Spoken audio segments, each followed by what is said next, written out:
this working? Emulated. Alright.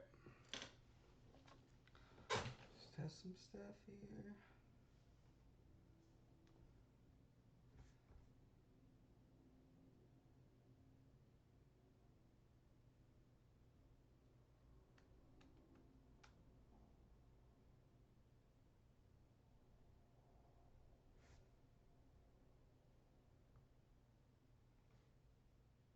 Oh.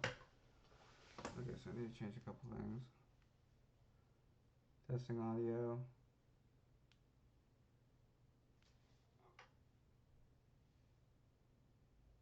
It seems to be working. Hello? Testing, testing. Testing audio. Hello, hello. Seemed to work for a second there.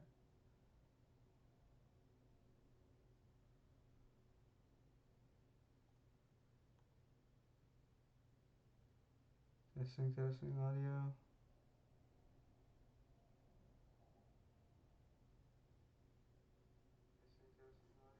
Okay, good. Seems to be working. So we got that going.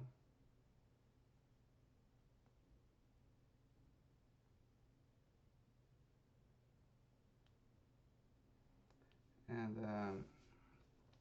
that's good. And I just need to change real quick.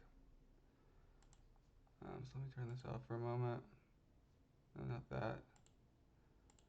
Turn the display off, capture off for a second. I'm gonna change my stream info here. This is gonna be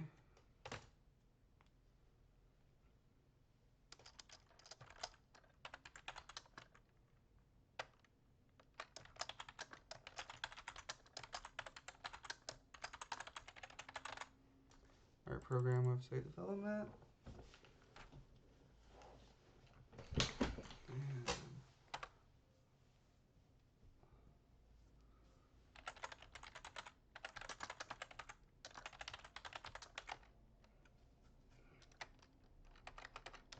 I'll program Polyform in JavaScript. And this up. See me here? So I do have that on.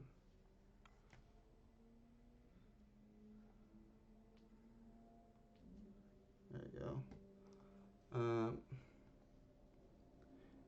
And I'm going to make this software and game development.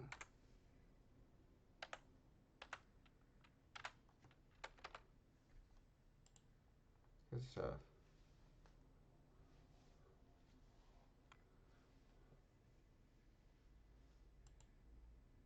Just gonna say music, or not music, programming. I'll say web development.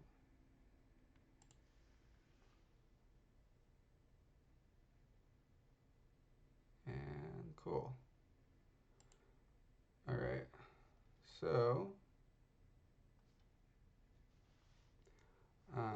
let me turn back on my display capture here.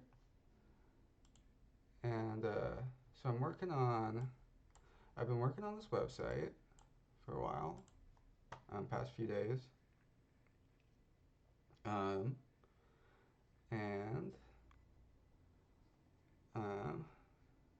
you want to check if you want to see it, you can navigate to this IP address because I do not have a domain name yet. I haven't decided exactly what I want the domain name to be. This is like a working title, so there's that. But so far, what I have on it, I've got this card game that I created a while back, and basically the AI has 3 cards, and you want to try to guess what they're gonna play. They could play anything from one of the cards to any combination of 2 of the cards or all of the cards. So here, I would say for example, that I want to guess that they're going to play 23 because that would be the most valuable thing for them to play, and and every other guess is just as likely as they're going to play 23, right? Because um, there's not multiple ways to play any other value here, so it makes sense to guess 23, right? And here, um, I have the AI set up so that they're most likely to guess like a higher value. They're just about as likely to guess like the highest values that you can play as they are to guess like the most frequent or like if there's multiple ways to play something, they're just as likely to guess that as well. Um, so what I would want to do here probably is play something like 13, right? Um, so that way I'm playing two cards. It's not frequent. It doesn't. You can't play 13 more than one way. That way I'm getting rid of two of the cards, and it's also not likely that they're going to guess. Um, or I'm also not playing all three of them, so it's not one of the highest values that I can play.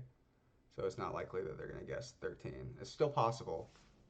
It's still possible that they could guess I play 13, but anyway. Um, so they guess 0. Um, I kept that in there because when you get to if if they don't guess 0, sometimes it can get really hard when you're like at your last few cards to like actually win. Um, so again, here I actually would play 13 again because if I did 3 and 7, then I would be playing 10, and then there's multiple ways you can play 10, and they would. Um, so they played two cards, I guess, wrong, um, and so I got to put my cards in their deck, and they got to put their two cards into my deck. Um, so we ended up with the same amount of cards. So I'm gonna play 13 again because again I could play 10 two different ways. So I wouldn't want to give them a better chance to guess that. Here they can play 15 two different ways. So I'm gonna guess 15. They play 25 there. I can play 10 two different ways. So I probably want to play 14 here. I'm gonna guess that they're gonna play 25. But anyway, you can sort of see basically what it ends up is first one to run out of cards wins. Oh, also aces. Aces are important to mention because aces, you can play them as ones or 11s. So it's a really good idea to keep an ace in your hand, at least one, because then they there's more values that they could guess, right? So they're less likely to guess correctly what you're gonna play. Um, so um, here, just to show, um, I'm gonna play. I'm gonna guess that they're gonna play 13. Or no, I'm gonna guess that they're gonna play 23. And then play that. They played 19. I guess that they're gonna play 14 here. I'm gonna guess. So see, I'm getting rid of cards at a faster rate than they're putting them in my deck. Um, so that's basically what you want to do. As a and I'm thinking about doing this like multiplayer sort of thing. Somewhere down the line, it could be fun to see like how the strategy changes when you're playing against an actual person versus the AI. Yeah, I mean, I guess they play 14. They play 4. It's 14 again. Play 10. Let's guess 14 again. Oh, I accidentally played the ace. But yeah, I should show how this works. Basically, the prompt pops up, And I had this hosted on a Google site um, for a while. And one of the things that didn't work on the Google site was this prompting because it was inside of a container, so it wasn't popping up like this. Um, but now that I have it hosted on I have this hosted on Amazon Web Services. Um, Now that I have this hosted on like an actual website, I can this works, or at least a website where I have complete control over all of the code. Basically, is what I mean. Um, so yeah, I'm gonna play it as a one in there. So I guessed it. I guessed there. Um, so you see, I guessed what they were gonna play correctly. So they tried to play 24. They tried to play their entire hand here. They didn't get to put their cards in my deck because I guessed what they were gonna play correctly. Um, so yeah, basically that's how that works. Other thing that's on here so far, I have this guitar fretboard plotter that I made in Java a while back, um, and I've just re-implemented in JavaScript for the website, and it works pretty good. You can change it to any key that you want, and I've got five of the most common scales here: minor pentatonic, major pentatonic, minor, major, and blues scale. And then what's different from there's a bunch of these online. If you just like Google guitar fretboard plotter, but most of them don't have options for any custom tuning, right? You can tune this to like any tuning that you want because you can just change the each of the strings, so you can have your own custom tuning. Um, right? You could go like really crazy with some weird tunings. I mean, that's not like something that you'll see commonly, and a lot of these websites have an option for like the most common tunings, but I mean, sometimes you run into songs in a tuning that is not common, right? Or sometimes you might want to write a song in a tuning that's not common, right? So, like for example, the song "Bring 'Em Back Alive" by Audioslave is like the B is dropped down, but everything else stays the same, and that's not a common tuning. You're not going to find that as an option, right? Um, when you're looking for uh, like custom tunings. Anyway, that's so you can play like songs in key. Um, so and I'm gonna expand on that a bit. And what I'm working on today, right now, is this art program that I'm using D3 for. Both of these, the graphics library I used was P5, which is uh, which is good for things where you're not gonna where it's not gonna get really complicated, um, and where you're not. Um, it's good for interactivity. It's good for um, basically things where you either need to paint every frame or where painting every frame isn't going to cause like a big slowdown or cause you problems, right? Or where like for simple stuff, right? Like that, or like for like little games or simulations where you want to paint like every frame, or yeah, basically. Anyway, the reason I switched to D3, basically I was familiar with P5 already, and I switched to D3 for this because I figured I looked at the way I had implemented it in Python, which I have this implemented in Python from way back when, um, and you can see how it works in Python. Like basically, I want to implement all the same things here that I have here, and then some more. So like basically you plot the points of a polygon, right? And then all the keys on the keyboard I have mapped to different colors. Um, well, for the JavaScript version, it's just the top row of keys, so Q through P, those 10 colors.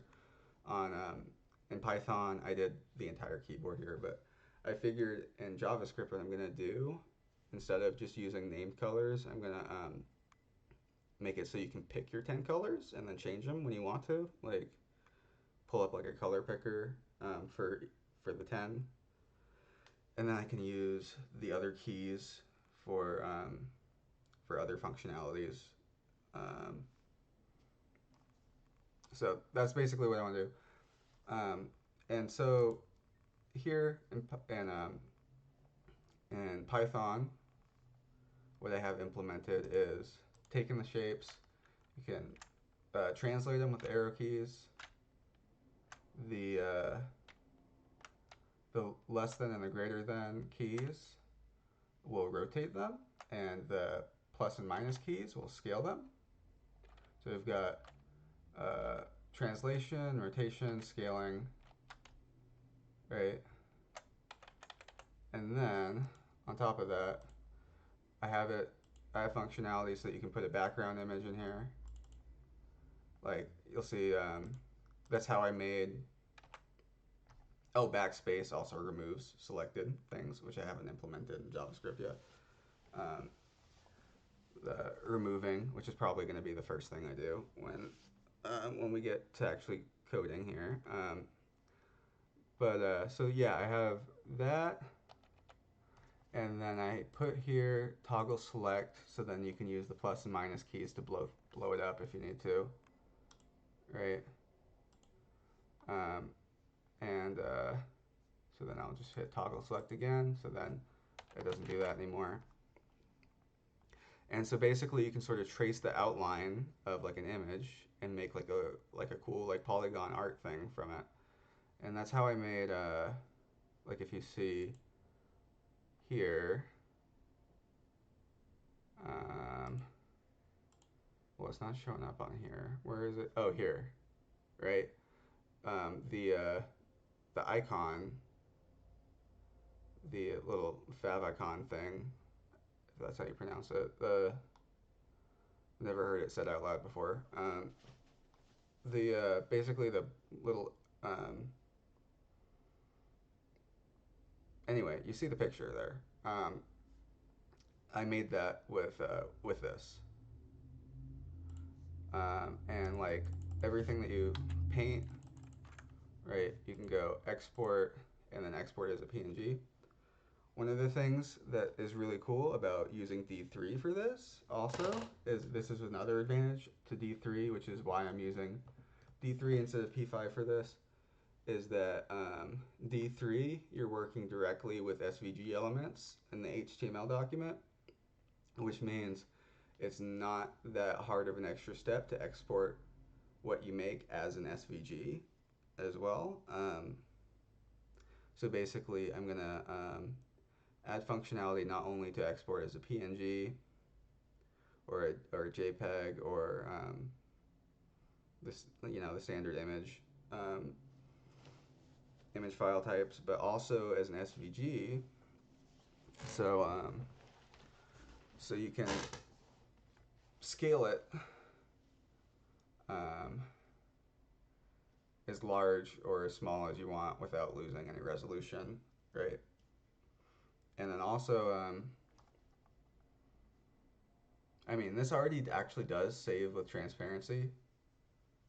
Uh, this Python version, but here I made this little alpha style grid thing here to make it clear that when you export this, which I haven't implemented exporting yet, but when you do an SVG, I'm just going to export the polygons, right? It's going to actually just give you the HTML for the SVG.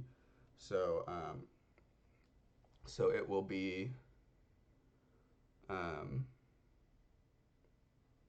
it will have transparency on it, right? So you can put it on a website, sort of like here. This is an SVG, for example. If you put it on a website, right, um, it has transparency with the background, so it's not like just a square. It's like an image with transparency where you can see through to the background, right? So, and that's also especially cool if you want to like create like an SVG and then like be able to interact with certain parts of it, like certain particular like polygons and stuff in the HTML, right?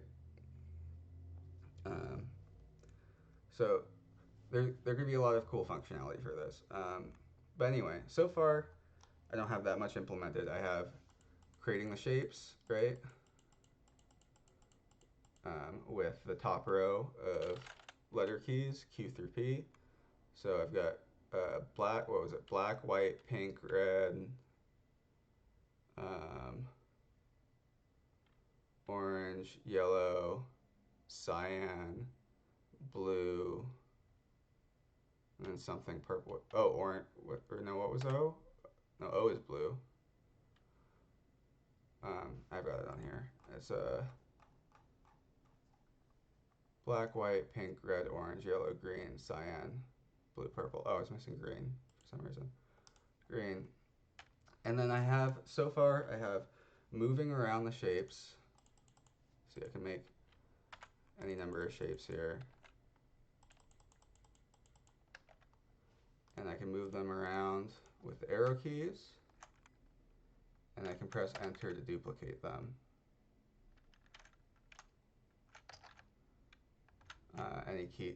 Any shapes that we want to do. And then I just right click them again to deselect them. And you'll see when something's highlighted, it's got a yellow outline on it. Or I mean, when it's selected, it has like a yellow outline on it. When it's not selected, it does not have the yellow outline. Right.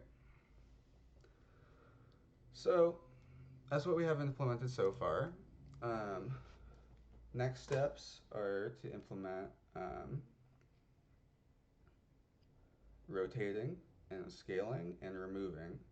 So I need to add, when I hit backspace, I want to remove the currently selected shapes.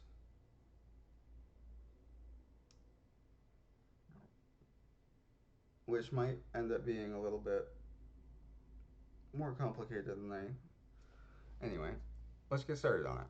Let's get started on it. I'm not going to directly edit the website code. I've got the HTML documents here on my desktop. So basically, I'm going to edit it here first, and then after I finish whatever we get done, I'm going to off stream. I'm going to push it to the to my GitHub, where all the code's hosted. If you want to check it out, I mean, of course, you could also just go to the website and then view the page source, or right, look at the dev tools on Firefox if you wanted to see the code, but because it's not private, um, but it's just right there in the HTML. But but also I'm not trying to make it private anyway, so it's all up on my GitHub, which is Hambo Kabinski. Um, so you can check that out if you want to check it out.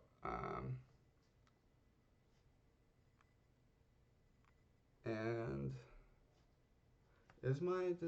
did it update my topic here? Yeah, software and game development, good. Okay, so yeah, let's get started here. Let's get working on it. So what we want to do is we have here, when the enter key is pressed, we do that. So we want to remove our selected elements. So we need to figure out where they are in shapes, which I think is going to be the,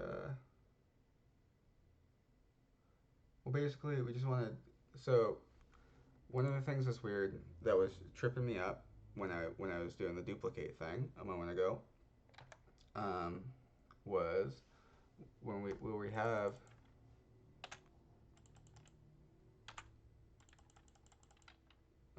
the way I wrote this. So when you refer to something or a SVG element that you're creating inside of an event binding like this, so when I do like this inside of this event binding, it's going to give you the the not the selection element like I have for the shapes. So like when you go shapes here, these are like D3 selection objects, right? Um, so um, it's got like all of this in it. But when you do, so that's when I'm pushing it to shapes there is it's pushing it as one of those as like a D3 selection object. But when I do selected, what's in selected, actually there's nothing in selected right now because I don't have anything selected. But if you want to look at what's in selected, they're the polygons. So basically if you want to turn one of these into the selection object, what you got to do is just go like d3.select selected at 0, for example, right? And that will give you, that'll turn it into one of those. So I think it's going to give me, I think it's storing a reference, or that's, it's the same reference, I hope. Um, so when I do remove here,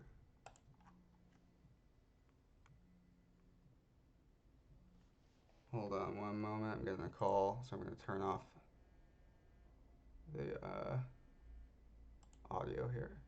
Let me turn.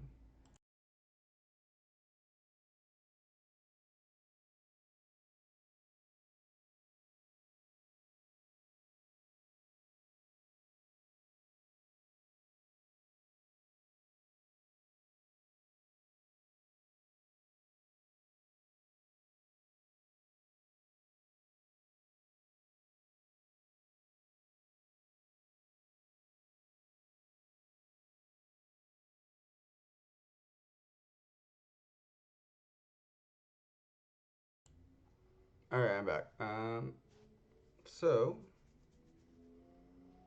sorry about that.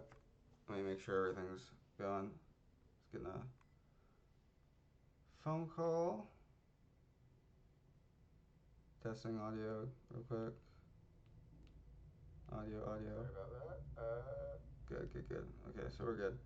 Um, so back to.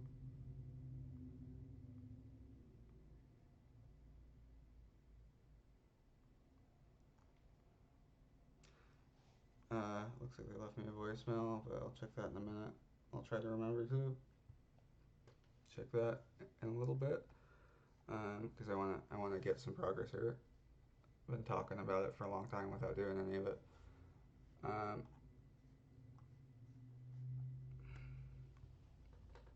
is that running again? There we go. All right. So we're gonna do a remove. So we're gonna do first. We want to see then what the key code for the backspace here is. So I'm gonna log the key code to the console. So what I want to happen is when I have it selected like that, I want to hit backspace and then have that remove. So the key code is 8 for that. So the key code is going to be 8. So we'll say else if, inside of our get keys here,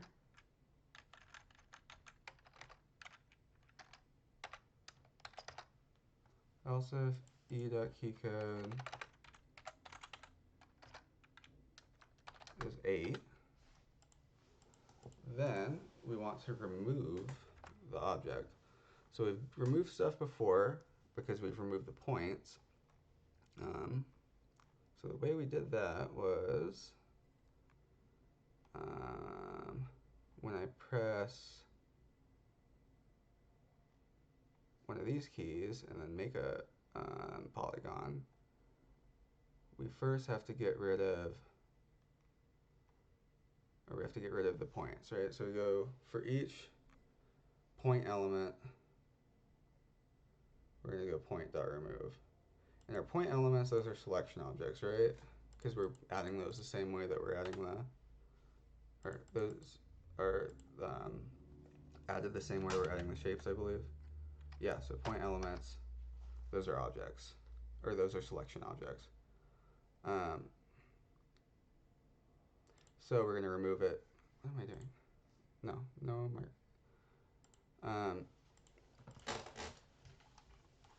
so we're going to go if the backspace is pressed. So if backspace pressed, then what we're going to do is we're going to select each of the things in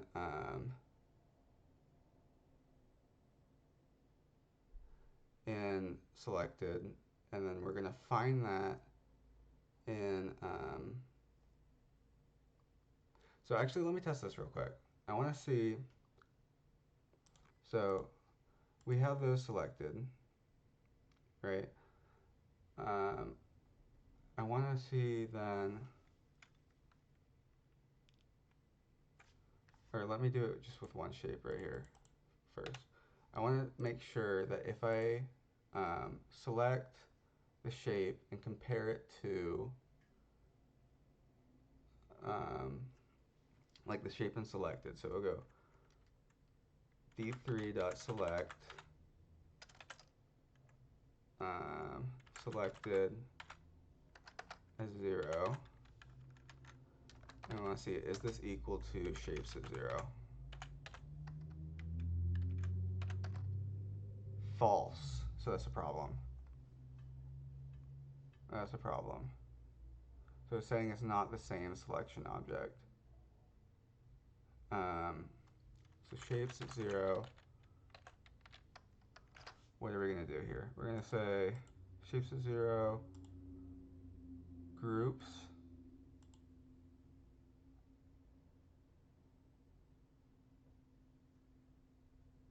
so how about this? Selected at 0, say, is this equal to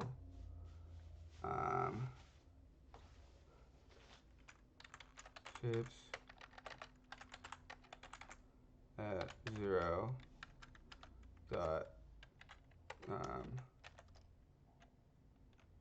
dot underscore groups at 0.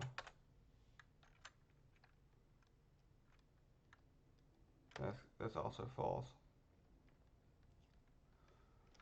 So we gotta find a way for the elements and the selected elements to find out if they are, or find out where they are in shapes so we can take them out of shapes.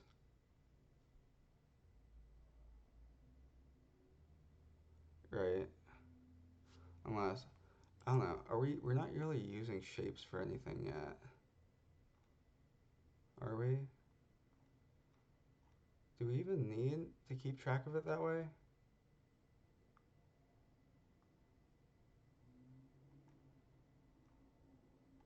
Do we even need to keep track of things in shapes? Or can we just not worry about adding things to shapes for now. We're already like we're pushing everything to shapes, but I'm never like well, I'm gonna need to get when I go through and I well no, because it's all under the main node.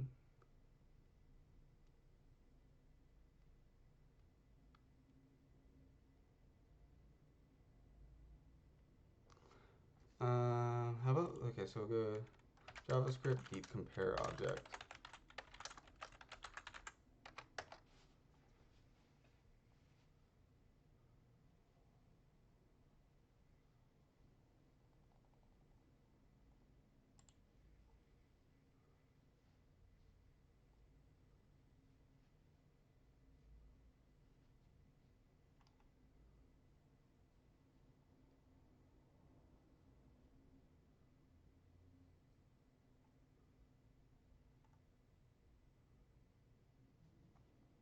JSON.stringify.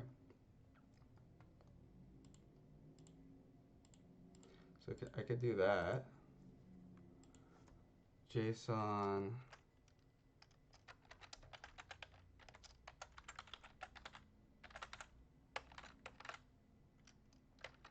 So JSON.stringify shapes as 0 is going to give me this. So if we check JSON.stringify shapes as 0, is this equal to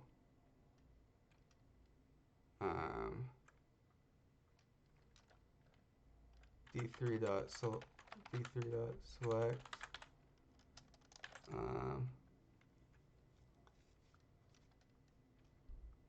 selected at 0,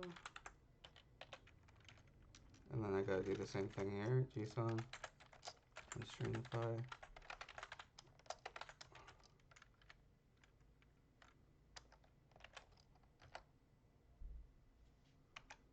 What is this? D3.select.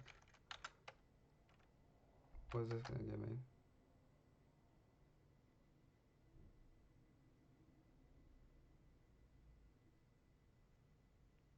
Well, that's not giving me what I need anyway.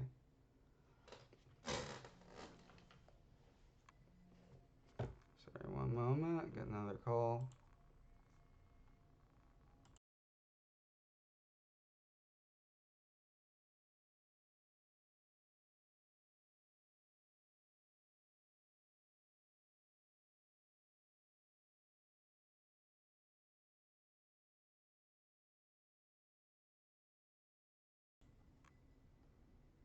Okay.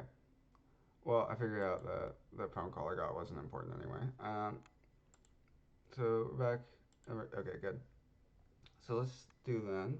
We're gonna go selected at 0. So shapes at 0 dot groups dot underscore groups at 0 is gonna give me an array with the polygon in it. So then we actually have to go groups at 0 at 0, right, to get the polygon itself. Okay, so actually let's try this then. Because we were trying that, but that wasn't comparing what I thought I was comparing. So that's true. Okay, perfect. So we just need to get groups, take the first element, which is the same thing as saying like, node, is it? No. Shapes. Anyway, that's not exactly how that works. But this works. So we're gonna take the selected, we're gonna compare it to this to find out if it's in shapes, and then we're gonna remove it that way. And I wanna keep this stuff in shapes because I'm probably gonna wanna use that to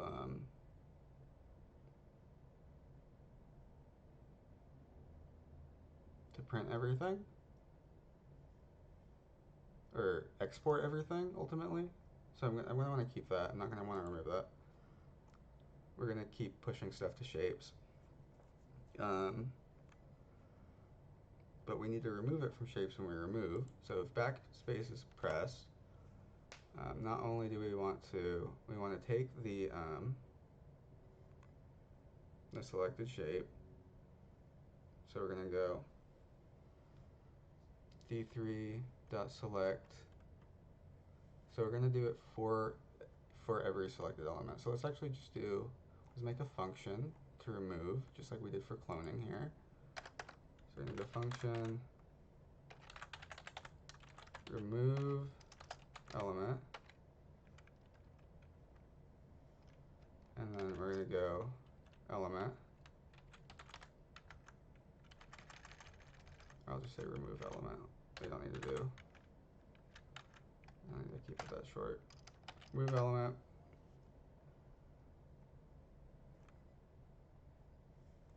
Why is this on different indent levels here? We don't need to do that. We're gonna keep this.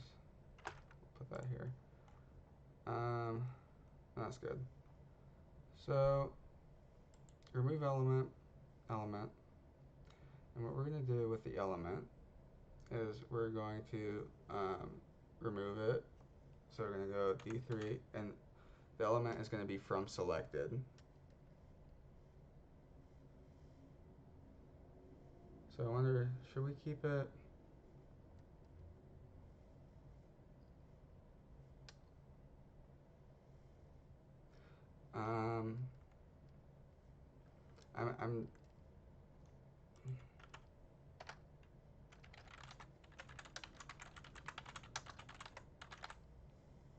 I'll do that so that I remember that I'm doing this as if we're taking it, the element is being taken from selected, not from shapes, right? So we'll say d3.select the element, dot, then we gotta remove it, just like we did for the points here, which is just dot remove on the selection object, right? So we did that here when we make the polygon. We do for each point dot remove. So it's a selection object because we're yeah. So take the element, dot remove it,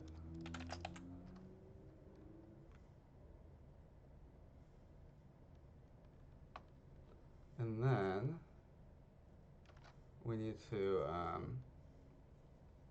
get it out of shapes as well. So we're gonna go through every shape and shapes. Is that gonna be the best way to do this? I guess I'm gonna have to do it that way.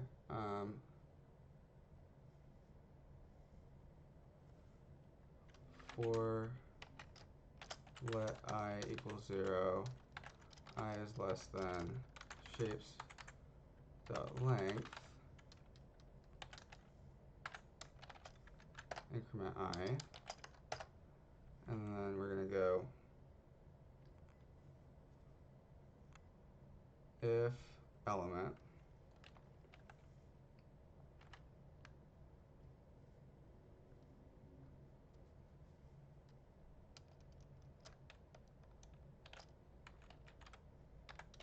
is equal to shapes at I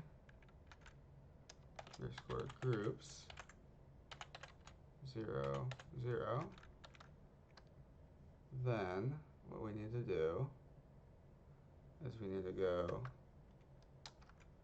shapes dot splice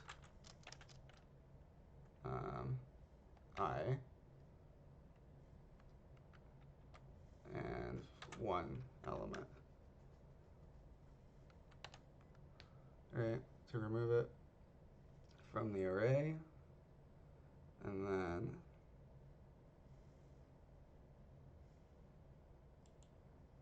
that should be it.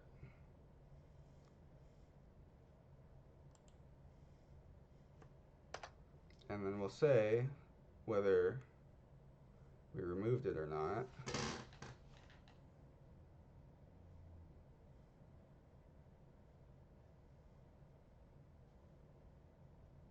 Do we want to do something? Well, actually, like in case we want to do like an undo, right? Like um, say like we accidentally deleted something and we want to bring it back. We might want to implement that later. So let's actually return that if we find it. Otherwise, let's return null. So that way we can find out if it's null, then it didn't remove successfully. All right. Um, so save that real quick, and then here we want to do a for each with selected. So for every element in selected, we're gonna go selected dot for each element. We're gonna go remove element. Element. And pass element into it. Right, yeah. Okay.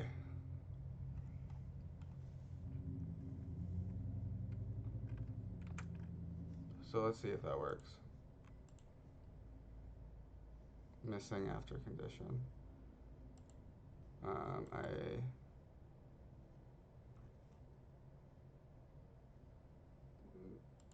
didn't put parentheses here. No? Where is it? Oh, dot splice.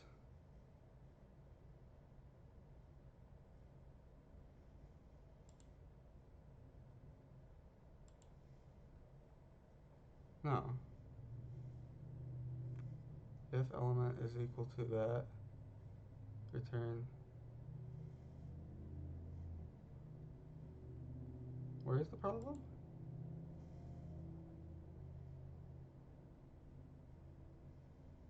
Oh, I gotta do a dot there.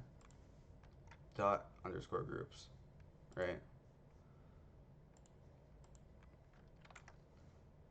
My bad. Okay. And then, so we make a shape, press backspace, removes it. Shapes is empty. It got rid of it. Perfect. Excellent. Excellent, excellent, excellent.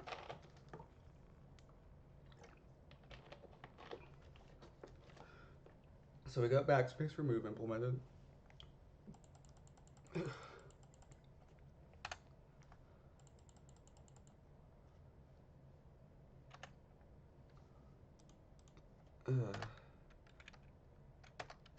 Whoa.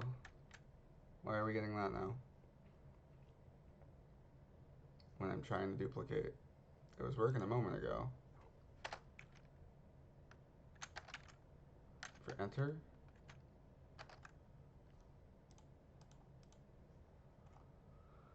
Oh, what's the problem here? Clone element.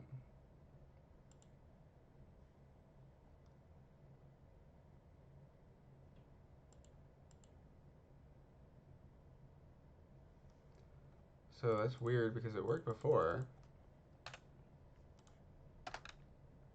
And it's working here. Even with multiple.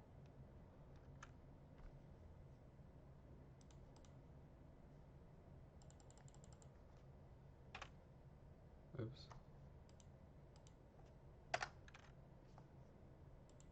That's working. So something happened, like after we do a remove operation, we have a problem. Now if I want to duplicate that, now we have a problem. Why is that a problem?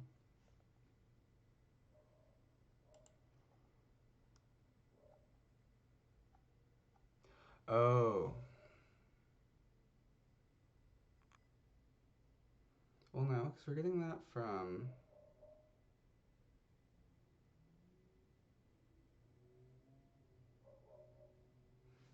Well, hold on. So what that's telling me then is we're putting something in shapes as the polygon now?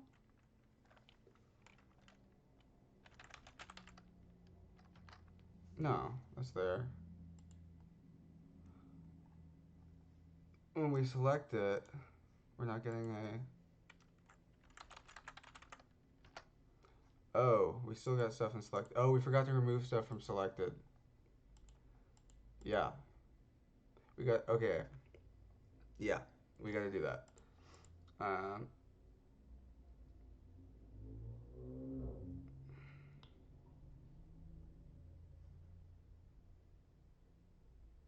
so it should be exactly equal here. It should, the element should just be equal to what it is in selected.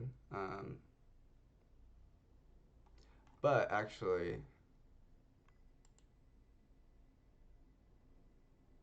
we probably want to, instead of doing a for each here,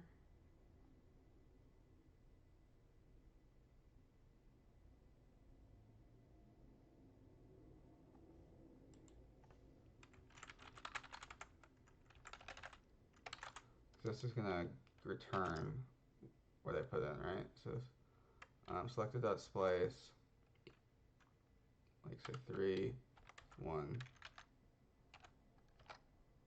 Yeah, it's going to return, well, it's going to return an array with it in it. Um,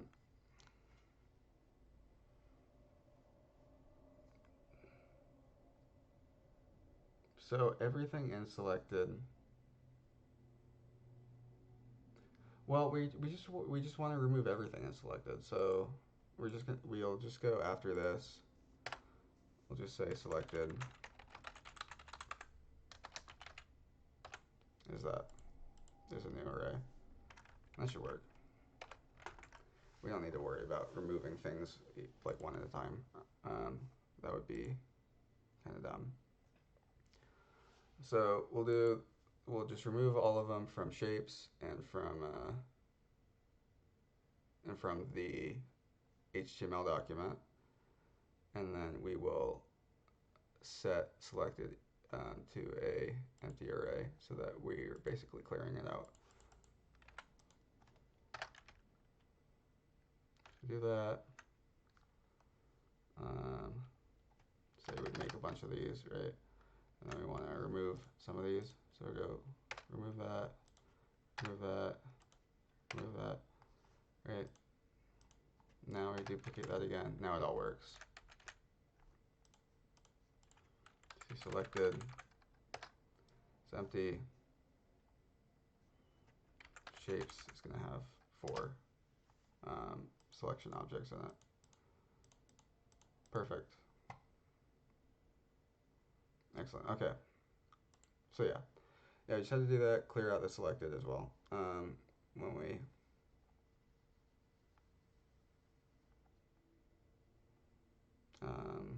remove the things.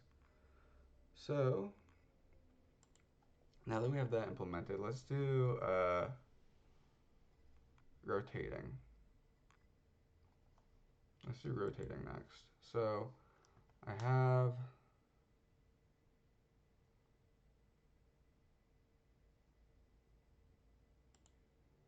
that on here.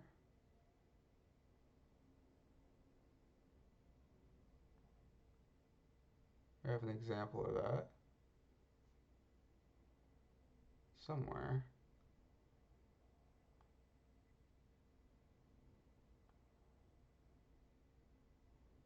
Thought I... Where's the one with the heart?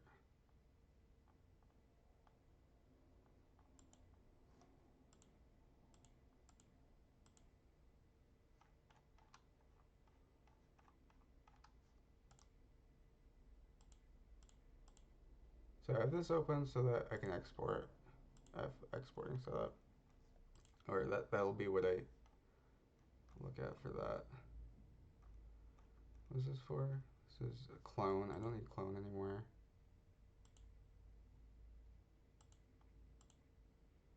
Um, okay, let's just search it again, I guess, because I can't seem to find it. It's D3, translate, rotate, scale, SVG.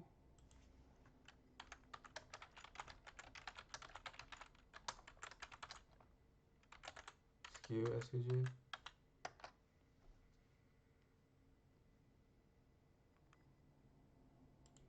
Is this it?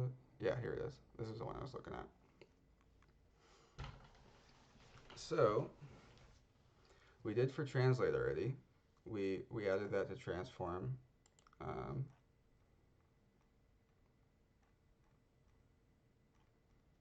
and we're doing that when we press the arrow keys. Transform. And then it's an attribute there. So we're going to go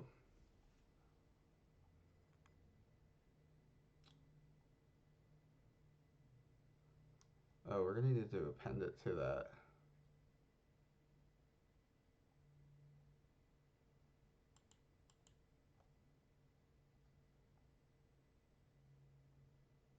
Right. So I'm going to need to change the way I do this too. So if I go here, that's a selection object already. So then we'll just go dot attribute transform on one of these. So shapes as 0 dot attribute transform, for example, to get it. Right now it's just that, right? But we want to add. Oh, I made the old version of Polyform, the Python version. I made this desktop background with it as well, which is the same as I put for the home page on the website as well. If you end up checking that out, which again, it should. Let me check something real quick.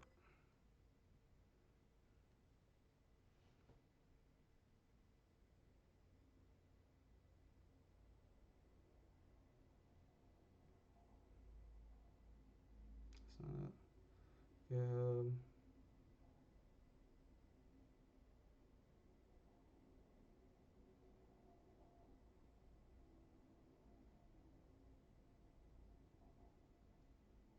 There it is. So I'm gonna post the GitHub in chat here in case y'all would like to check it out.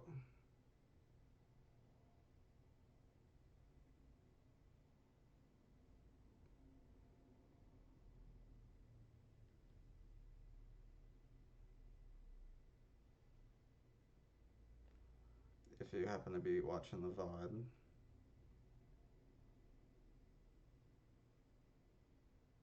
Oh, I can't post it there because I'm not logged in. Anyway, I'll just show you the, like, if you're watching the VOD, it's just here. Here's my GitHub, and then if you go to the website code, the IP address is right here. If you want to see it hosted. But yeah. Anyway, so what we're gonna need to do,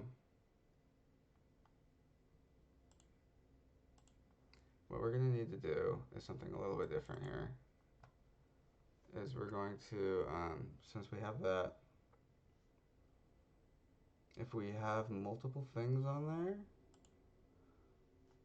it's gonna be like a space separated list, right? Or we can do it like a space separated list. So translate's gonna be there, but we need to get, so we have the original one. at the attribute transform. If we're going to add rotation and scaling, we need to change this string around a little bit too. So we have transform. Right now we're just getting the index of the, so first we need to find, we need to get a substring.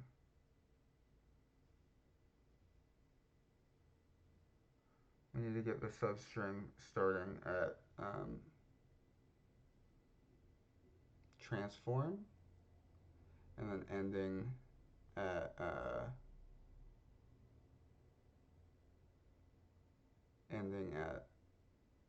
the end parentheses.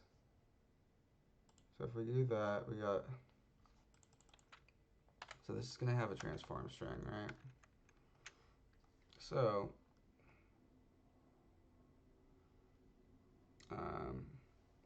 when we see it in here, we're going to go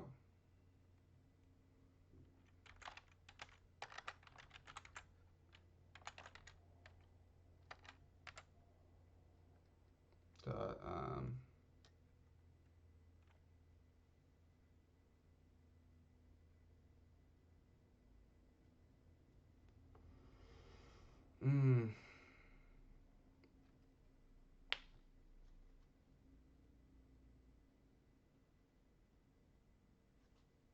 attribute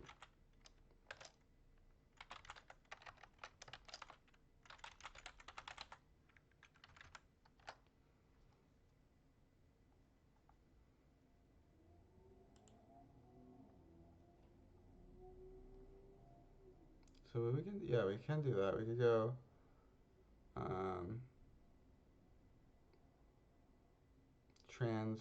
get get translation. We can make it like a function, call it like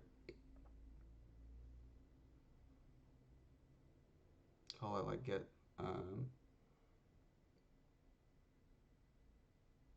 yeah, get translation.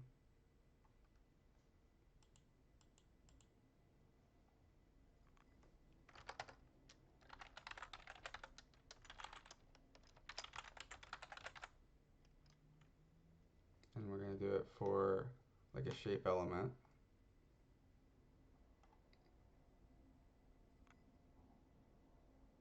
Are we doing it for, well, yeah, we'll do it like as a shape element because we're going to select it here, and then like after we select it, then we're going to treat it like a shape or like a selection element, like a D3 selection element. So we'll go element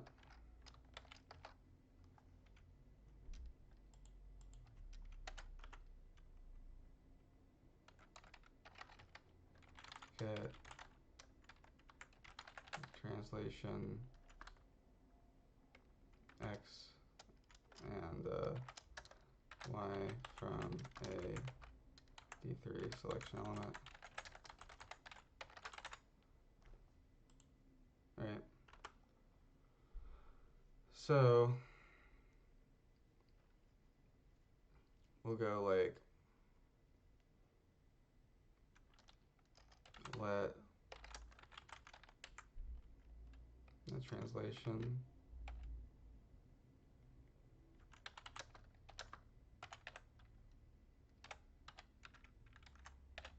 we'll say 0, 0 by default.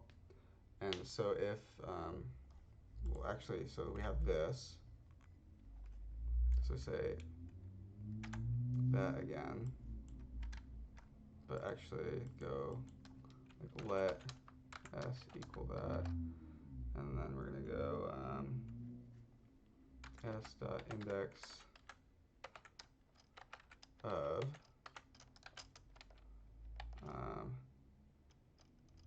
translate.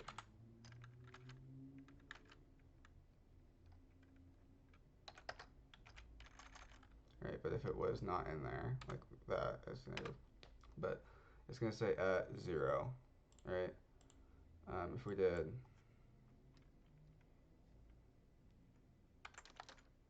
can we do those s equals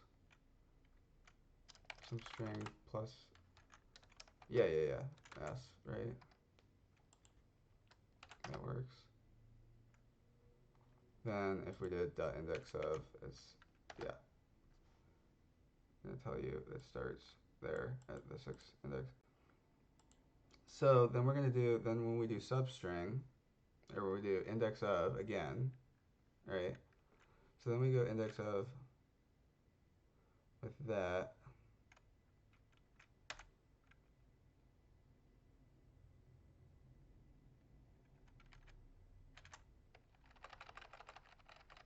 But we're gonna go index of starting with a, we need to do like a starting index, right? How's this?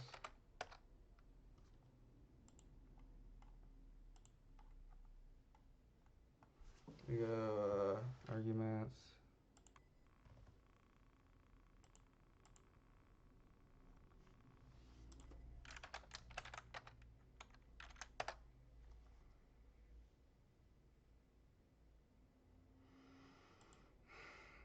What is this? Starting at 2, right? From index, starting at that. So if we did that, then we go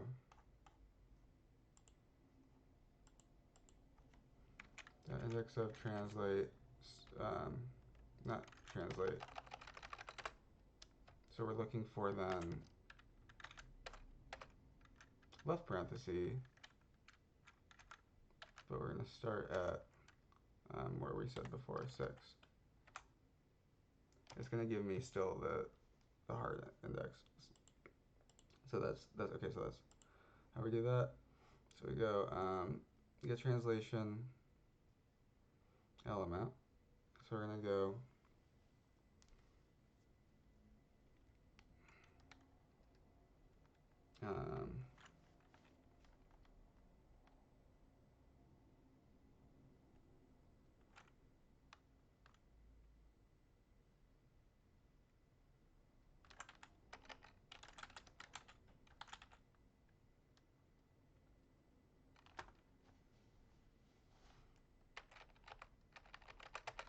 anyway.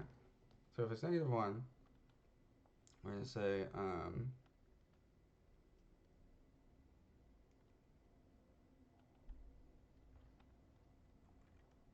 let t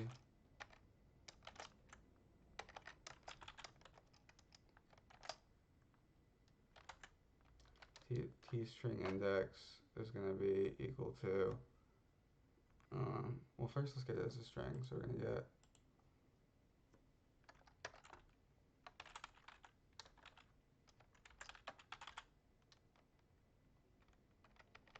or it's going to be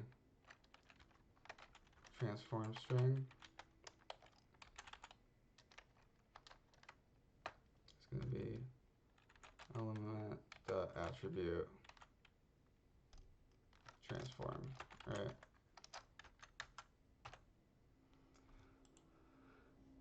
And that gives you the string, right?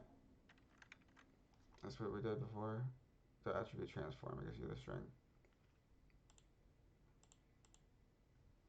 So then you get t-string index. That's not transform, it's translate. So we'll do transform string index. The transform string index equal transform string dot index of transform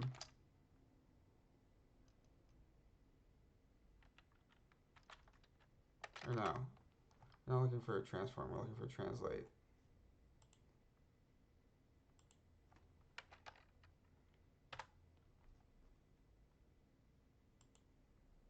Right.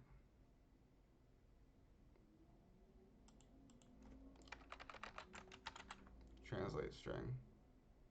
Or no, that's transform string. That's transform string. This is translate string here. Translate string index. sure. Translate string index is going to be index of translate.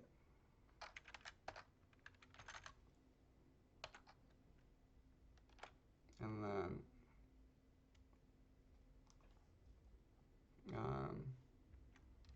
let wait string end equal, well, it's not just going to be that.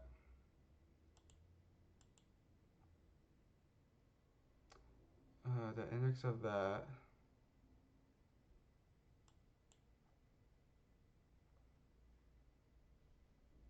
but we want to start on there.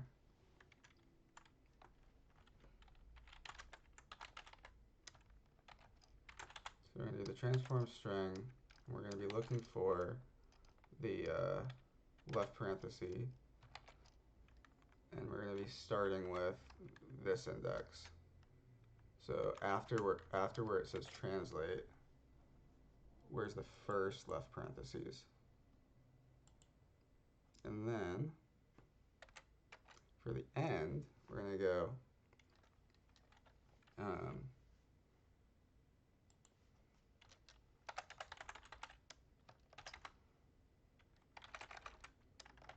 index of. So we're going to get the index of that after that. But actually, what if this ends up being -1? If that ends up being negative, like if it's not in there, so we need to do something like that first. We need to go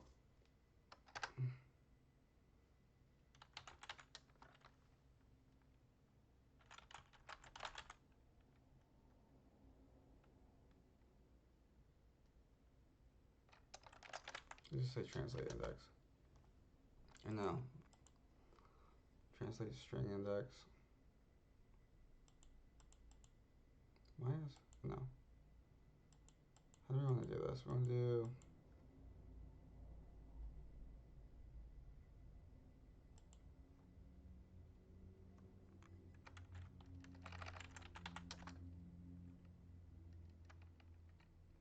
how about we make this start? And we'll make this index.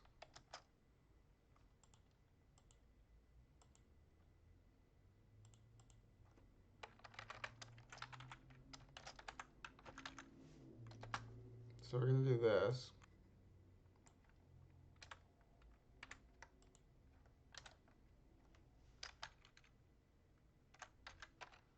And what we can say right now is that if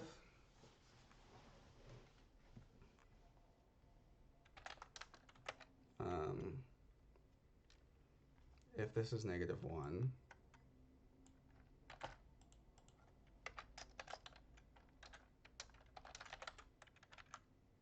then we're just going to return translate right now.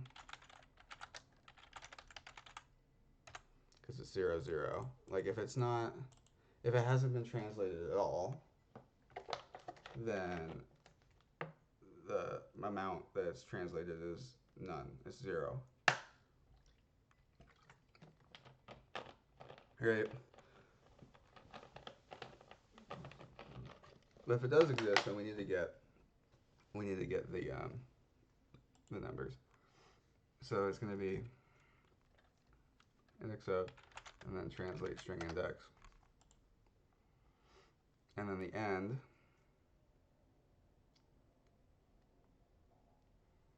is going to be, well, actually,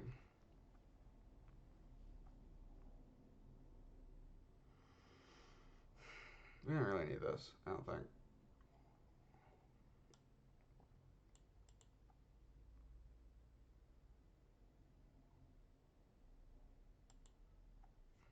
Or we'll say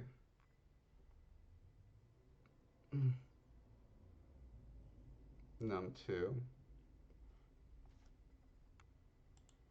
And it's actually going to be the index of that, but we want to start it at where it actually starts. The numbers is going to be +1, right?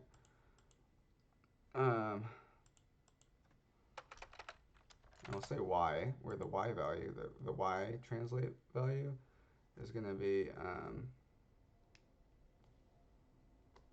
the transform string with the index of the comma starting at this.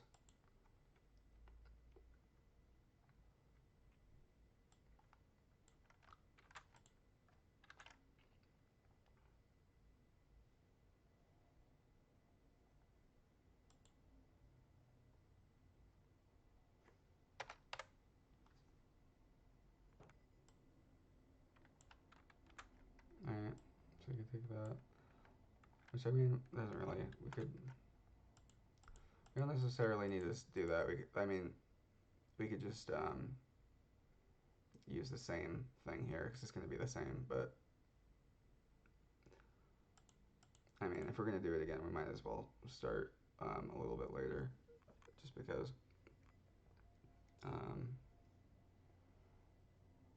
it's just like one less character to check, I guess. Not really important, but might as well, right? If we're going to call it again. So then the end, we actually are going to need the end because we want to do the parse int up to, but not including the end index there.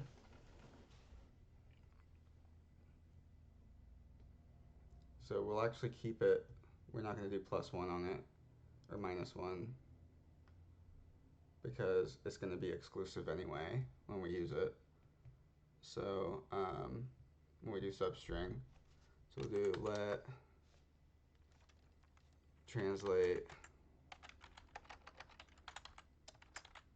string end.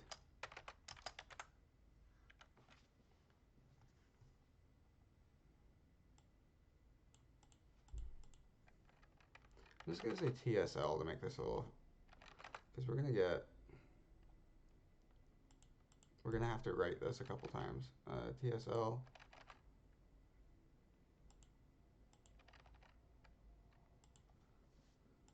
string.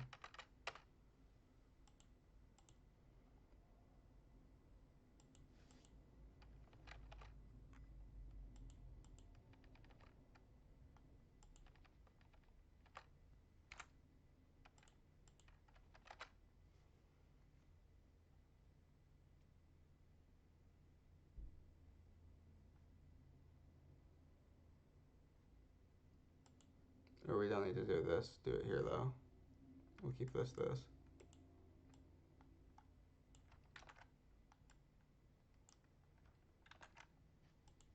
We'll keep that, just for clarity. So translate string index. Then we'll say TSL string start is there. Let's do TSL string end. Translate string is going to be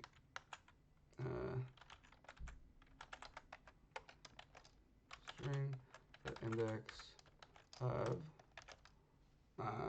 the end parenthesis. And we're going to start from here.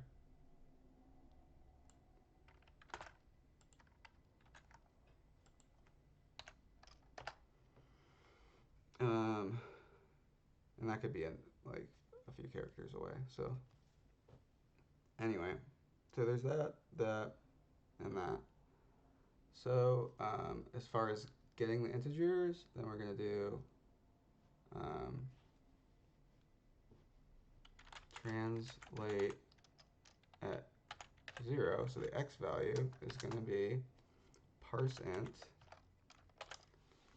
and we're going to get the string of the x. So it's going to be TSL string start. We're going to do substring first. So we're going to do transform string dot substring. So this is why, again, I try to shorten it a little bit. TSL string start to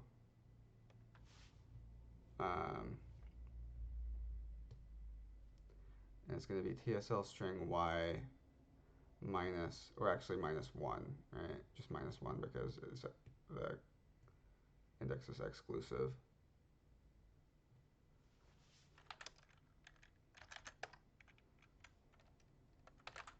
So -1 to be back at the comma again, and then to make that, then the comma is going to be exclusive, so that should be good. And then, right, do substring.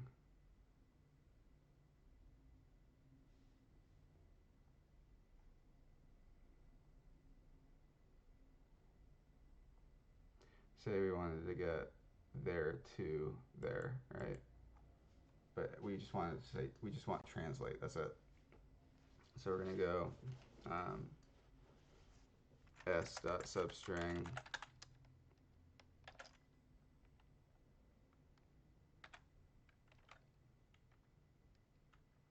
6 to 15. Let's just translate, yeah. Because even though that's the index of this, it's going to be exclusive, and that's good. So we did that, and then we're going to go translate at 1. So the y value is going to be parse int this again, but instead of start here, it's going to be y.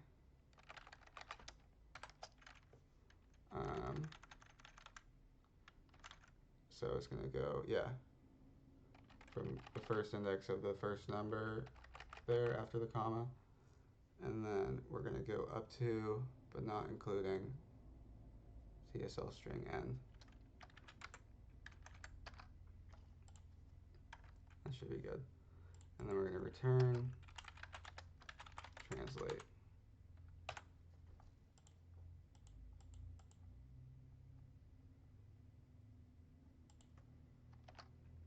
All right. Comment this a little bit. We're going to say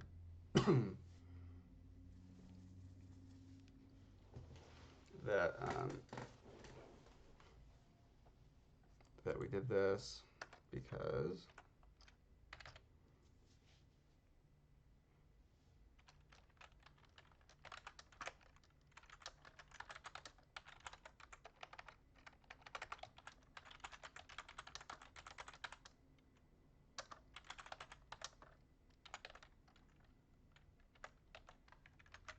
return 0, 0, because it's 0. We've translated 0 on the x and 0 on the y, right? In that case. Otherwise, we need to find out where it is. So then we're going to do some string stuff and then parse what integer is inside of that and then return that.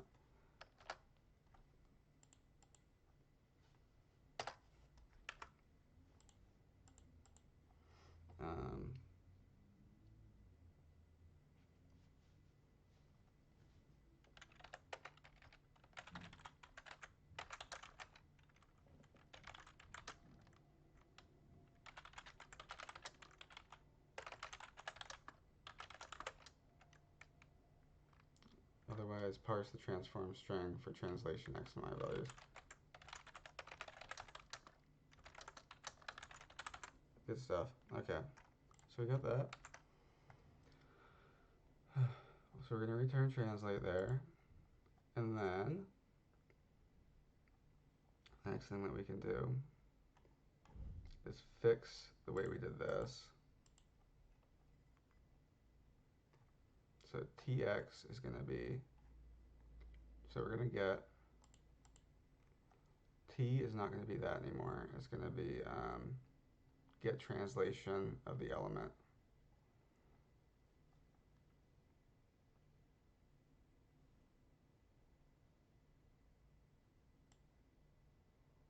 So we don't need to do that. What we are going to do is we're going to go get translation of this.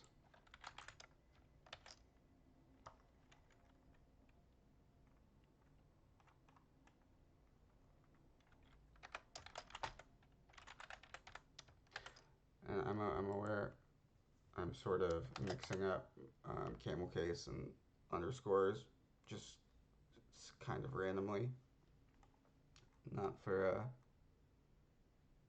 Like there's not any rhyme or reason to where I'm using underscores and where I'm using camel case. I just can't seem to make up my mind, I guess.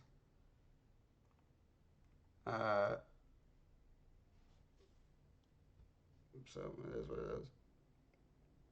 So that's that.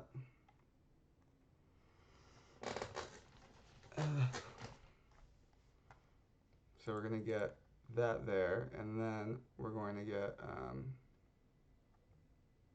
so then tx is, instead of doing all of this, we're just going to say tx is t at 0.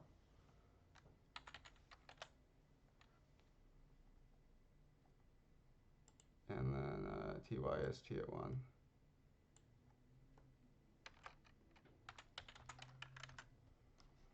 And now that we've done that, we can do something. Why do we do that? I did the same thing before. Translation instead of translation.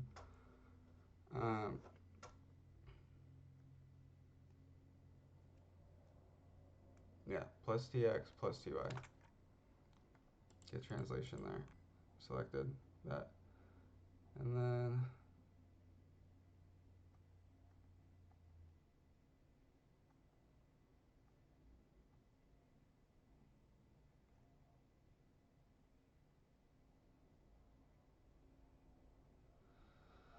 okay, so that works.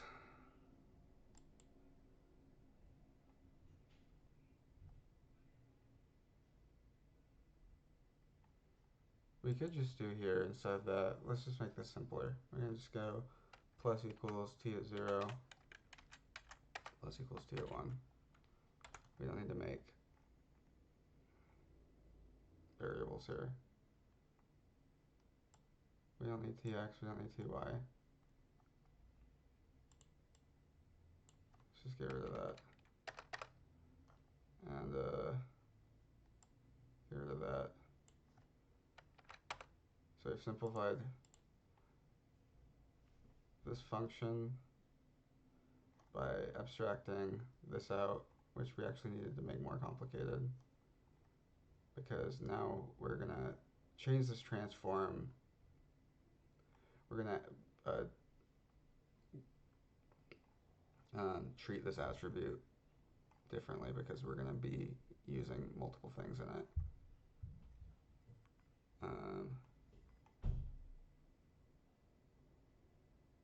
So that should be good. Let's make sure that we didn't make any mistakes there.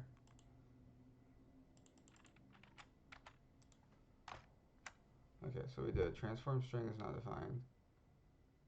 Where is that? Get translation. Oh, again, we did transform instead of transform.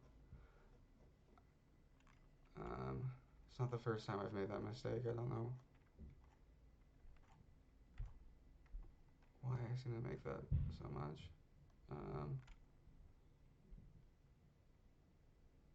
Where is it? Transform. Transform.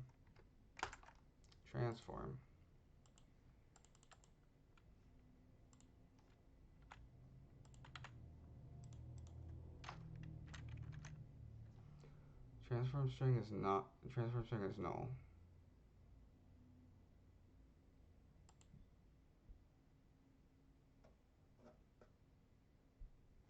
Oh, because we haven't done any transform on it yet. So what are we going to do in that case? So we're going to say,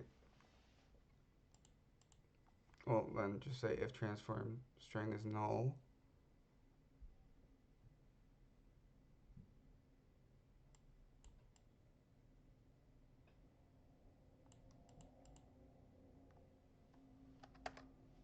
same thing there. That means we haven't done any transform on it. So if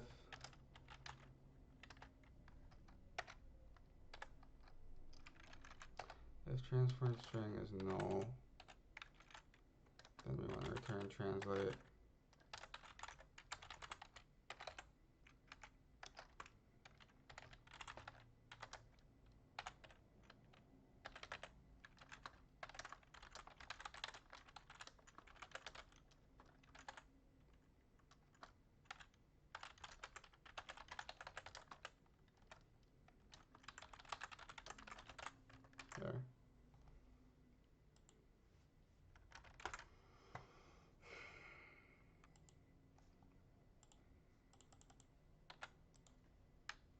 There we go. So now that works.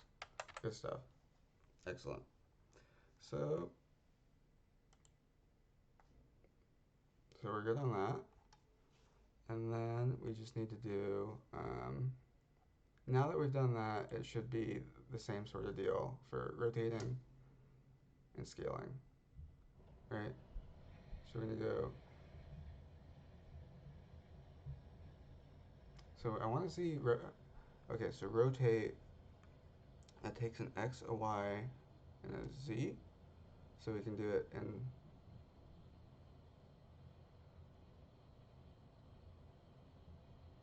there as well. And okay, so rotate says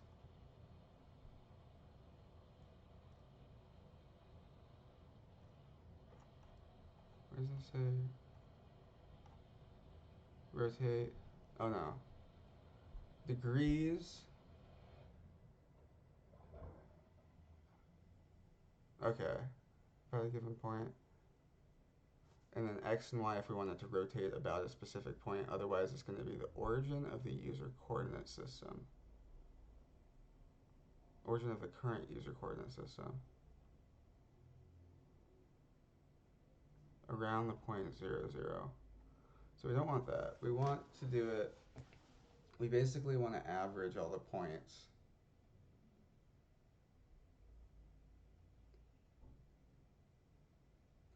We basically want to average all the points and then in the polygon, and then that'll be the origin.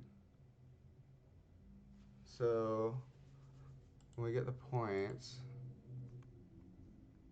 we're going to have the selected shape object, right? So then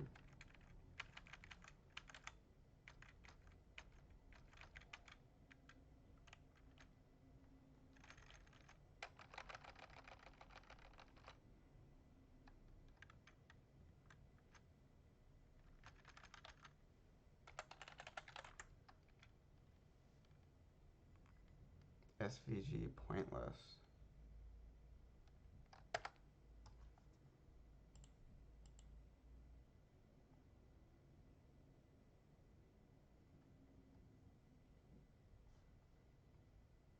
Is there a fast way to do this? Can we go just with an SVG pointless, can we just average the, what do we have here? Get item. No. We have get item, append item,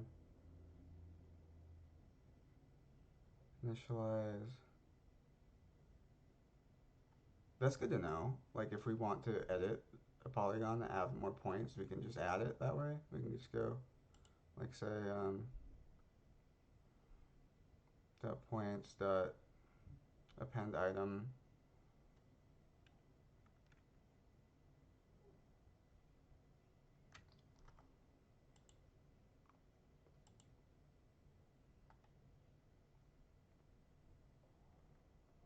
What does append item take?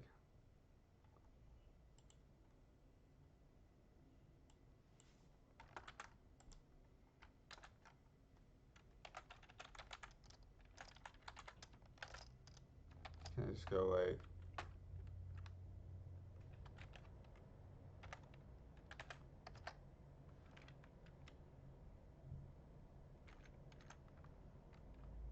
an object? Oh, we need to do an SVG point. SVG point. So we go like SVG point. This is just for future considerations. If I want to like actually edit polygons somehow, or then we can, like I didn't even think about that as a potential option, but it would be really cool if we could do that. We could go then just like X is 40, Y is 40.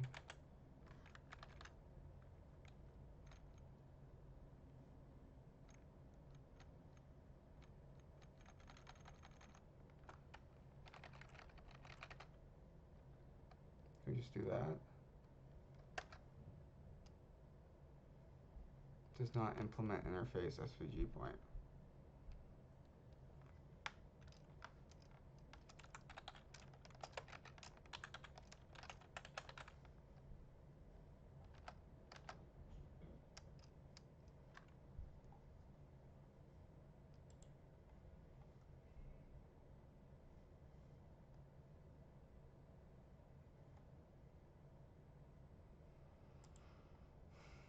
Constructor.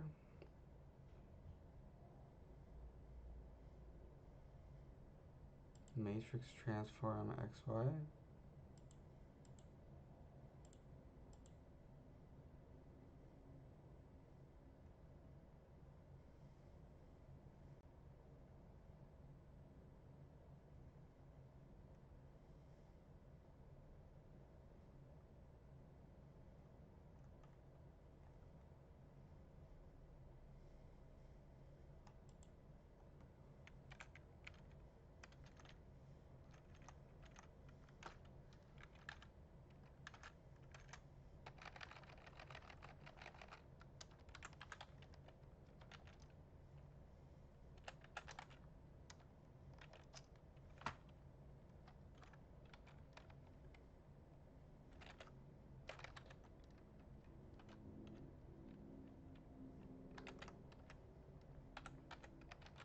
Can you do that? So like that. Illegal constructor. 4040.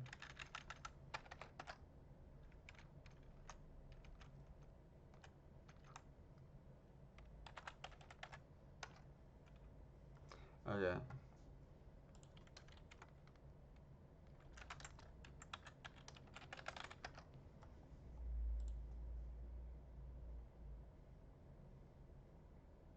Create SVG point and just S. Okay.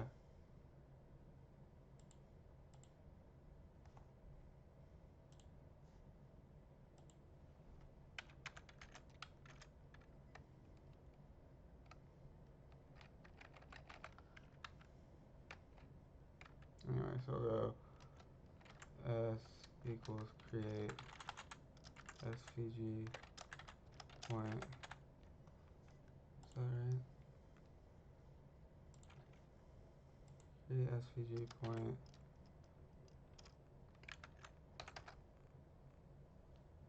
Create SVG point is not defined.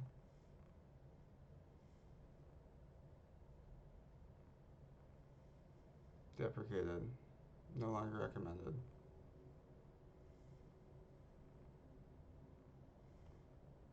It doesn't seem to even recognize it. Create SVG point.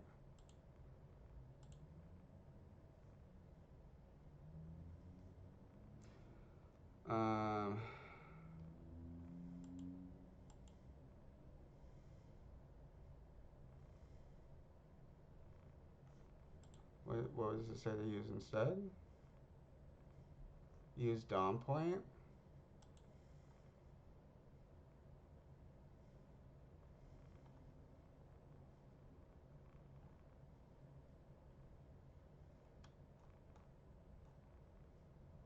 Anyway, I'm going down a rabbit hole here. Well,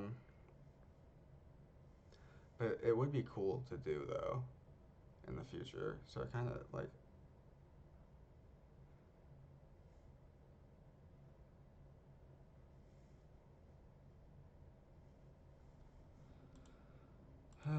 DOM point. So how do you make a DOM point? We go.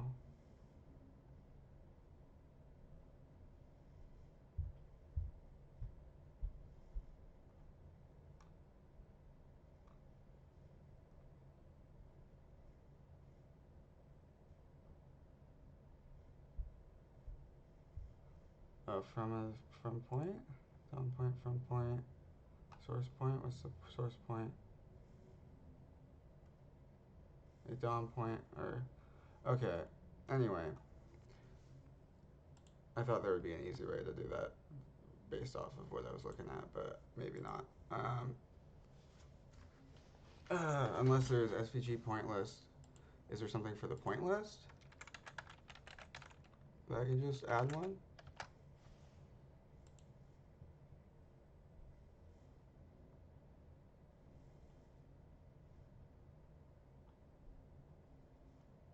Dependent item.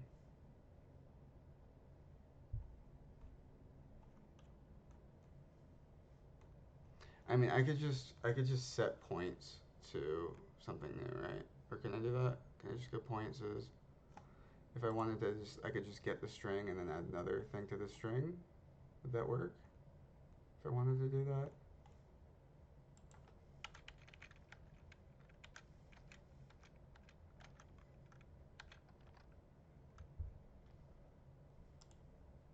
Well, no, because it's this.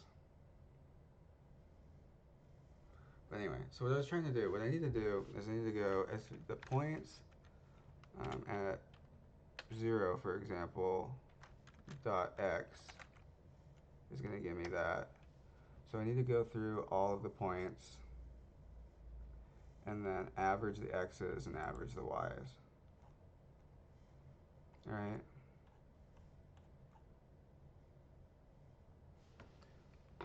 So we'll say rotate element, and we'll just say degrees because we're going to do it around the origin. So function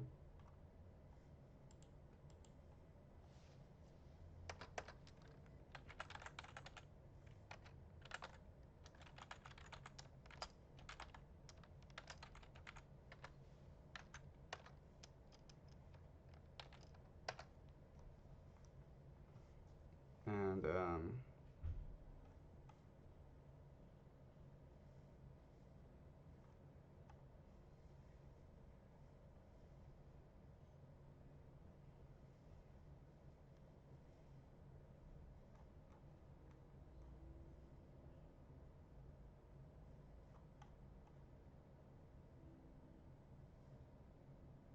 oh, we did that though. We did remove element there. Selected.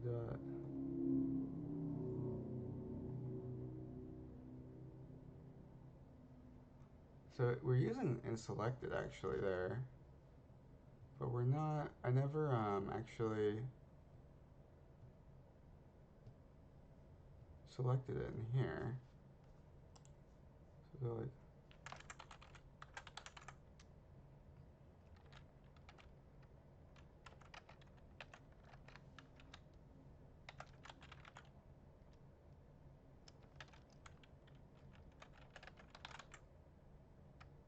Yeah, it's like it's not a function. How did that end up working, actually?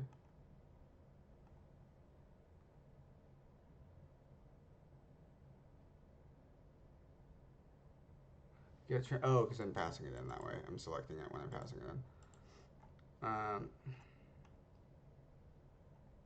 So yeah, that's fine. So we're gonna go rotate element,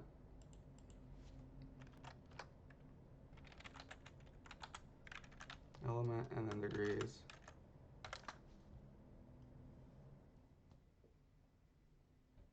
Yeah, we'll see degrees. And it is in degrees, right? It's in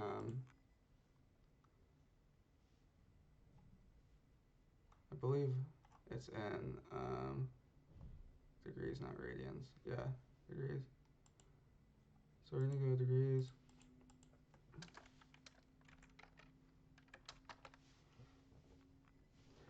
Oh, but we might want to do it for everything in the selected. Well, actually, yeah. Let's rotate it. Let's do the rotation around the origin, like average every point from every. Oh, so we might want to specify different rotation modes actually, because the way it works in the original is it rotates every individual shape around its origin, the shape's origin, or like the yeah, like the average of all the x values and the y values, so that it's like just right in the middle um, of the shape, right? But and that works really well, like if you're trying to do something um,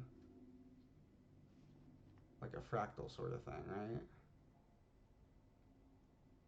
Like if and you want to do it for multiple elements at the same time. because you want them to rotate each with respect to themselves.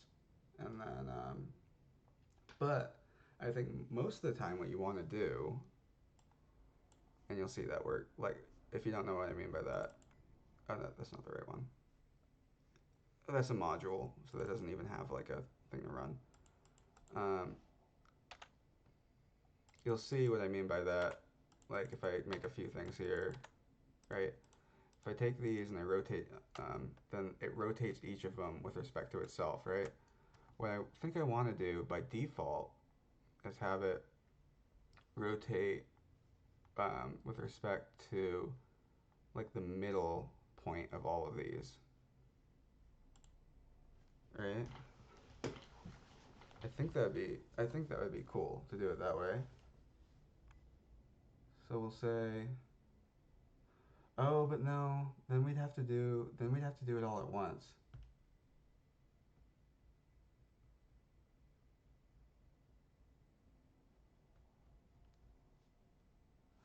Well, let's do that. Let's do that then. So we'll actually, instead of just passing in the element, we're going to pass in everything, and we're going to pass in all of selected. But actually, we don't need to do that because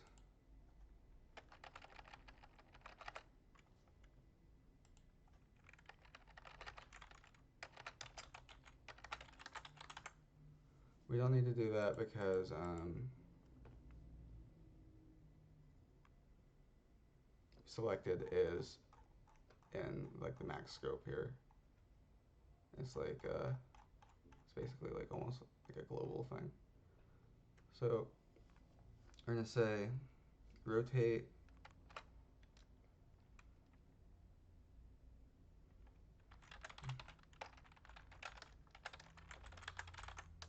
everything in selected around midpoint of selected objects. Right. So what we're gonna do is we're gonna go through all of the things in selected and do this, get the points.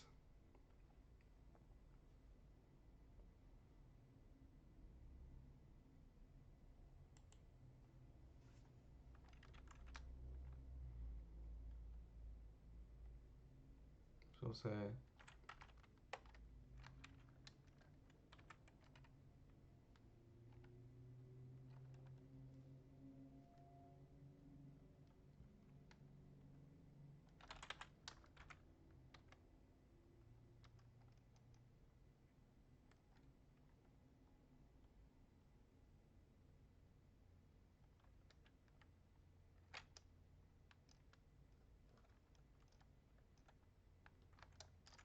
we'll say xsum is 0, let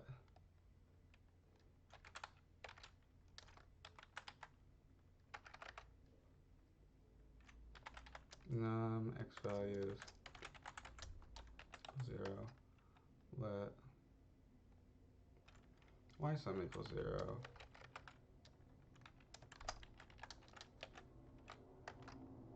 let y sum values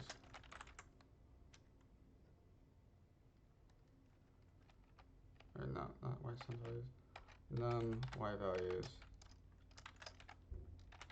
equals 0. Alright, and then what we're going to do is we're going to go for let I equals 0, I is less than selected length, increment the I, and then we're going to do basically this. Selected, we're going to do d3.select, selected I, so we're going to go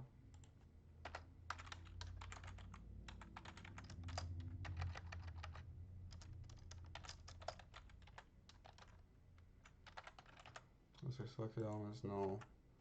We'll say selected element is equal to d3.select selected at I, and then we're going to go xsum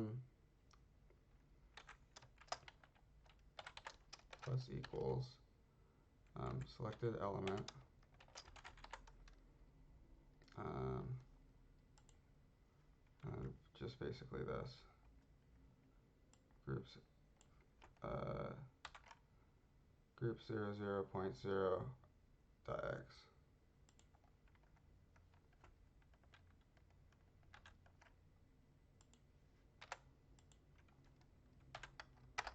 And then you do the same thing with ysum, but with y.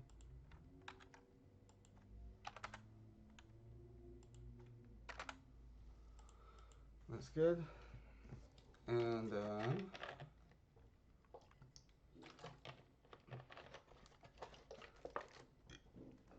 what are we doing? We're going to take, at the end of that, oh, we want to do, actually, we just do number of values. Here, we don't need to do num x values, num y values are going to be the same.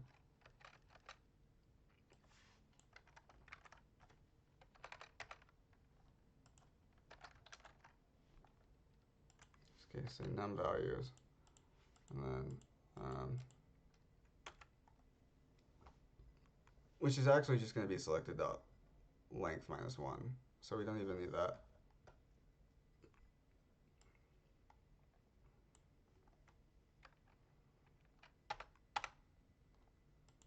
Of course, there's, oh,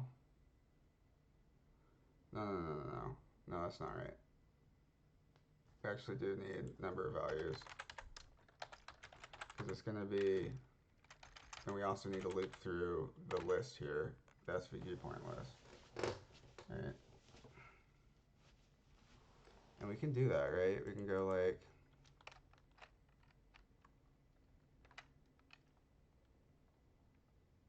we can go SVG or this dot length.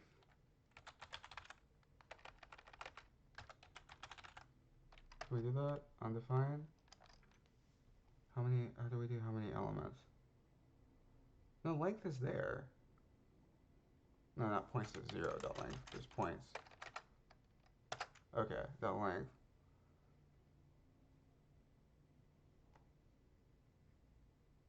And then if we wanted to do points at, yeah.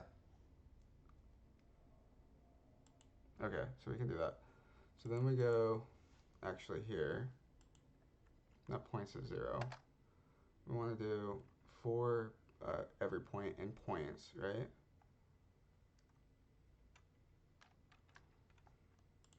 Say let point list.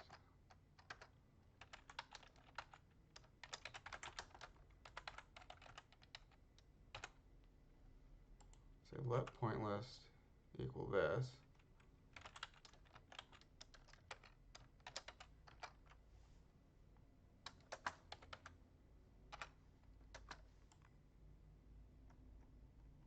Not at 0.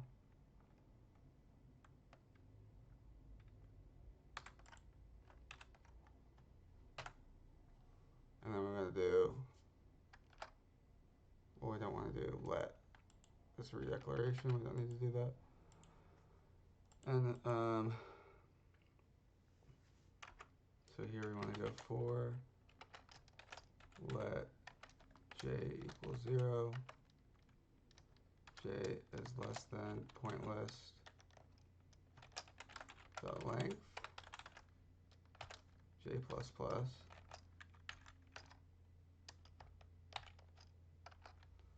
And then we're going to do this.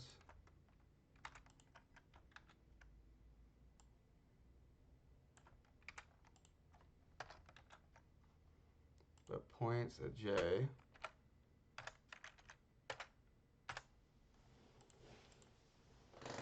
so selected element at groups 0, 0. Yeah, that works. That points at j dot x, points at j dot y. And we're going to go num values is 0. Num values plus plus. Right, and then ultimately what we end up with then, after we do all of that, is we're going to say we're going to return, well we're not going to return, we're going to say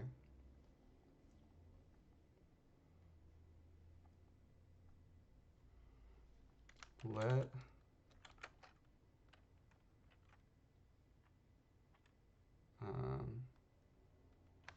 what do they call it here?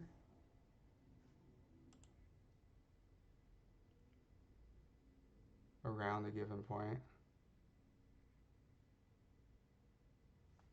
So they don't really call it anything.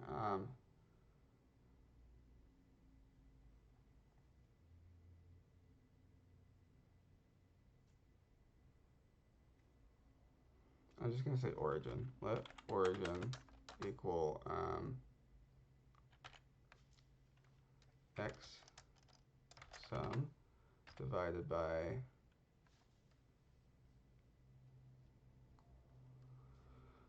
and I don't think we need to. I don't think we're gonna need to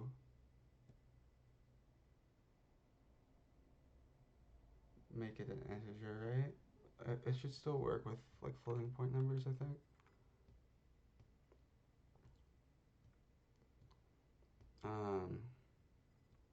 X sum divided by num values, y sum divided by num values,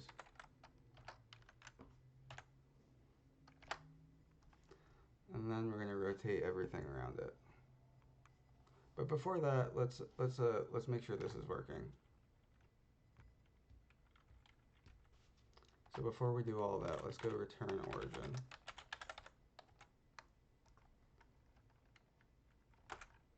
And let's implement the key code thing. So we're gonna go else if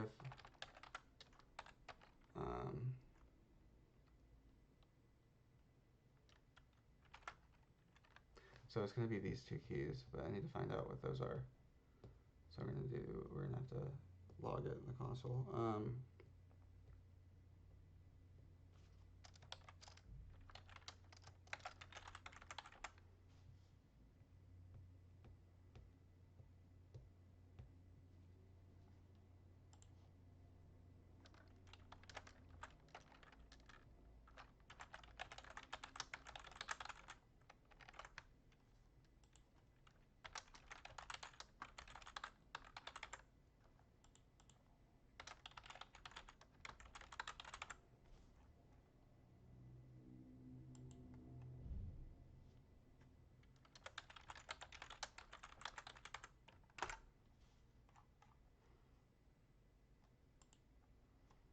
Okay, so we gotta find out what the key code is first, actually. So we're gonna go ahead and log the key code.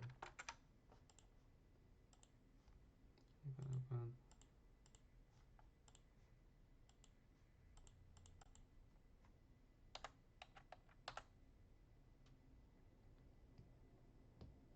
Shapes is no, of course.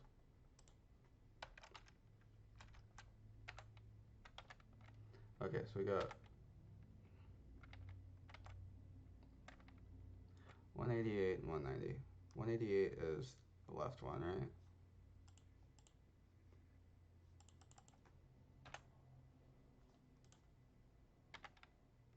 188, 190 is the right one. So we're gonna go.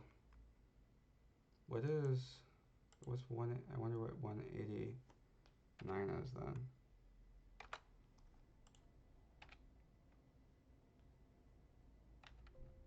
Anyway, 188, 190.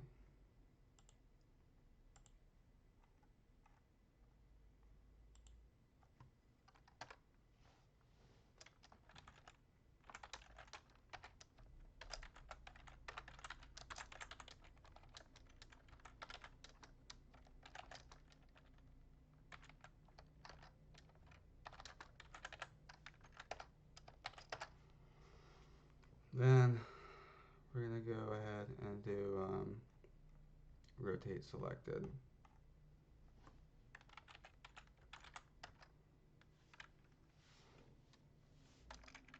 actually going to do if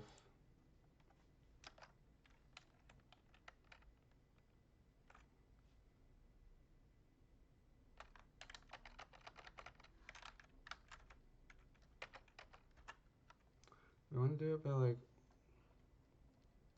what would we do, like 2 degrees? 2 degrees is a good like rotation amount. We don't need to do like 1 degree, right?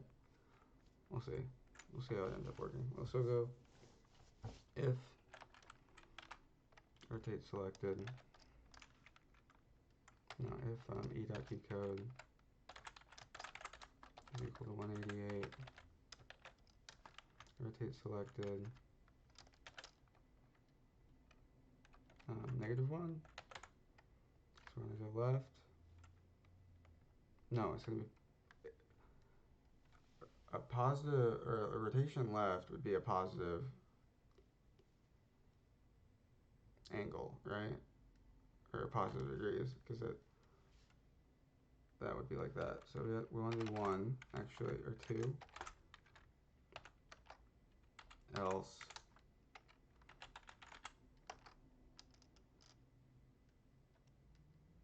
we'll say -2.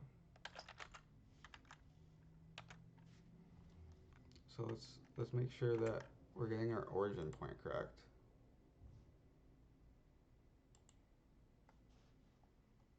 But so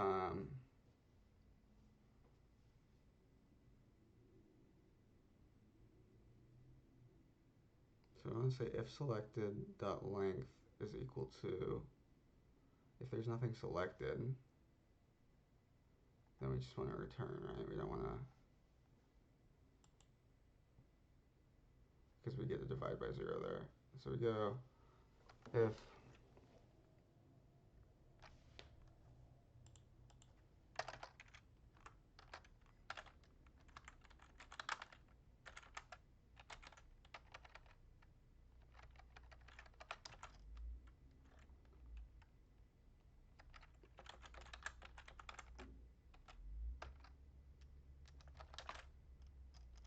I'm just going to say is equal to 0.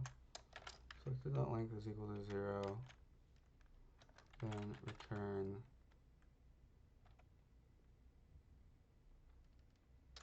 null.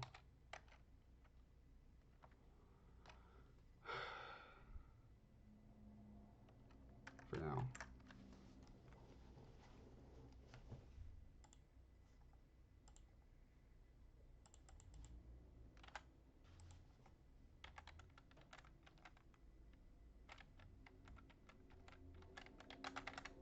Okay, it's not doing it.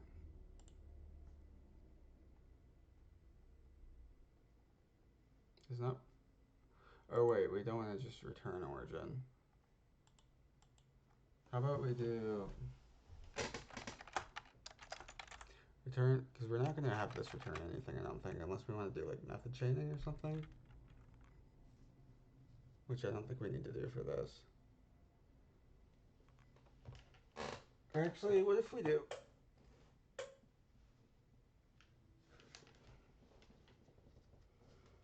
If there's nothing in there, then we just want to go, well, no, because this is going to rotate everything is selected, so we're not going to do method chaining for this. We'll say return false if there's nothing in it, which means it didn't complete successfully. Else we're going to return true here. But it still should have printed, or it should have given me something here, shouldn't it? I'll just say console.log origin.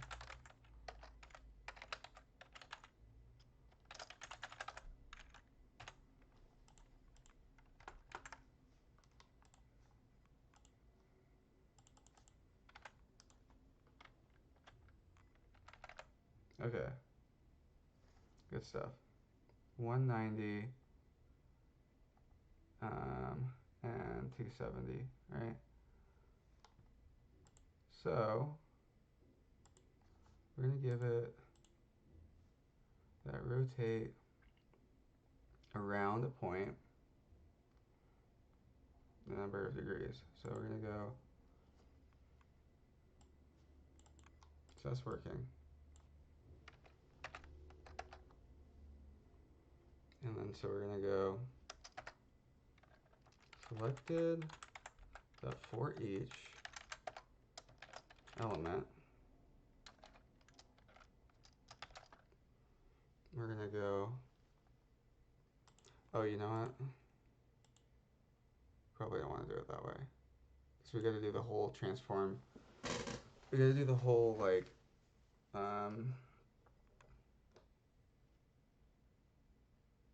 string manipulation thing.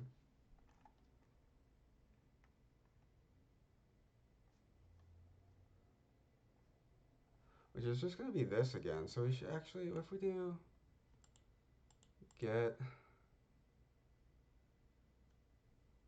can we change this?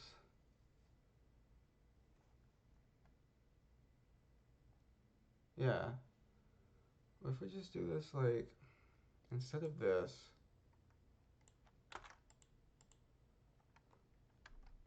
we do like get transform property. That's what I should have done in the first place. Get transform property. Well, no. It's going to be a little bit different because we need to do a different size array with different, and we want to have,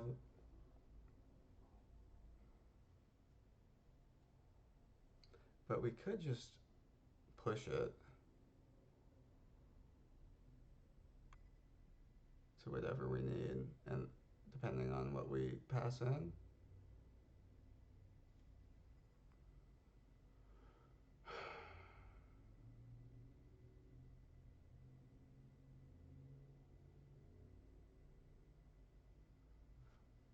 Let's do that. Well, no.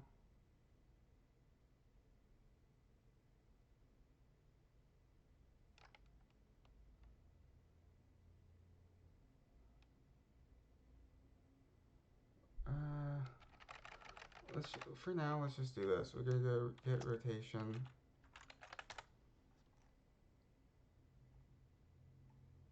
We're gonna do the same thing here. And it's gonna be, because it could be, see, it's like, this one's a little bit weird because it could end up being 1 or it could end up being 3. Right? So we need to say, we might abstract this into like a get translation property or transform property sort of thing later. But like first I want to, because it's going to be like a little bit custom depending on which one we're looking at.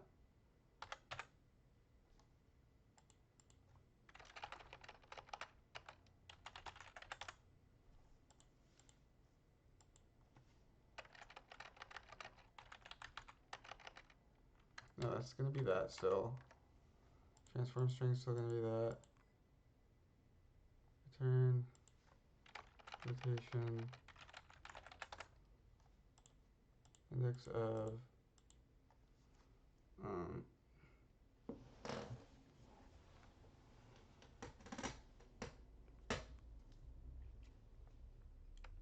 index of rotation. I'm just going to say rotation on it. We're just going to say rotate.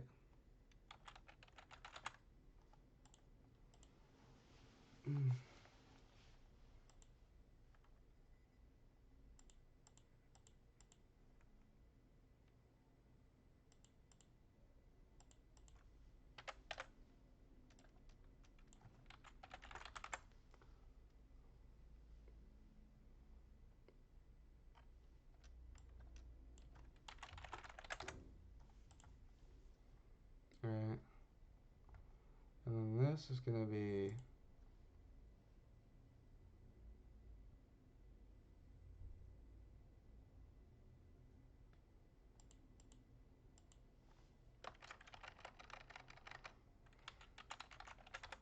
rotation string index.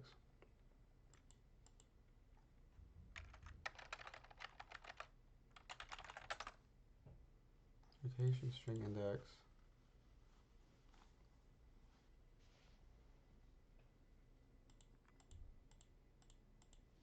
call this like rotation string start.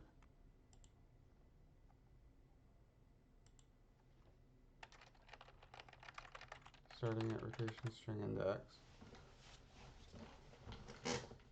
And then you're gonna go +1. But here's the thing.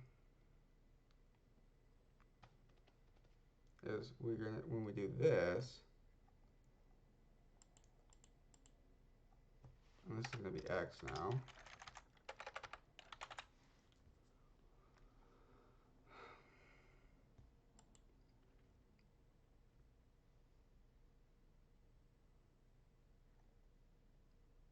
And this could end up being -1, or it could end up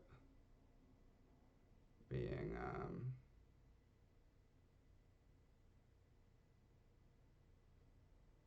yeah. So I'm starting to sort of see what I could do to like extract this, because we're gonna want to do this. Like, if we don't, then we're gonna have to do this again for skew and also scale. So we might just want to like, for each one, it's just like basically, space. Oh, but you know what? I've got commas in my translate string. So I guess I'm gonna want to see like if it shows up as commas, or if it shows up as because in my transform translate here,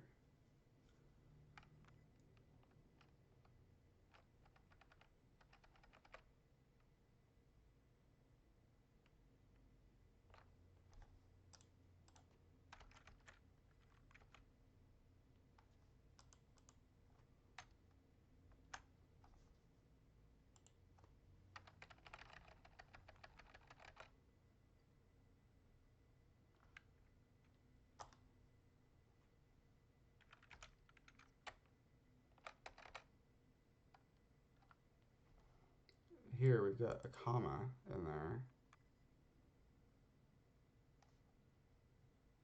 But is that because we're telling it to put a comma there? Or is it just because there should be a comma there?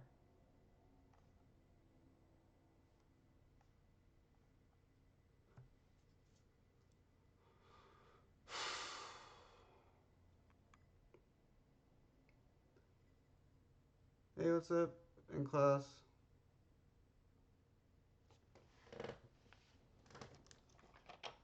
Thanks for stopping by.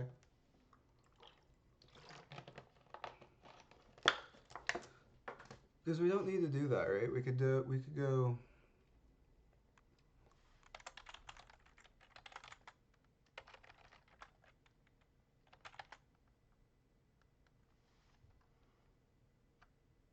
go dot attribute.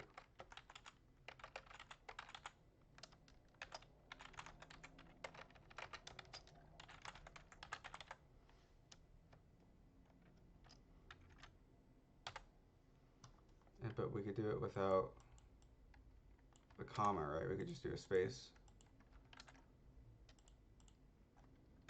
there. Do like 100 or 10, for example.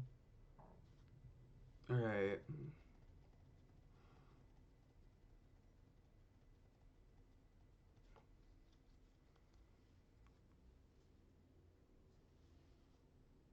But we could do it with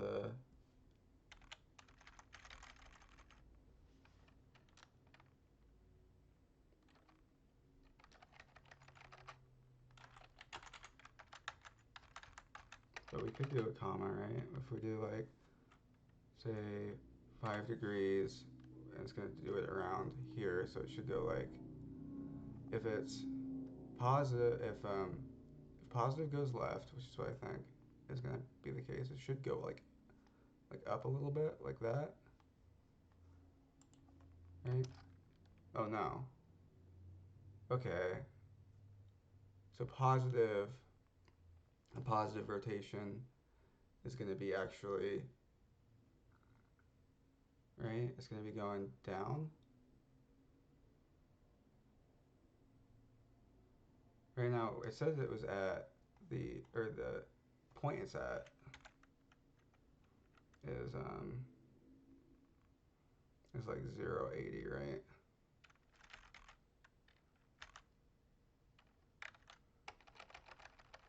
We're looking at this now.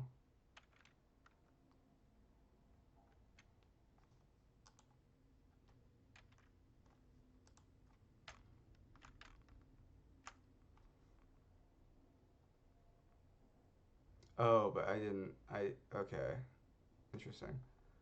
Okay, so it's going to be from based off of where I put it originally because I'm not doing the whole reason why I am making a little art project, or well, overall, I'm making a website, and if you want to check it out, it's at like you can go to my GitHub here,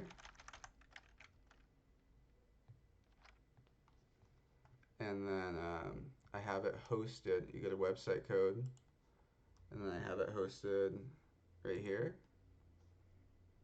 Um, so I'm working on this, and it's got a few different little graphical things I've made so far. But right now, what I'm working on is I'm implementing, which you can also find. You can find the original version on Python in Python on my GitHub. Um, but I'm implementing this program I made a while back to like make little polygon art. Um, where you can sort of take anything you want and then like duplicate it, rotate it, scale it however you want, and then export it as an image. Um, which I used it to make this desktop background, for example. I used to make the desktop background. Um, it's actually the what part of it what part of it's confusing? Like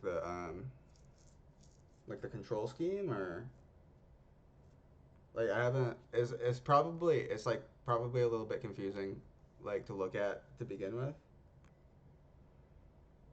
Um, just because I haven't like put the control scheme down.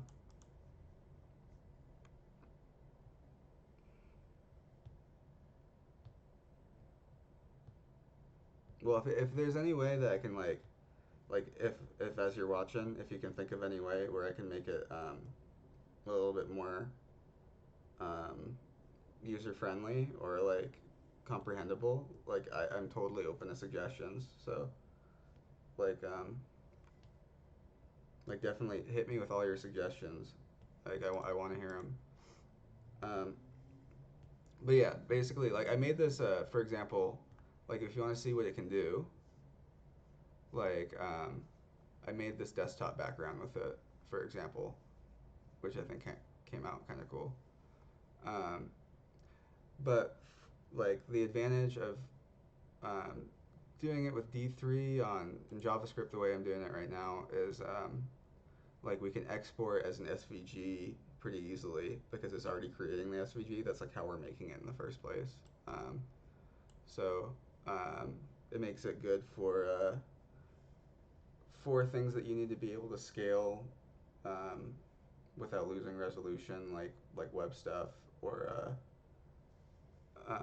if you want to be able to like if you want to make something and then be able to like actually um, dynamically play with the individual elements of it, like with a JavaScript script or like on your own website, you could create like an element um, using this tool ultimately, or that's what I'm going for.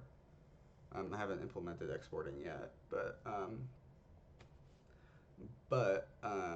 and then you could be able to do your own basically everything that we're implementing now. But yeah, so basically that's what we're going for is like something to make little like art like that. Um, So, where are we at? So let me close this up. We're rotating, and then we're here. So for every element, what we want to do is we want to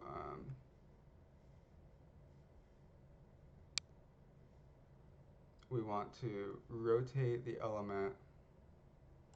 Oh, but that was the thing. So we actually need to do. That's what I was talking about. Was we need to do what we did. Oh, that's where we were actually. Let me get rid of that for a second. So we were doing the function here for get rotation, right? So we need to find if there is an x value. So if like this could be -1, so meaning that there's no comma. So we want to say if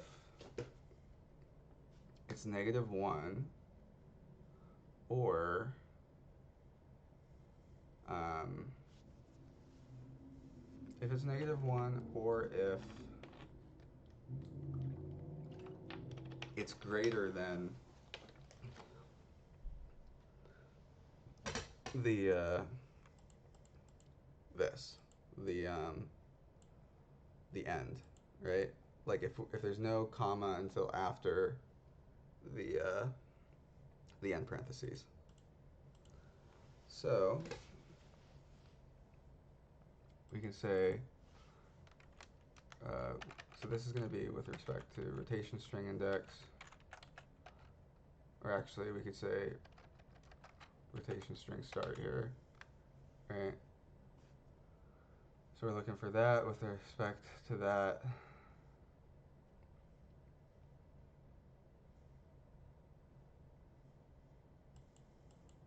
And then we want to look at that. Then we want to find rotation string end.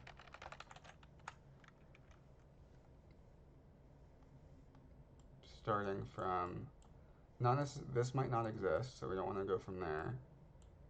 We're going to go from start.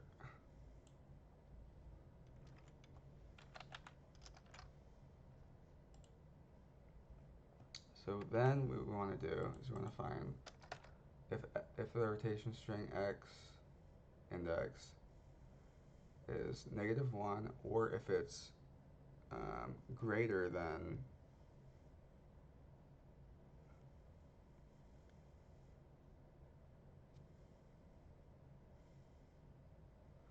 so then we'll say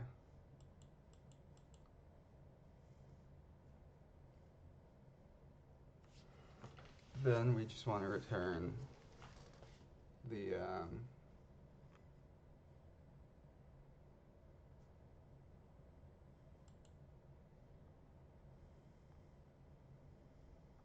we'll just say, well, let's say number of elements. We'll say we'll do let number of elements here. So so defining a variable number of elements.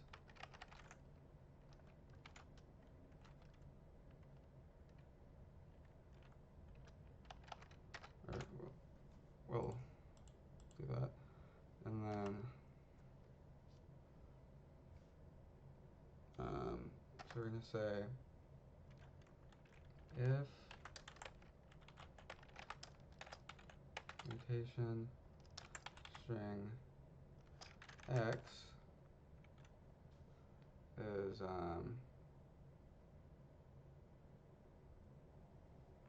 is equal to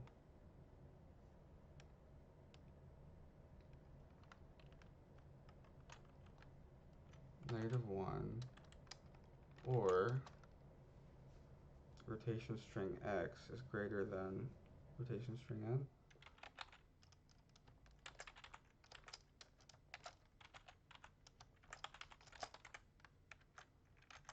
So that or that, then our number of elements is going to be just 1. Else it's going to be 3 because we have the degrees to rotate it by, and then the x and the y value to rotate around.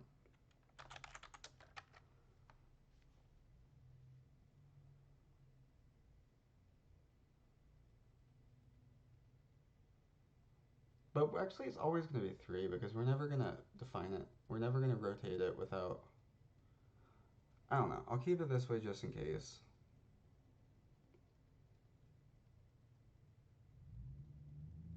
Just in case we end up using rotate on something, like around, and we want to do it around the absolute origin. Which I don't know why we would even want to do that. Like ever.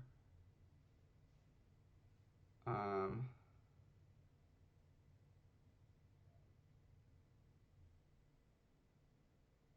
don't know, I guess I could see it like a use case for that. But we'll just say then number of elements is 3.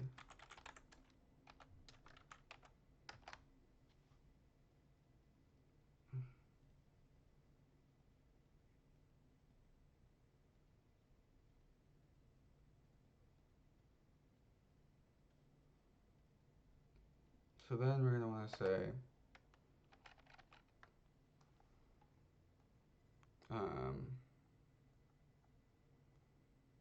if the number of elements is 1, or regardless of whether it's,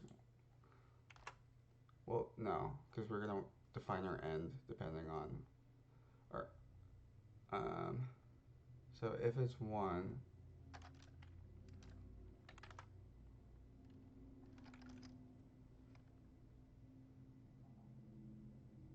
which I guess we could just do it here, right? I don't know, it's more readable this way. So we'll say if number of elements is equal to 1, then what we want to do is we want to say our rotation at 0 is going to be parse int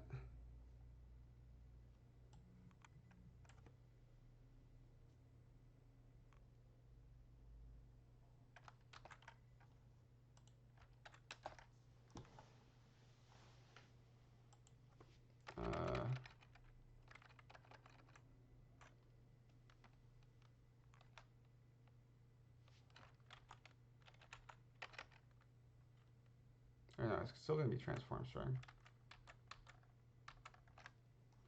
Substring, rotation string, start to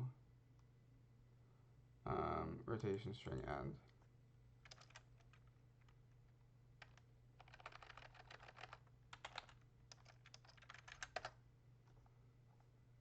That's going to be rotation at 0.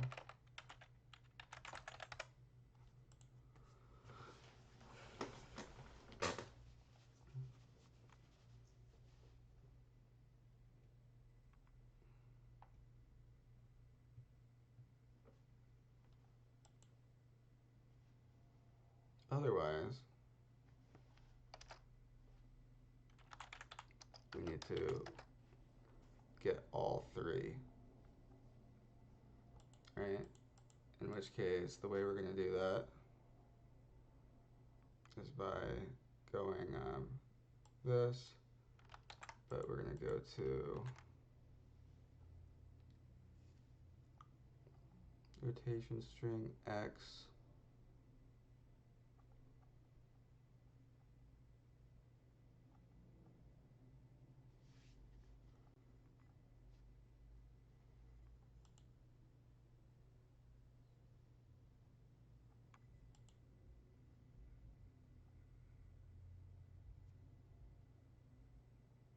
So this is going to go, yeah, to that.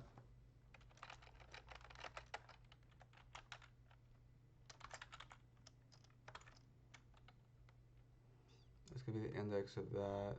So, but we want to go -1, so we're not including the, so we're at the index of the comma, but we're not going to include it.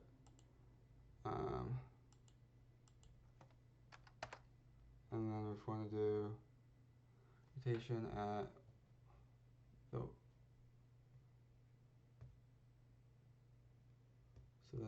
rotation at 1, the actual x value.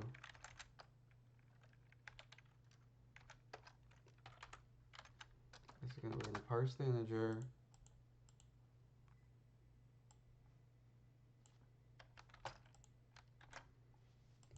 And we're going to go from rotation string x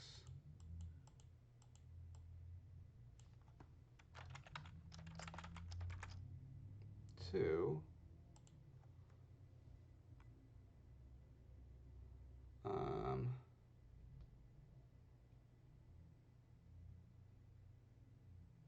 well, actually, this is where we need to find where the other comma is. So we go let rotation string y equal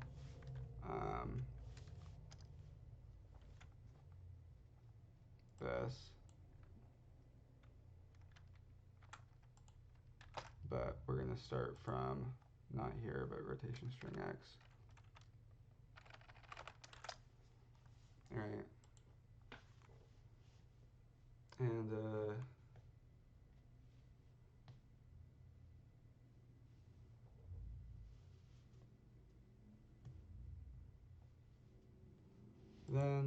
then what we got to do is we got to go to that, to rotation string y minus 1.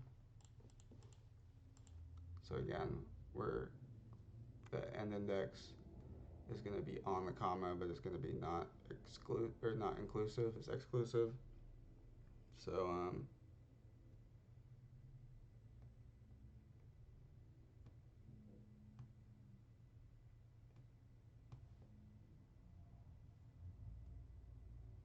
perfect.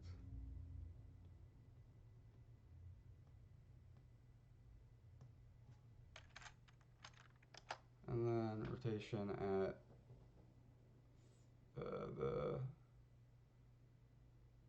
y value is going to be from y to the end. Two is going to equal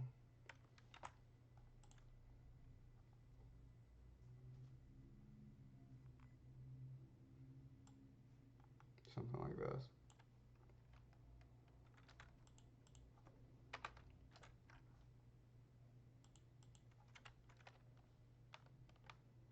From y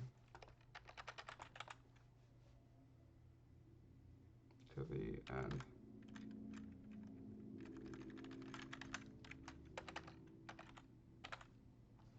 All right, so that's good. We're going to have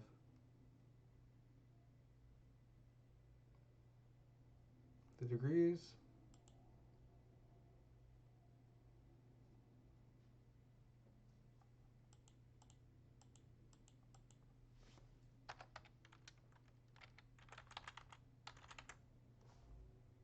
And then the x, y value to rotate around.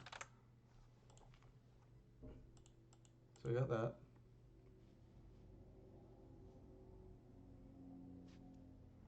And then you just want to go ahead, once we have all that, we're going to return rotation.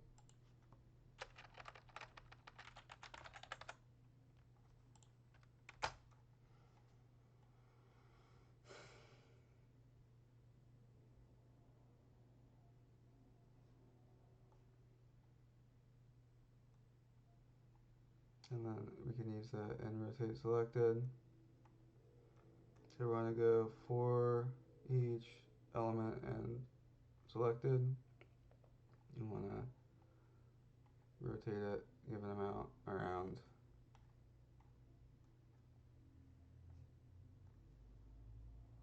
So, okay, again. So what we got to do,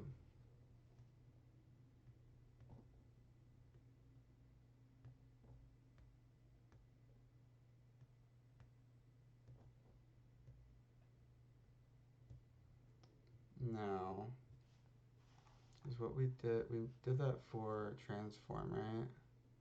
Or translation. Or we're not,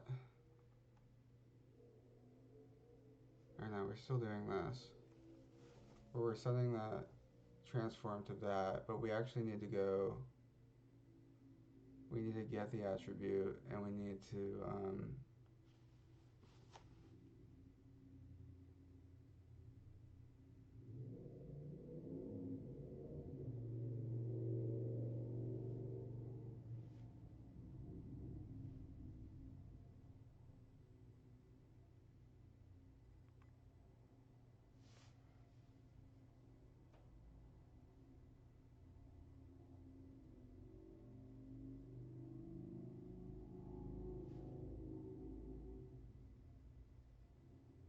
so if we get 0, 0 there,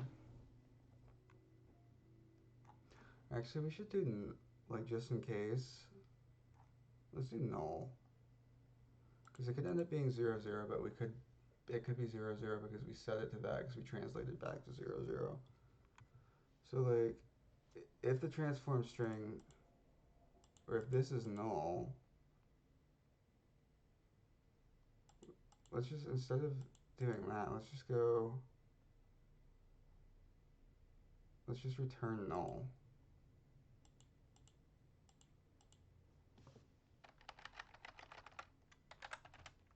So that we know that it didn't have a translation.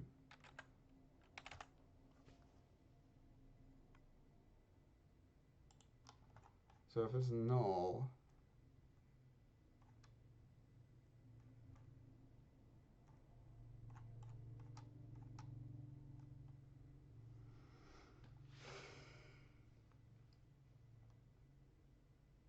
or we didn't really, I don't know. It doesn't really matter either way, right? Right, I don't know. We didn't need to do that. Let's go, instead of doing that, what we're going to do is we're going to,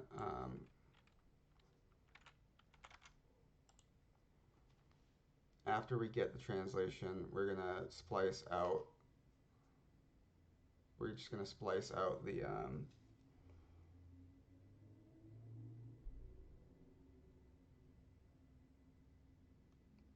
can we do that easily with a string? Can we splice a string? And JavaScript?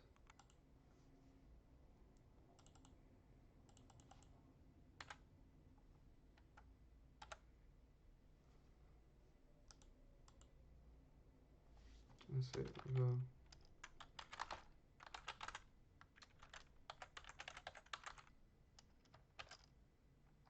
Not a function. What is that split? No? Oh, that's gonna do. Can I just make this as a.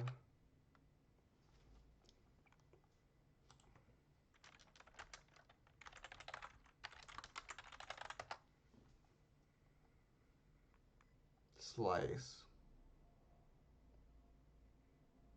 So it's like splice, but without the P. Interesting.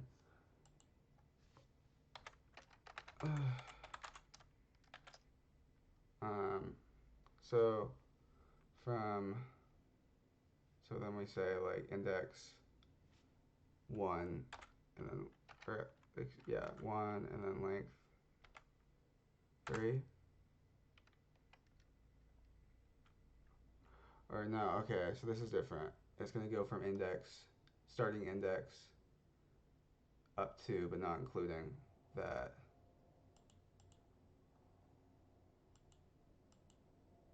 Okay, so what, okay, so then, but that's gonna change the original string, right? So we go,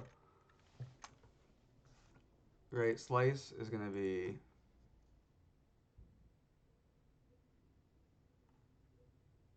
begin index and end index, okay. So it's got a little bit of differentness to it. So we're gonna go, S is that, let S equal that. And then say S dot slice from, say like from 1 to 3. And then it's gonna take that out, right? Or no, it's not gonna take that out. Huh? So what's the difference between this and the substring? There's not without modifying the original string. That's not what I meant. What I need. I need to modify the original string. I don't understand what the difference between that and substring is.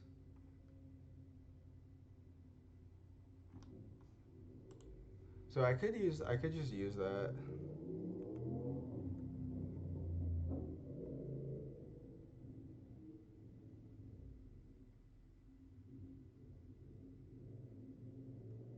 I could just end up using slice or substring. I could just substring up to and then.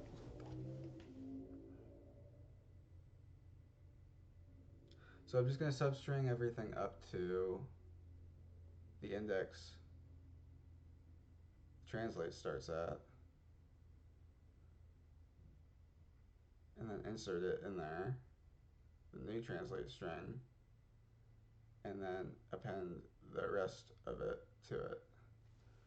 Alright, so we're going to get like,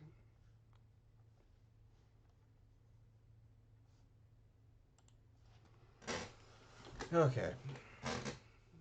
This ends up being a little bit more involved than I expected, but it's all good. It's coming along anyway, slowly but surely.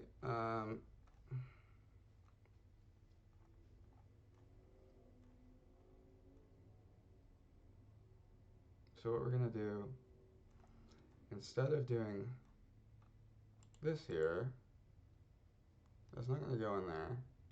And also this doesn't, like, I don't understand why I did that in the first place. Well, actually,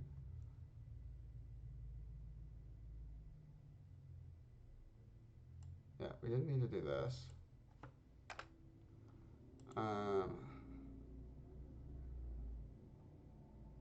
And we didn't need to make it a function either.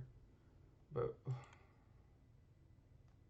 we're just going to go ahead, instead of doing that, we're going to get, oh, well, that's not for this anyway, but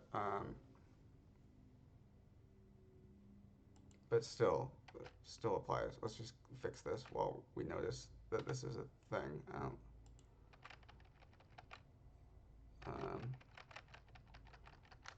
That was before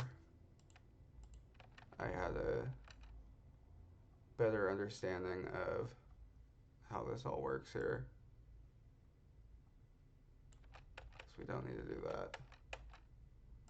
That goes to there, so we need to go there, okay. And just to be sure, I just want to make sure. Yeah, it still works exactly the same way.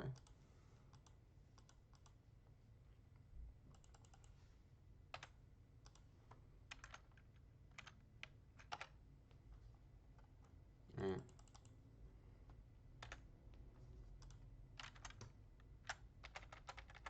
But we're not worrying about that yet anyway. So, okay, so we fixed that because that was not the way we needed that. But here, we're gonna change the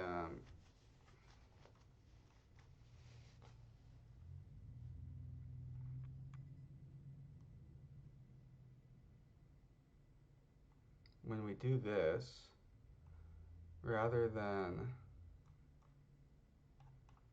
not this, when we do this, rather than do this, what we need to do is we need to get everything up to where the old translate was, and we need to then append that. So we'll say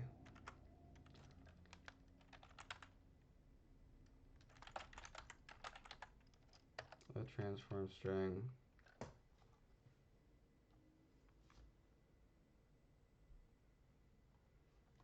equal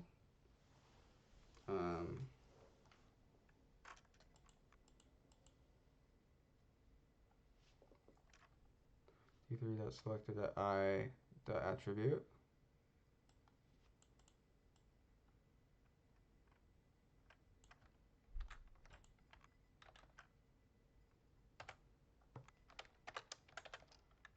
transform. And then you just say let t begin equal, and if I do just a single, if I just do one, it's just the end index, right? If I go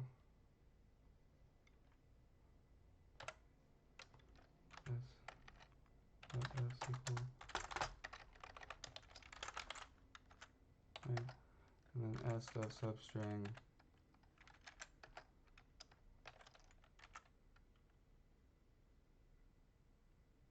no, it's the opposite. Okay.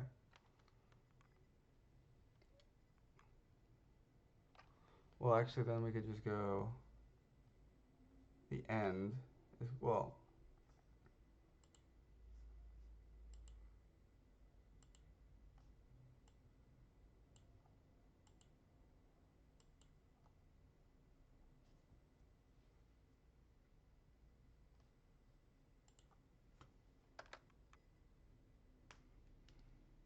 I need to translate index.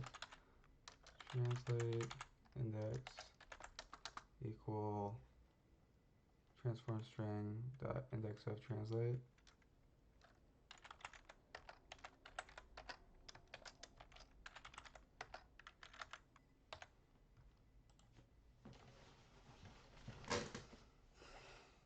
And then we'll say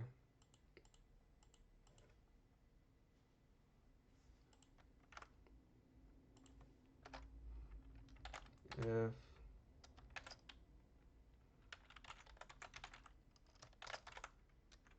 it's not equal to -1, then we're going to do all this. Otherwise, we're just going to do this.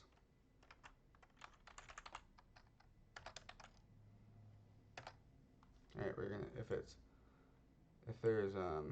if we haven't done any translation to it, then we're just gonna do it exactly the way we did before.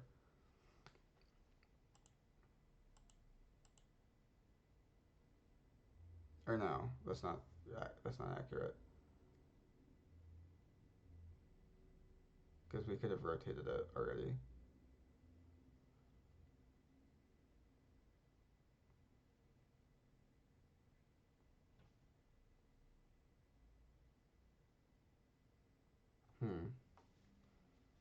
So if it doesn't exist already, then what we need to do is just put it on the end. So what we're going to do is we're going to take the current attribute. We're going to go transform string plus that.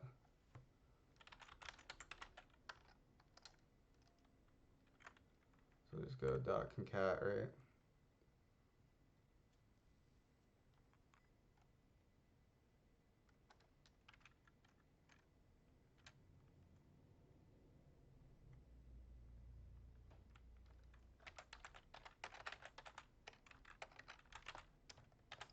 That.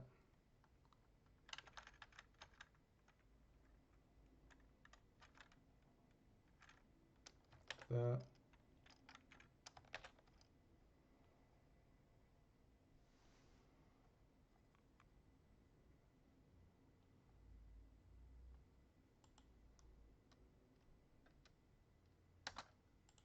Yeah.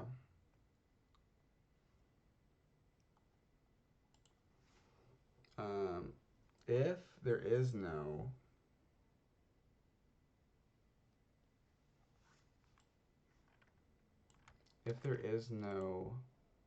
attribute in the first place, so if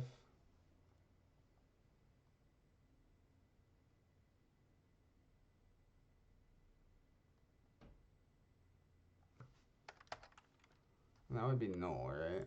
If like say we go, that would just be undefined or null or whatever. Like if we haven't done any transformation, like we do that, and we go like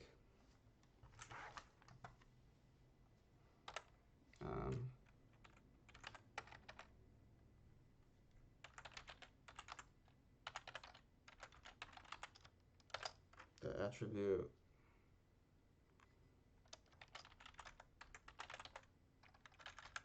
yeah, null.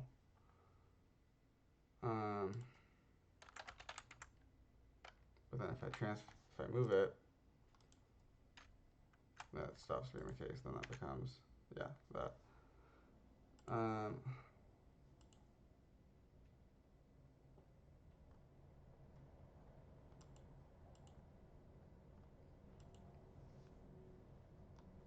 So then we'll say if this is null,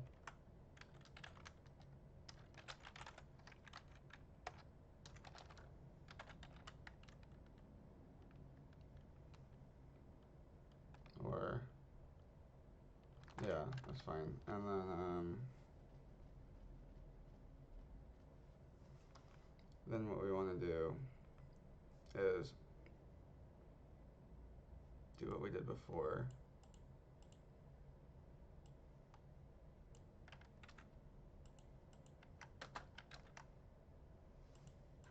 Take that off. And we don't need transform string, obviously, because it doesn't exist. I'm going to take off one of these. Now we got that.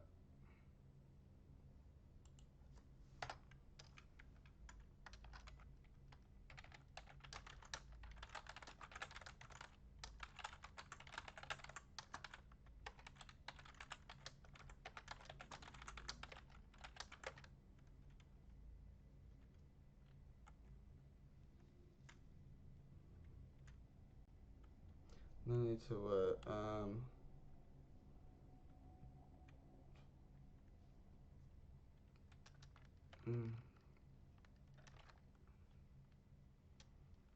or no, then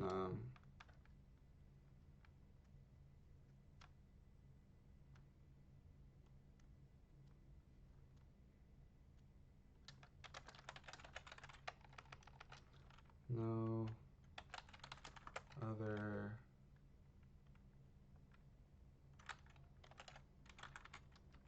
this is a string to worry about.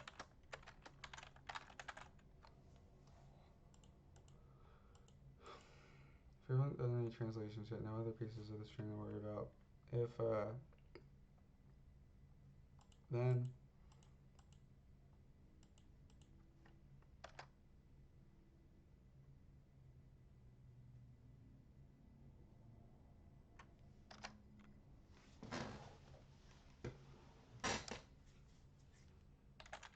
if we've already translated, need to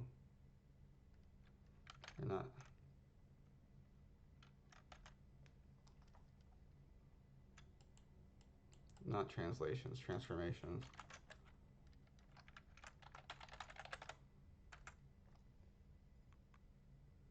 If we haven't done any transformations yet, no other pieces of strings to worry about. If we've already translated, we need to insert translation to, I mean, I guess we wouldn't necessarily have to do that. What we could do is we could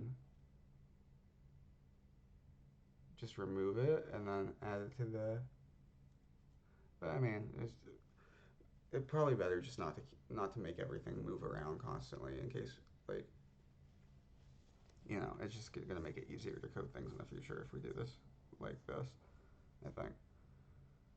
So we need to insert translation into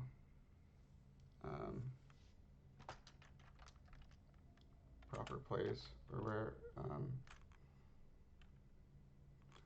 well, I mean, I guess it's going to be different for each one anyway, depending, well, if we want an order, it's going to have like the correct order of how we did,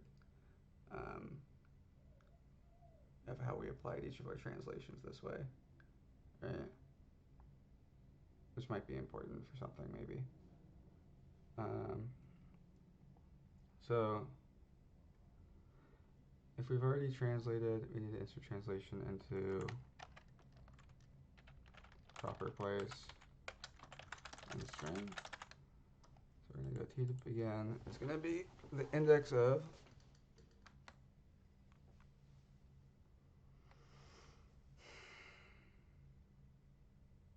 We already have that. We have the translate index. So t end, so translate end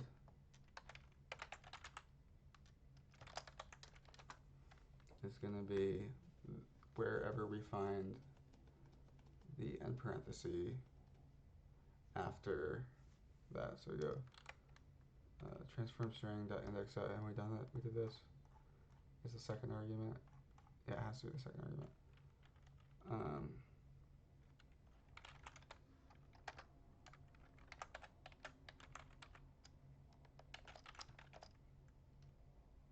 Of the end parenthesis with a starting index of translate index.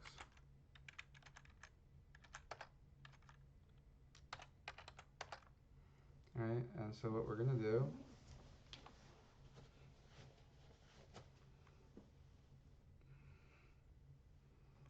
is we're going to go ahead and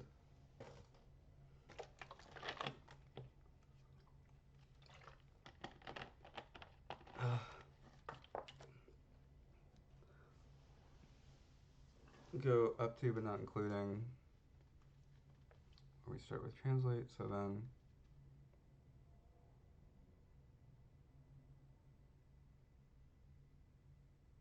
we don't need transform string anymore. What we do, let's go then let new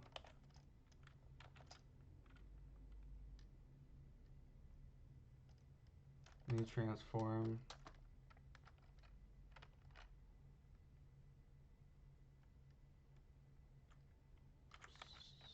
start, or I'll say before, is going to be equal to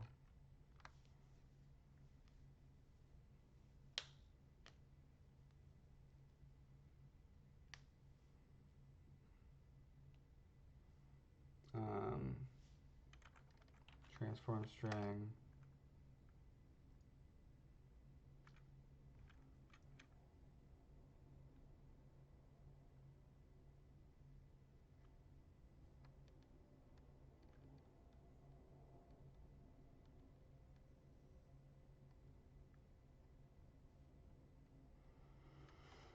from 0, so it's going to be substring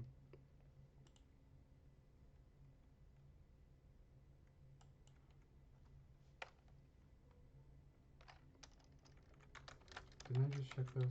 I can't remember what this is. S dot substring. So if we just want to do like, if we just give it 1, right? So now that's going to give me the last 4, which I thought was weird, right? So that if we do 0, 4, then we get the first 4. Okay. What we probably want to do is not that. We'll just do it's actually a perfect use case for slice is going to be this. So we're going to go from 0 to, what if we just do that now? 0 to 4, 2 to 5, 3 to 6, 2 to 6, right? So that works the way I think it does. And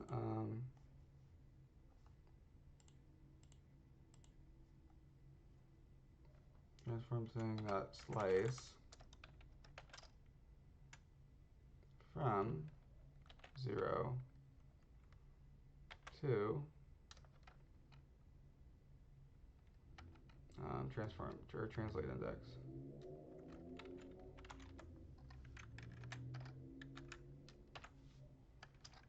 And then let new tf after equals transform string dot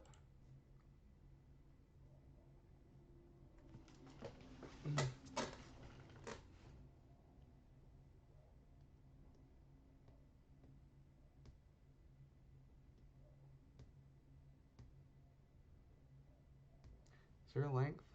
Can I do what length? Stop. Length is a thing, right? Yeah.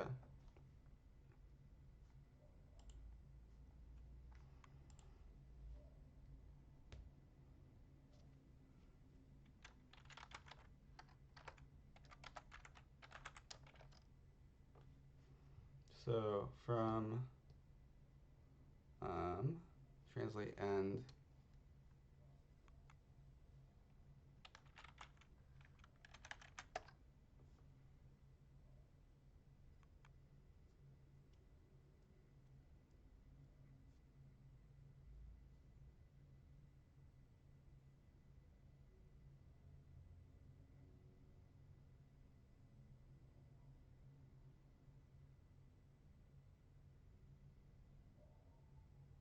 +1, and now it's going to be from, yeah, translate end to, or +1, right, to transform string dot length -1, right, and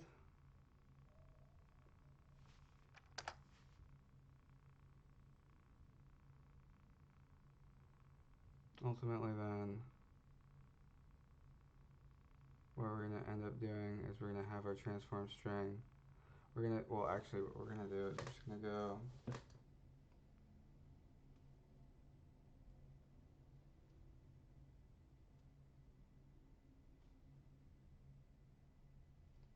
with our new thing, that, there,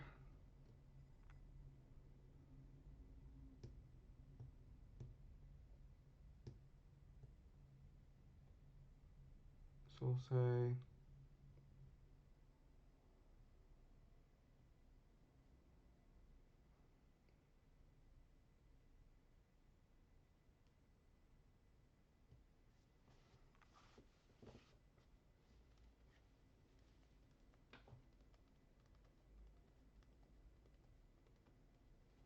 let's just put this as its own variable. We'll say let tf insert equal this.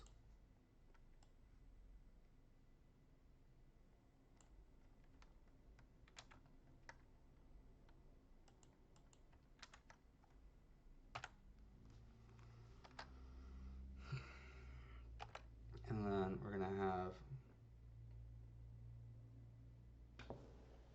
we can just add strings together, right? We don't need to do dot concat, right?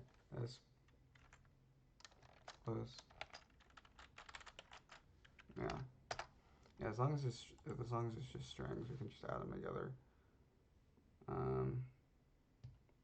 So what we can do here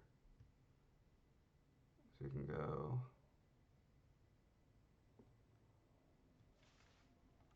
all of this, but what we're going to do instead of this is we're going to go with, we don't need the concats, so that's just that.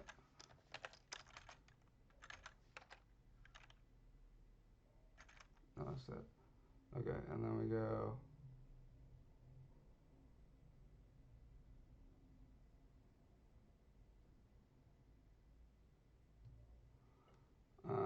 so then what we're going to do is we're going to go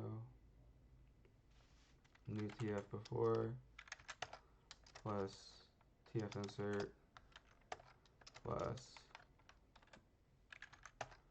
new transform after.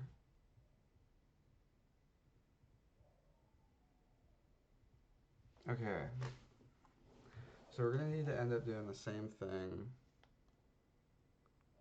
for the rotation. Oof, it's just going to be fun.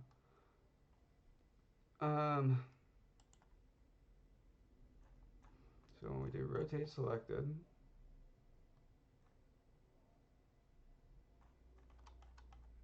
but actually it's going to be the other way around, because, yeah, weirdness. I mean, I guess it makes sense that that's kind of more intuitive, which is why I'm doing it that way. But it's not what I would expect.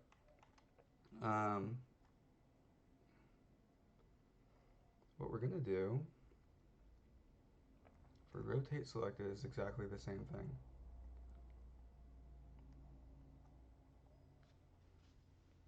We're gonna go ahead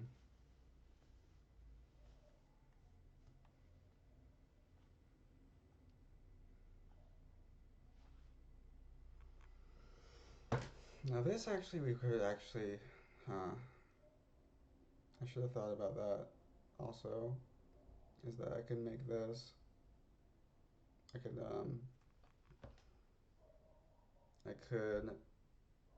abstract this, maybe, like insert based on, well no,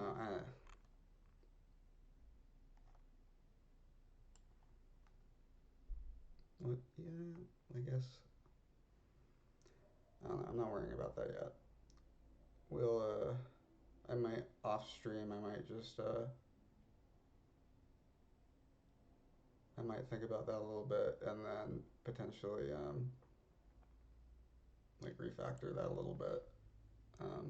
But I'm not going to worry about that on the stream right now.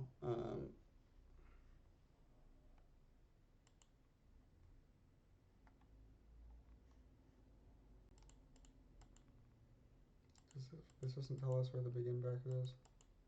No, it does. It should.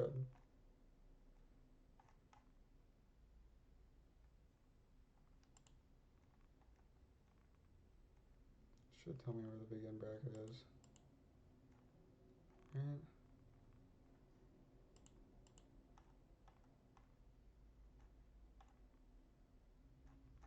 That's for check key. Goes to there. If key carries that to that. There we go. There, all the way down to there. Looking at, okay. Where's this going then?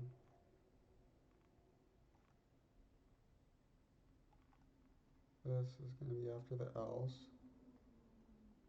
For that. Let's go into that. What is this one for? Is this for the 4? This should be for the 4. Ah, yes, okay. Okay, so that works. Okay, and we're gonna go ahead and do exactly the same thing, but for the rotation, basically.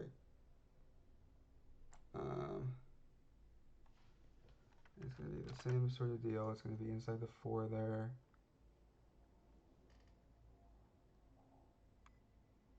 Where is it? Should be. Or no, because we're gonna need to do it again. We're gonna need to go through again all of the selected stuff. So we have our origin now based off of everything that we grabbed. All of the x values and the y values. And our average. So we're gonna go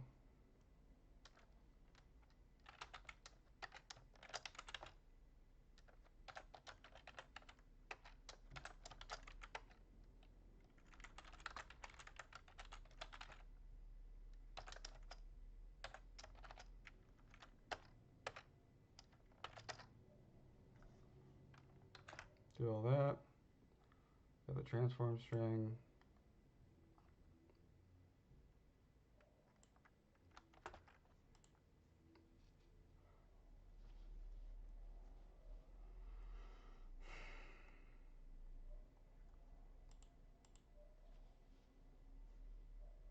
Okay.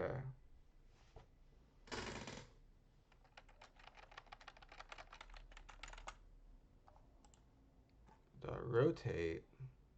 So that's what it's supposed to be, right? Rotate.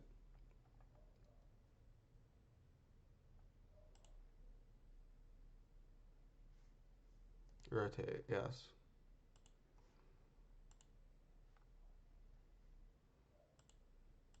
Concat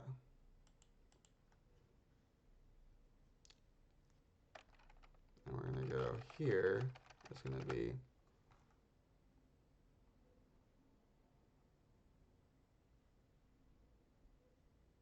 where's our things?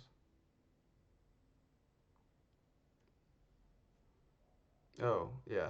Okay, so it's going to be degrees. We're going to put the comma. We're going to put the origin at 0.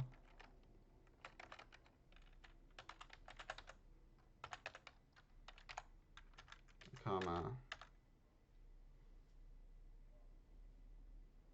And then our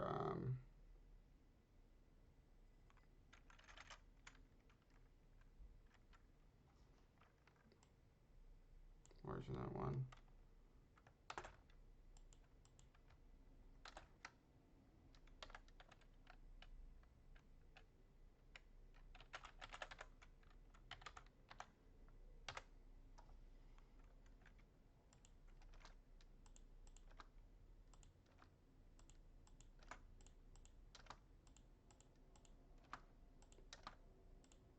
How much longer it makes it just supposed spaces. Okay, degrees, comma, origin at 0, comma. I don't like that there. Went a little space happy.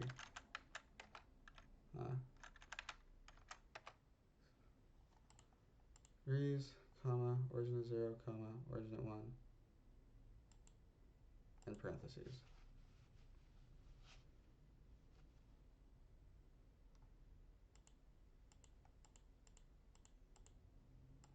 So that's if we don't have any transformations yet. And that's going to just be, yeah, that's going to be transform. Otherwise, we need to get the index of rotate. And then if that's not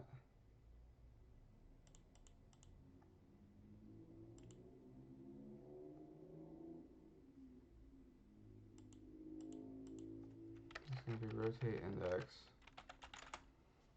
It's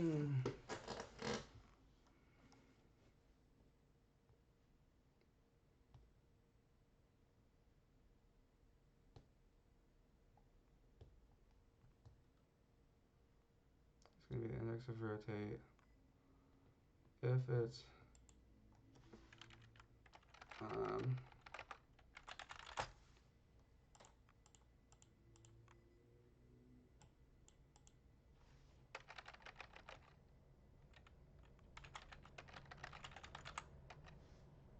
we've already rotated. So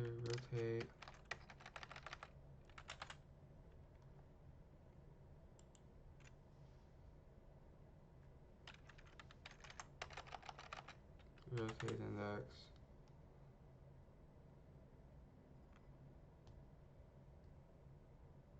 Right.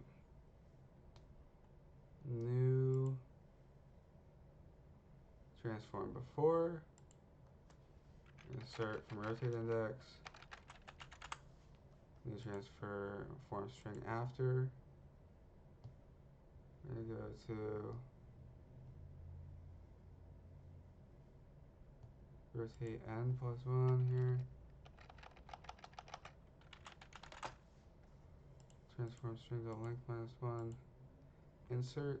We're going to put rotate. We're going to do basically exactly this. Again. Let's take that.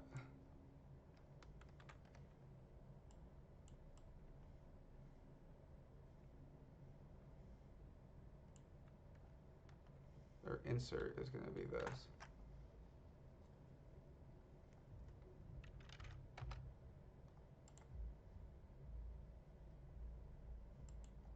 And then, once we insert that,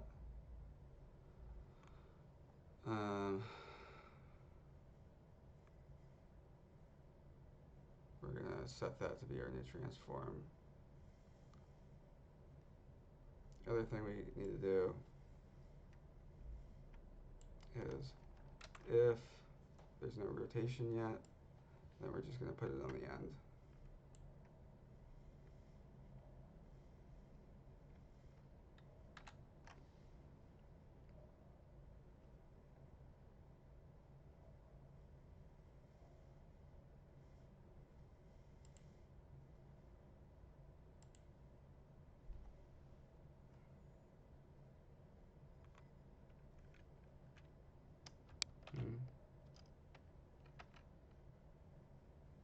Oh, well, that's good.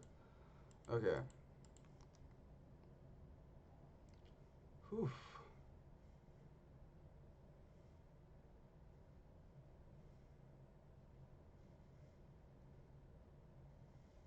Okay.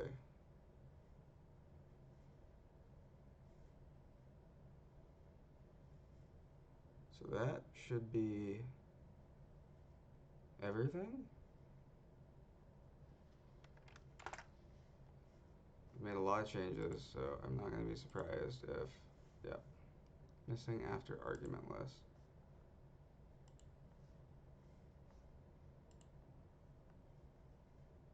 TF insert inside of the transform, or the translate part.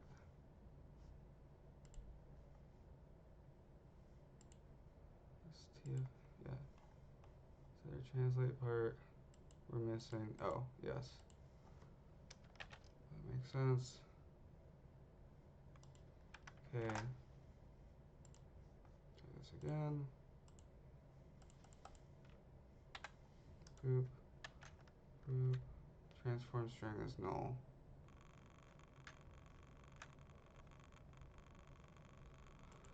I thought we index of translate.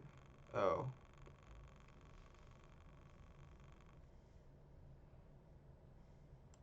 We didn't do, we're not skipping over this.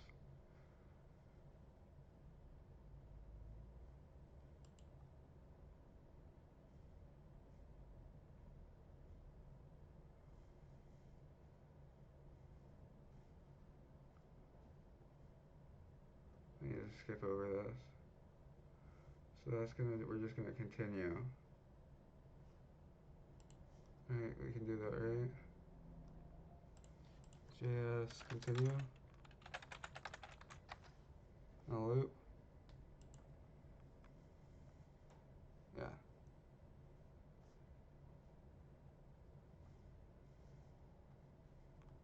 Where is it? It's here. Continue. So if that,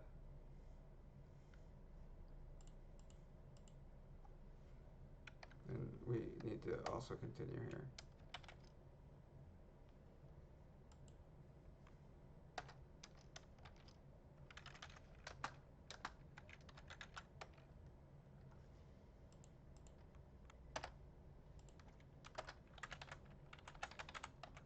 Okay.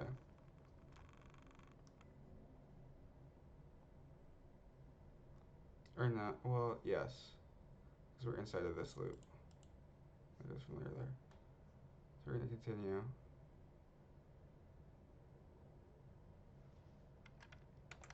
This should be good. But we need to do the same thing here, right? If we haven't done anything yet, then after we do this, we're going to continue to the next iteration of the loop.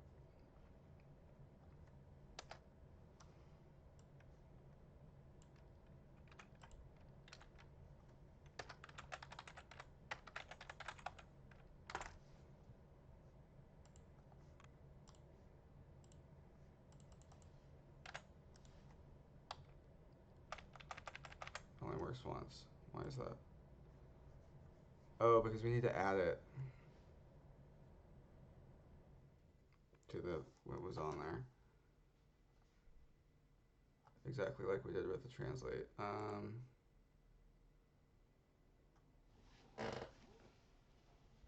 So we need to parse it.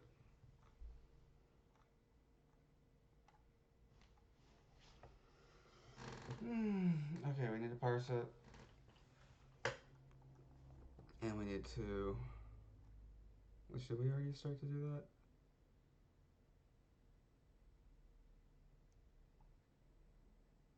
Degrees. The parse the degrees.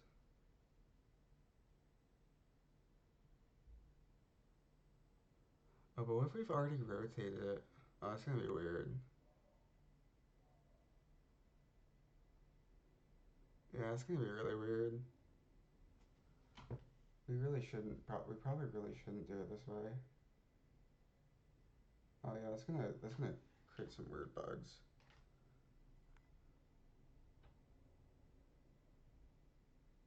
So if we've already rotated it, and then we're going to do it around a different origin, we should probably just do it with respect to its own origin then. Because then if we try to do it from a different origin, we can't have two rotates, right? Or can we? No, that's a good, I wonder if, can we have two different rotates?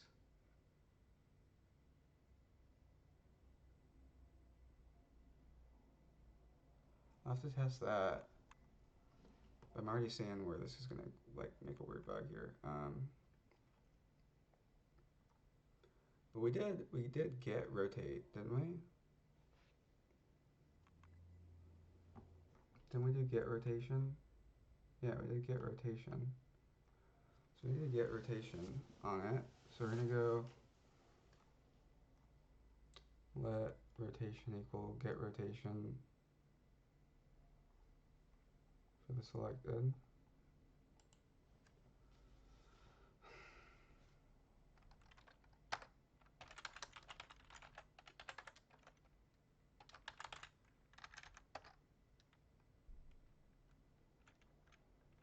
We're gonna pass it in as if it's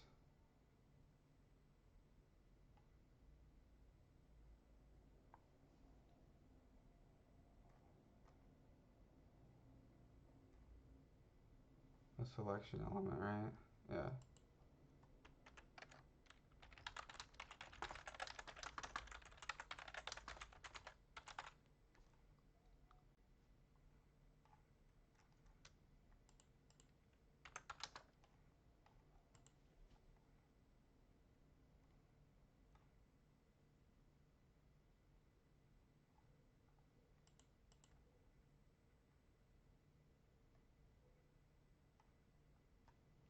So we need to get rotation on d3.select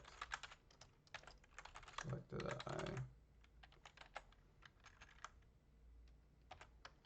And then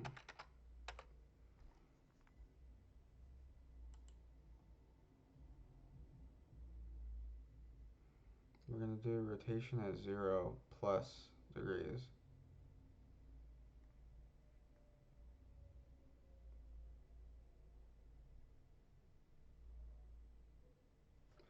But if we were to figure out if the origin's different, we have to do something about that. But again, I'm going to see if I can do more than one rotation in that case, right? So we'll try that. But first, let's just try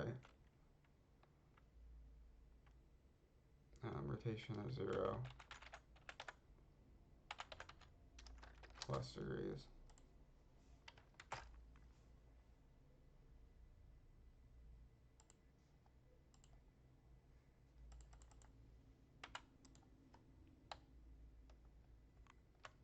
Why is that not working?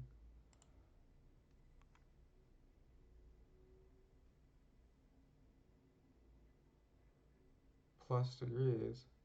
Oh, we gotta do it for everything, every time we do this. Which tells me I should probably make that its own variable, right? Instead of doing this 3 times. How many times do I need to do this? If that's null. Yeah, we need to do it 3 times. Rotation. So we'll probably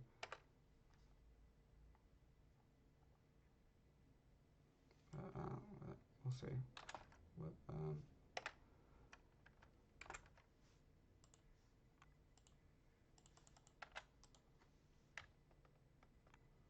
Alright, so that works. Whoa. Okay, so that's a trip. Wasn't expecting that. Why is it doing that? Why would it do that? Oh, because it's changing the relative XY, so it's moving relative to its original position?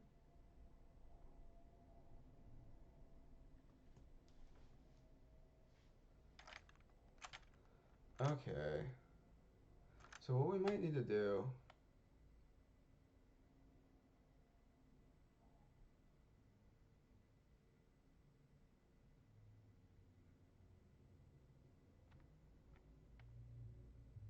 Weird.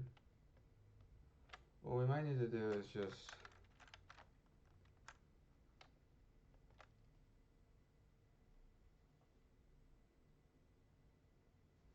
I think we might be better off.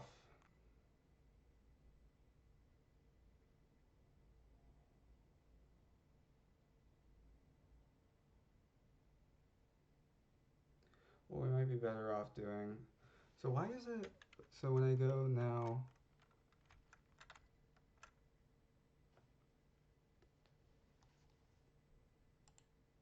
Unexpected value parsing transform attribute. Why would that be the case?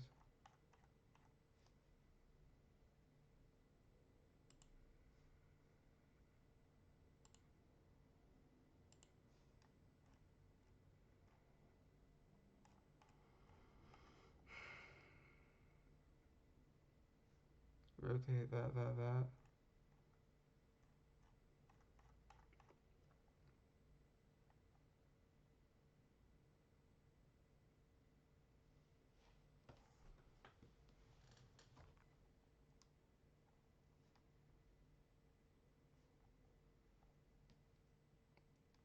Parsing transform attribute. Why would that be unexpected? If I rotate it first, do I get the same issue if I rotate it first and then or no, if I translate it first and then rotate? No. It's just when I rotate and then translate.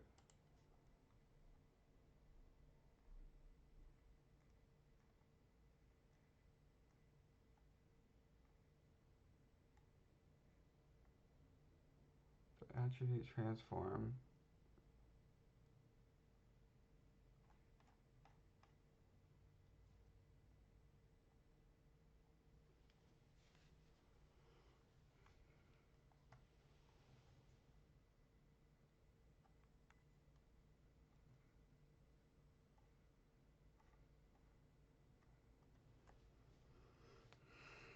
Get translation. Is it in get translation where the problem is? Get translation. Transform. So translate. Return.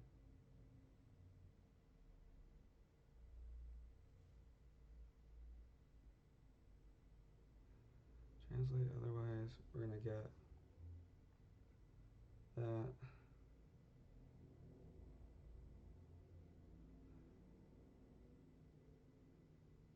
Shouldn't be a problem. None of that should be a problem. Anyway, I should just do. What I should just do is what I did the first time. And just rotate all the points around the origin. Which we can do. Because we have the points. And then we just make a new we could just remove it and make a new shape.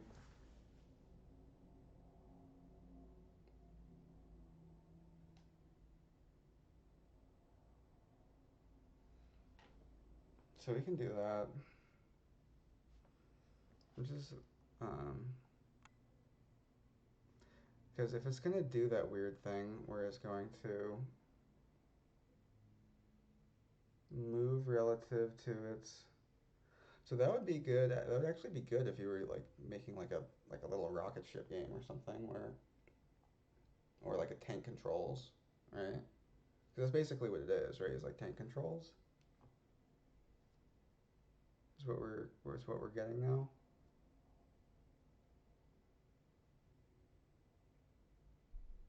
But I don't understand if we try to transform after we translate. Why are we getting an error or a warning? That I don't get. Like, I just want to make sure I understand that, right?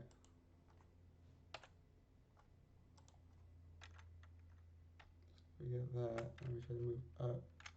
Okay, now that works now. Oh, but then again, if we try to rotate, no, it's when we try to rotate again after we okay.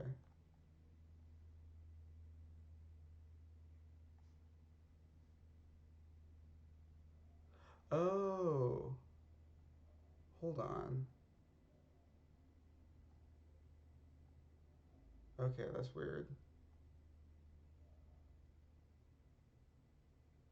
Okay, so we're doing something different and rotate here. That's not working. We do this.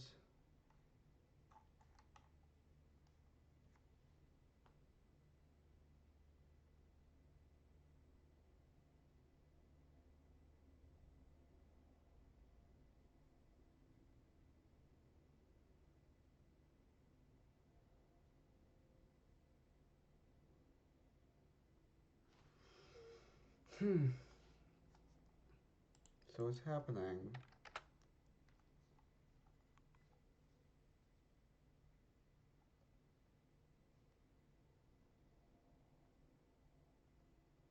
is we're not doing something correct here. We're doing this wrong.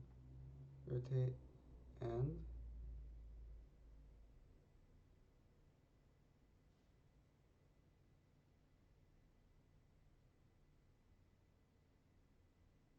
So rotate end must be wrong.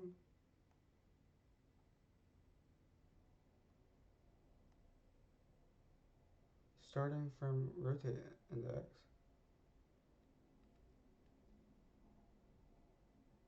So we're looking at, for this, starting from the rotate index.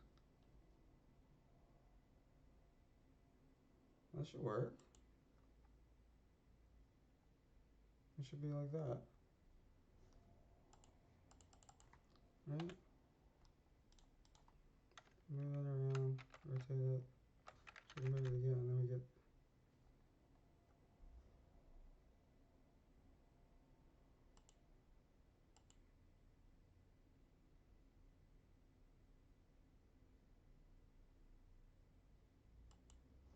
what's going on here? We're getting, we need to insert.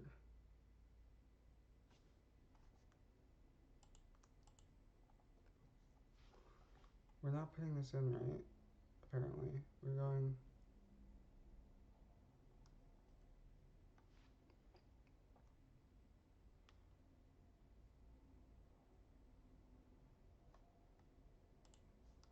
so it's only if, there's only a problem if we already have a rotation, right?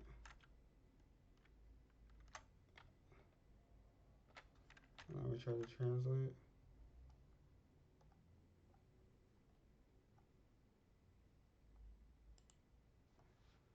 So if we already have a rotation, and then we try to translate it,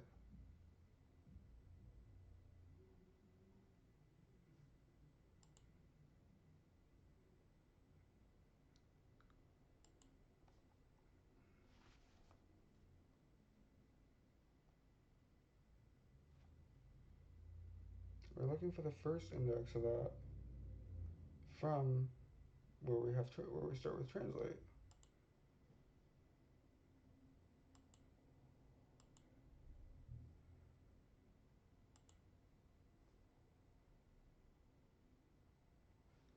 So after,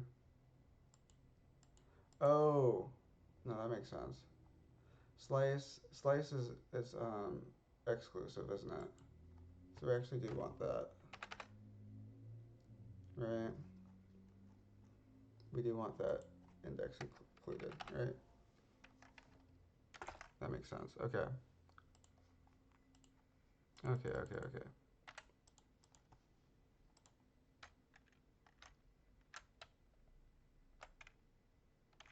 Okay.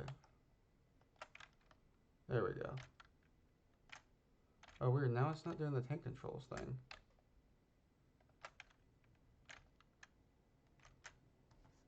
Right? That's weird. Like, we make a little tank here. Oh, let's not do that. Actually, let's go like that. And do like a tank.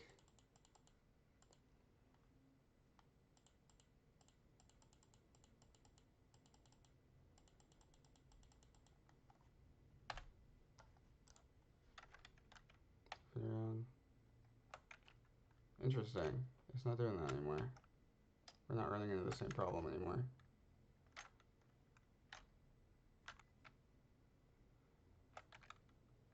Now it's actually working fine. What if we did, so what if we have multiple here? Multiple objects. Oh, that's weird. Okay, that's working though, sort of. Interesting.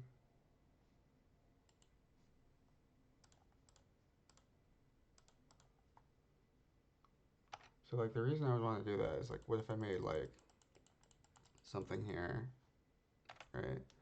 And then like say like do some like eyes or something, right? Nose, like a mouth, sort of deal. And then select everything, and then rotate it. Yeah, it does it all. Like it's not doing rotating the individual elements; it's rotating the whole thing as like a single unit.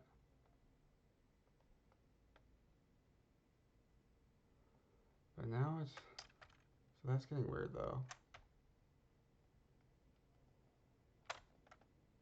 Is it? What's going on? Oh, now we got tank controls again. What? Okay. So doing it this way, we're running into a little bit of a bug. Right? Running into some bugs here. When it comes to, so is that work happening with everything? What if I unselect things and then go back to, yeah, that's weird. So what's going on here? Do we have something weird with the,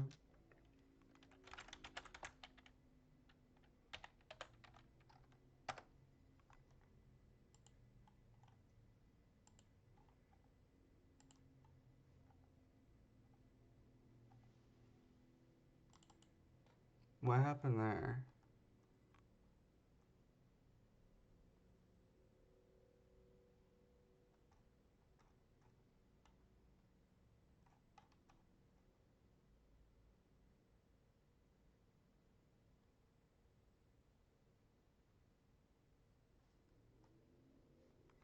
Huh?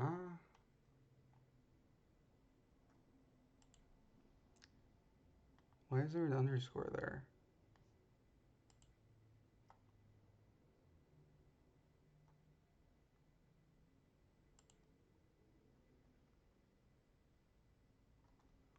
Why is there an underscore there?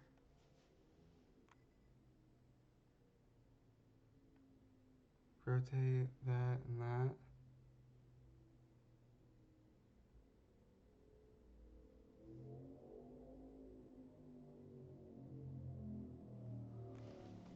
Huh. Do I want to round that? Or just, I could just set the origin just to be an integer values. You think that might fix it? I already am doing parse int though.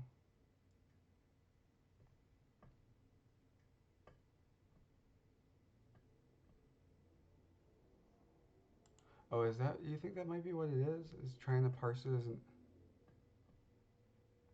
well, if we just set it as an integer though, let's begin with. So we go like,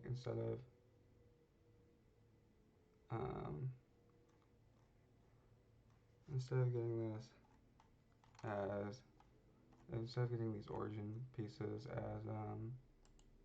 as floats, so if we do math.floor on them, right?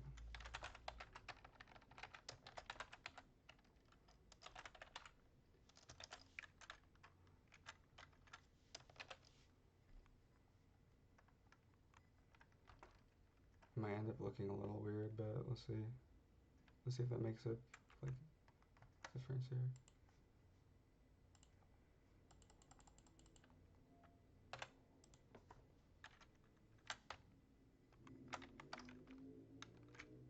Okay, interesting.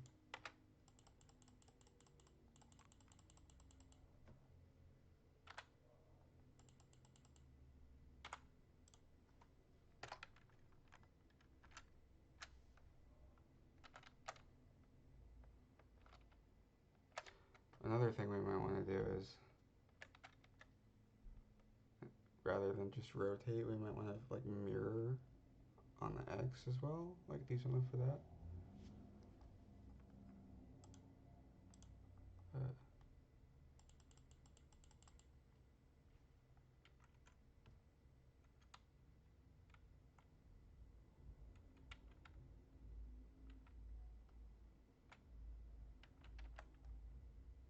So let's put it right cyan, and then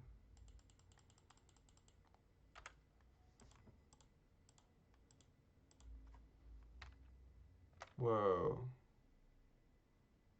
Okay, because we rotated that already. Oh, you know what? That makes sense actually. That might be weird. That might do something weird. Oh, and then we got tank controls again. Okay. Interesting.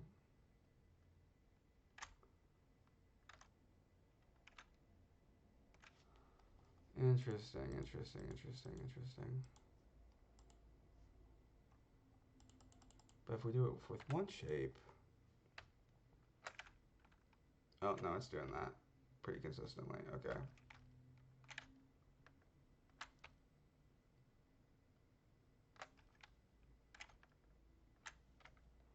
So we got tank controls on this, which is not what we want, really. So we're probably just gonna edit the points. So we're gonna do some math on that.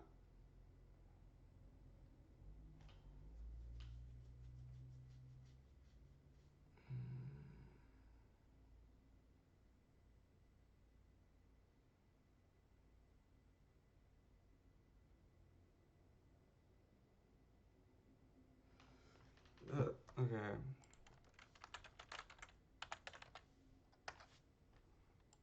Look at this real quick.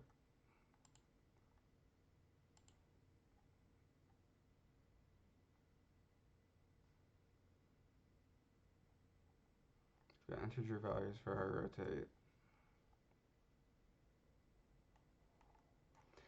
So we're gonna want to do it the way we did it originally, I think, rather than taking advantage of.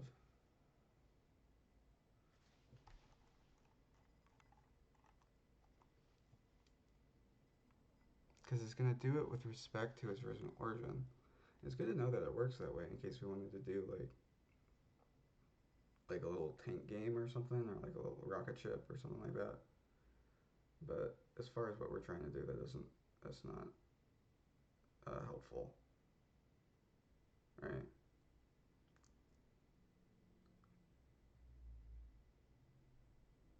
Unless, what if we do it?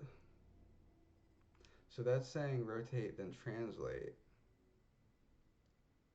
Maybe it matters what order we do it in. Like, what if we make it so that when we rotate, it always goes after translations, right? Like, so right now, like say we do the rotate so it's always at the end, right? Then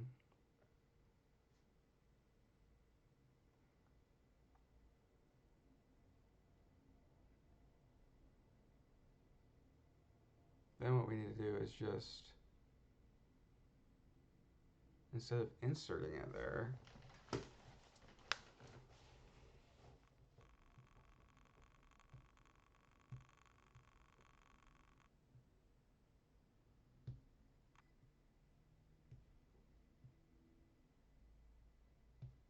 So say we have the before, we have the after. So it would be like space separated. So there might be a space before it and after it, right? There would be a space before it and after it. So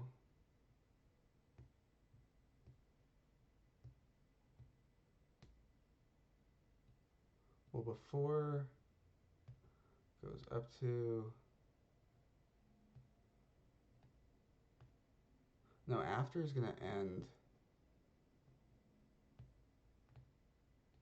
without a space because it's, okay. So then we're going to go, then here, what we're going to do,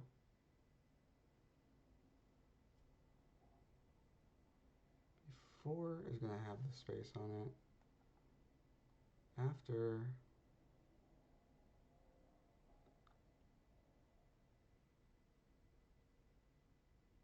this might not be like doing what we think it is anyway, right? Because it's, there's not going to be a space after the insert. The insert is going to be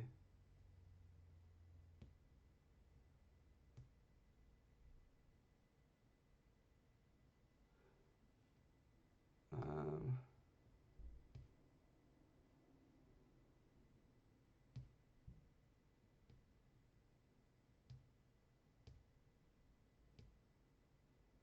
so if there's something after it, like that, for you to translate after it,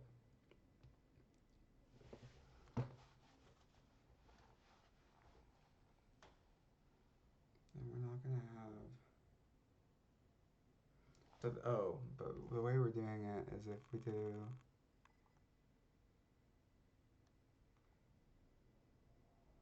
if it doesn't exist yet, then we put the space.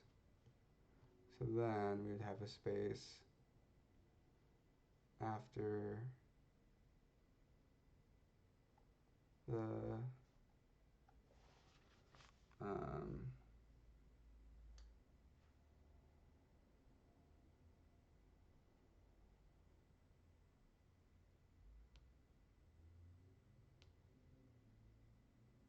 we have a space after the, anyway, else that ends up being an issue. It should show up, right? We'll translate there now. Rotate afterwards. And we have what? We have shapes at 0.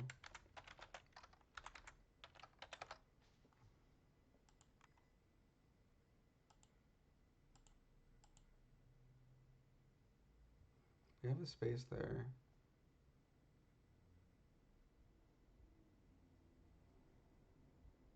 Okay, anyway. What if we, instead of doing that, what we're going to do is take that, there's going to be a space here already. There should be after, so there should already be a space in between these. That's the way we wrote it. So then if we just do then space plus tf insert, so that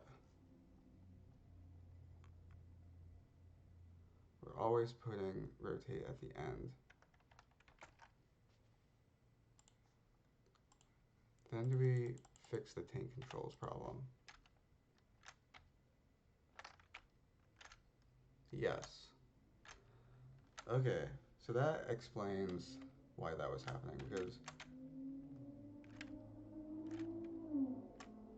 if we have the rotation first and then we translate it, then we're going to translate it as if up is its new up, and so on and so forth, right?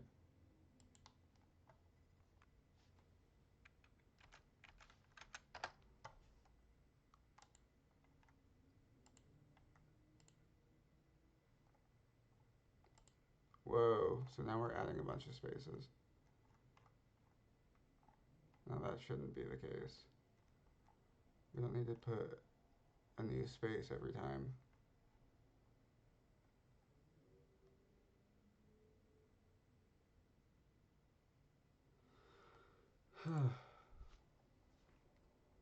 So is that telling me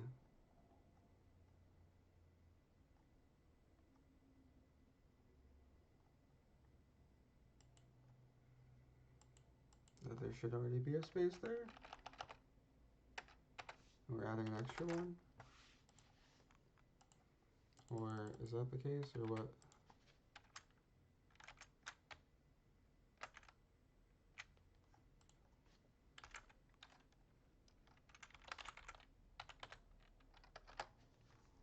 Do we even need a space necessarily?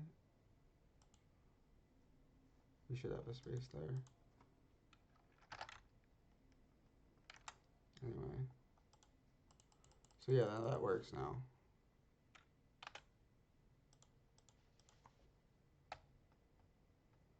So that's going to be a little weird. And now we're not doing it with respect to the origin of all of them selected. Now they're doing it. Oh, weird. Okay, what's going on now?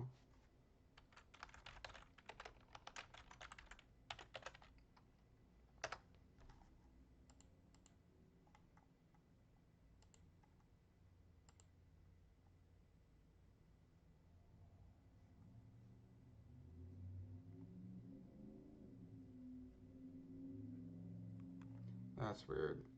So now we're getting tank controls again, even though we're doing the rotation afterward? After the translation?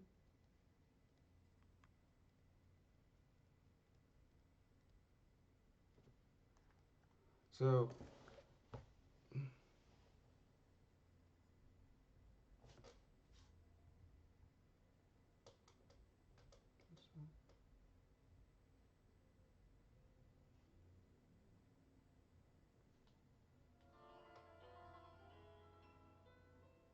that's cool.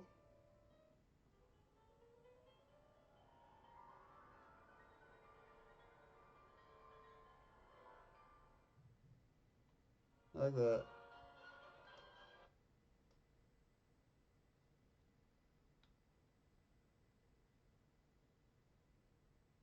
Thank you for sharing.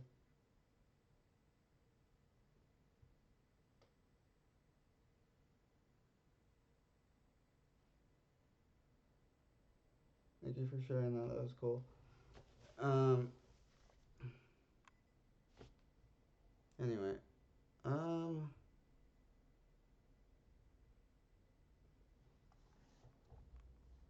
Yeah, I'm not sure. So we're definitely gonna want to. We're definitely just gonna want to make a new shape, I think, rather than mess with the transform properties.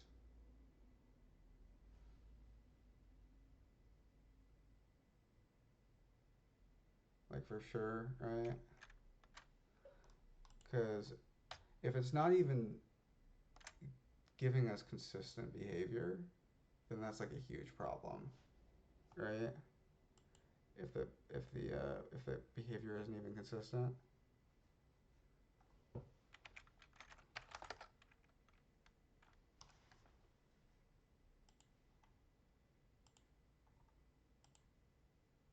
So that's the yellow thing. That's the yellow thing. What's giving us tank controls the is the purple thing, right? So is there something weird going on with that?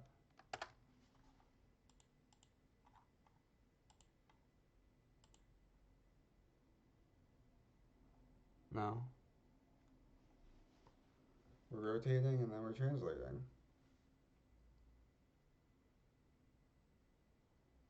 Or wait, no, we should be translating and then rotating. How did we end up with that?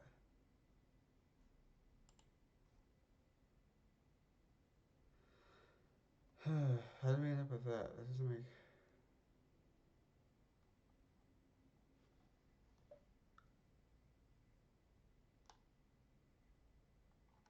Well, we don't want to ever put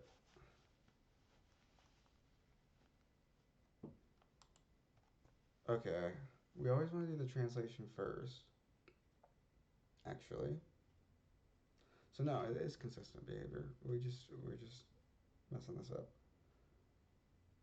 Um,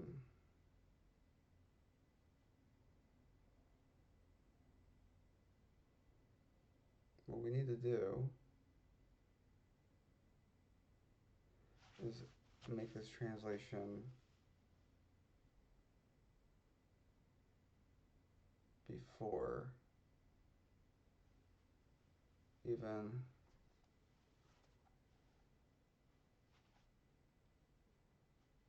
even if so then we'll do transform string.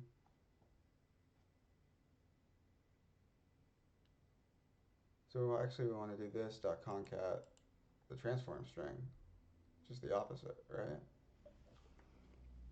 So put a space and then concatenate the rest of it. So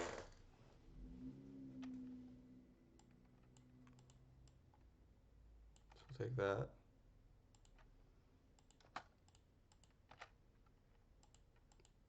So I think I see what's going on here. So it's like, the problem is if we rotate it first, and we haven't done any translation yet at all, and then we try to translate it, it's going to put that at the end. So we need to do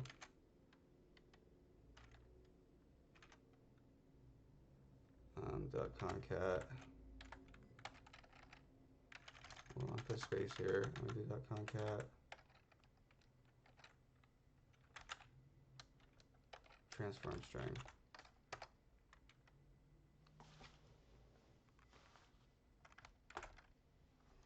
Now we should never get 10 controls. Alright. Play with it a little bit.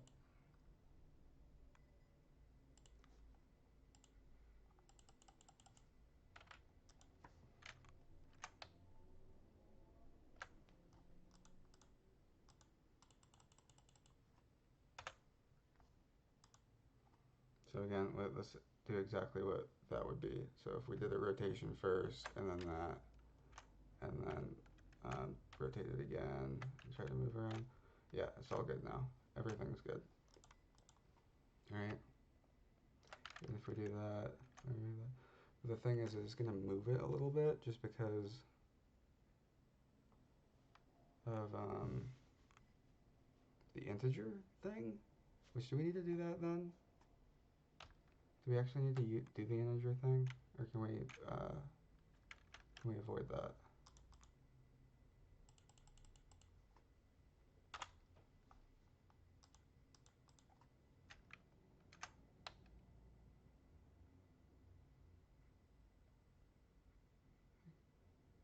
But then also it's going to rotate with, no, that's not where the biggest problem is anyway. The biggest problem is that we're setting a new rotation axis. So what I wanted to see actually, can we,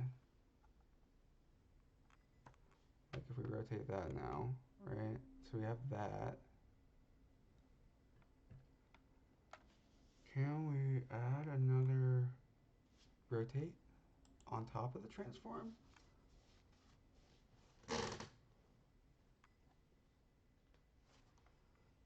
So like if we've already rotated once, can we rotate again?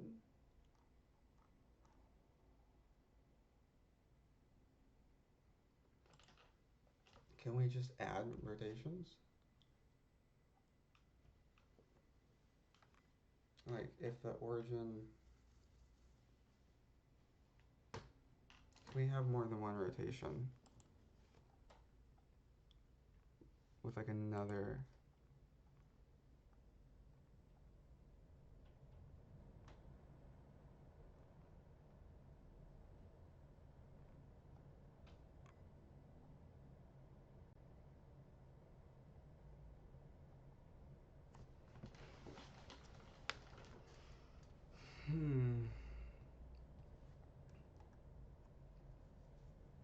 So like if it already exists,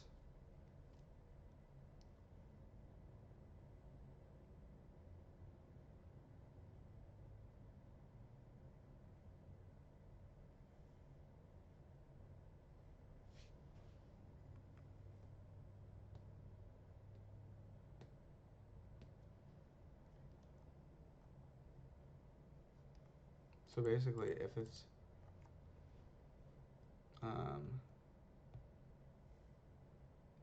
not already there, or if the origin's different, so then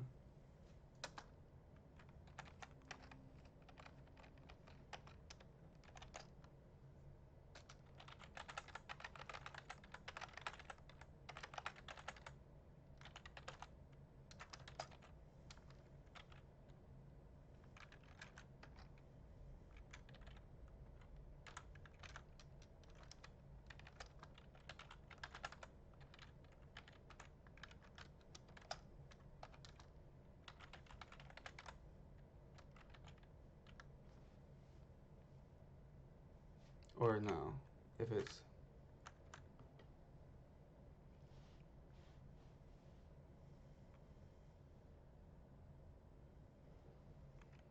that, or if these are equal. I mean,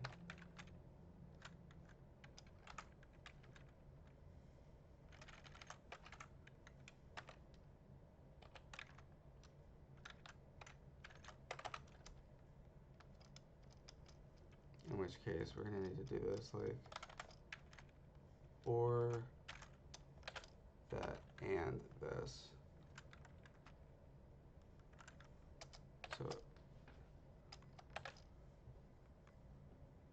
So we're gonna insert it.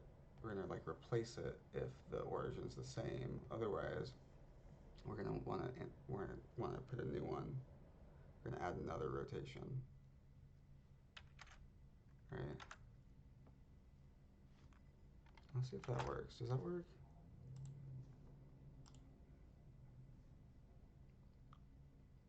Expected expression got pipe. Oh, -1.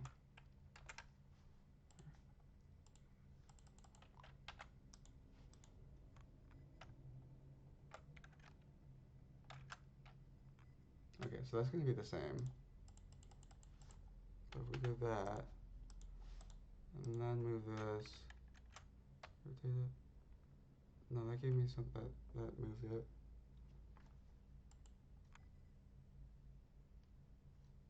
That moved it. So you can't do that then.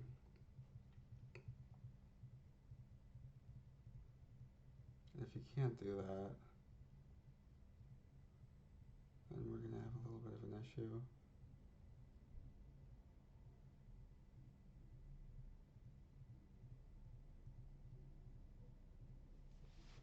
Right?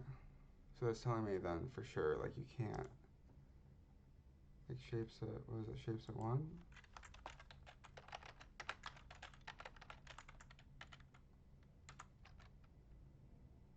Or shapes at 0? It's one of the two, right? Obviously. Shapes at 1.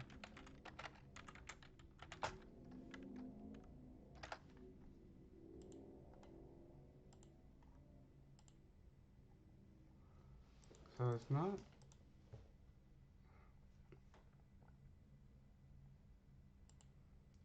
actually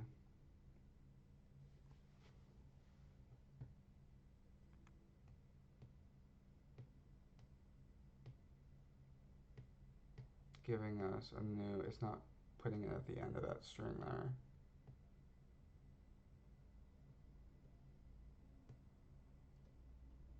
Or it's not like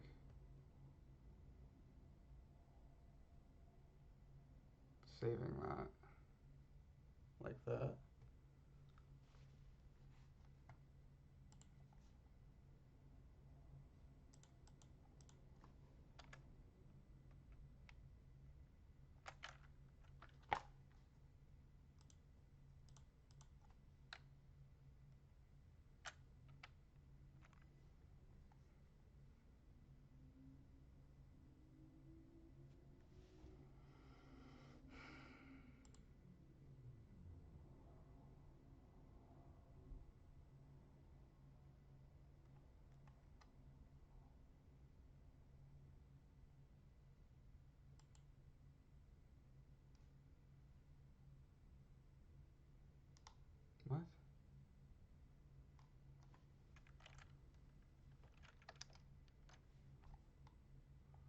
green one, right?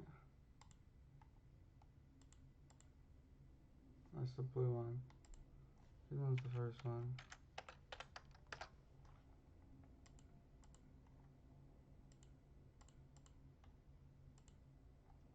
So it's giving us a new rotation. It's only taking the one at the end, right? So if we append it, it's automatically editing the string.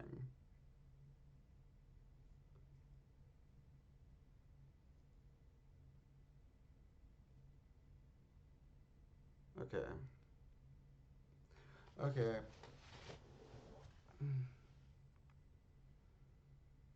What we're gonna need to do then is we're gonna need to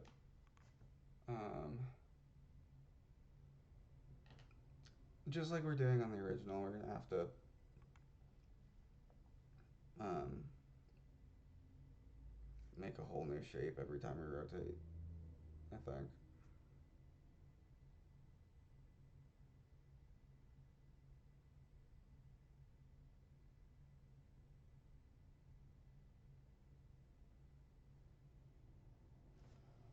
Hmm.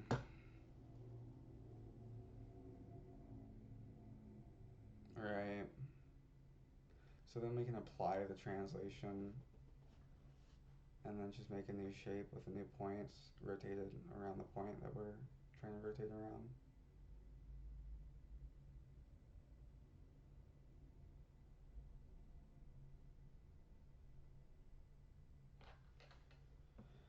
Oh. So yeah.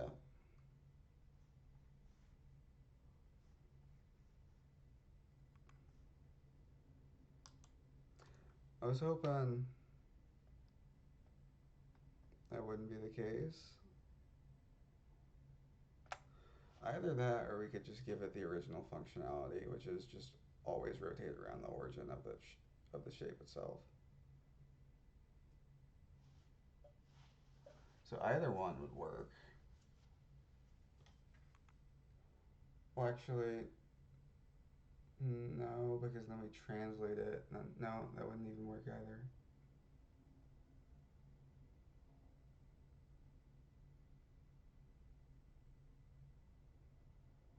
Or no, that would work because we're gonna give it the new point and it's gonna look the same, right?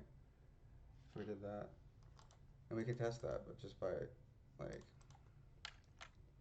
if we just do it with one shape for a while. Like, that works. Like, it works with just one shape selected, so regardless of,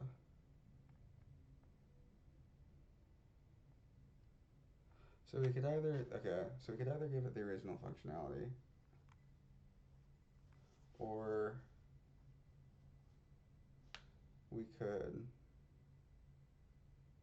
do things the way that we did before by just making a whole new shape, but then keep this. But actually,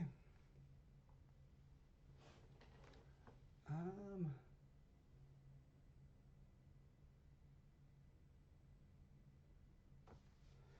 what we could do instead of doing, we could make it just around the shape itself rather than get all of the shapes.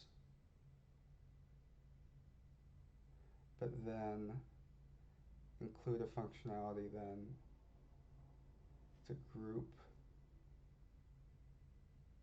the shapes together.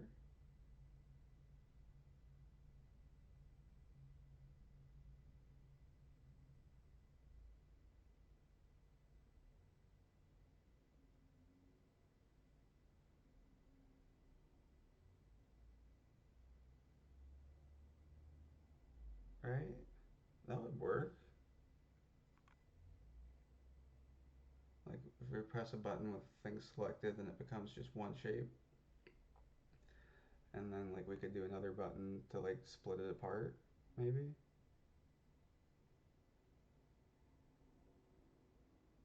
I think that's the route I'm gonna take. I'm gonna try that. But first things first, we'll just give it the old functionality then. If we're gonna do that, we're gonna go into here then, rotate element, and instead of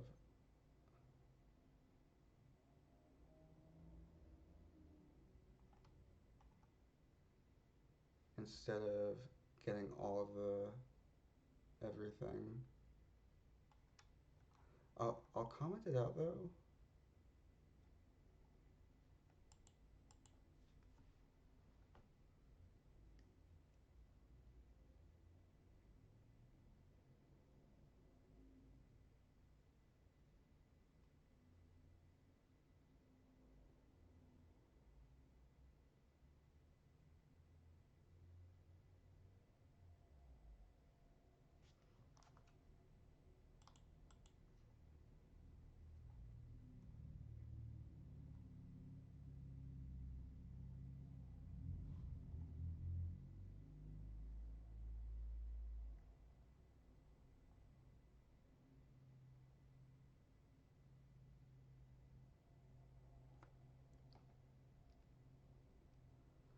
Okay.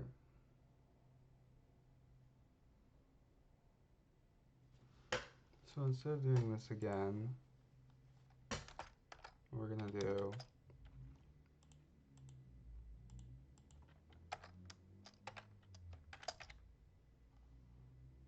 is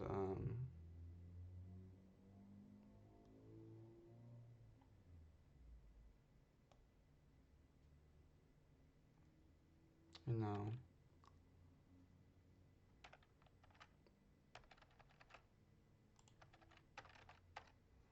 so we have that origin, and then now we have to have an origin for every single one. A different origin for every single one. So we got to do this. Like now we have to. What we have to do is we have to take all of this. Okay.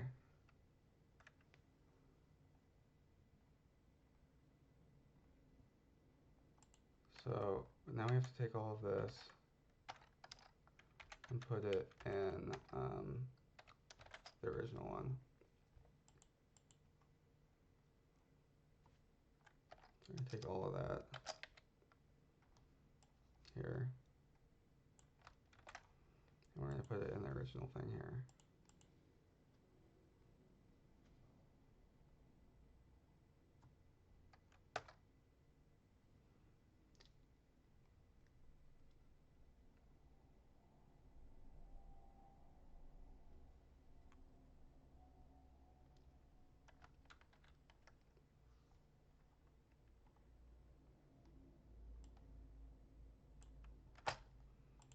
And what we're gonna do.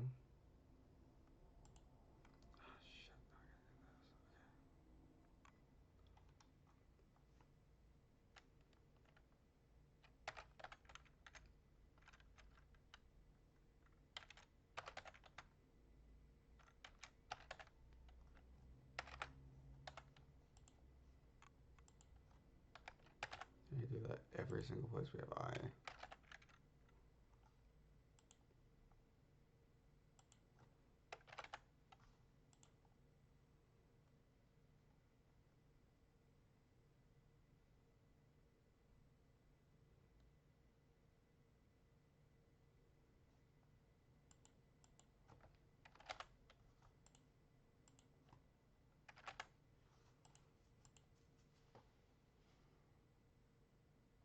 Is that everything? Do that. And then what we want to do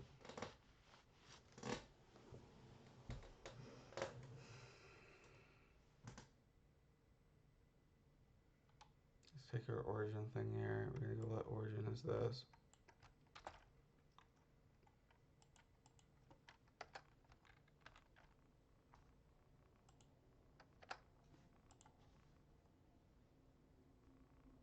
Oh, but no. I didn't need to do all that. I need to change that to K. Because we're going to keep it the original loop. So it's just going to be the original loop here. We don't need to do this. We don't need to have another thing here.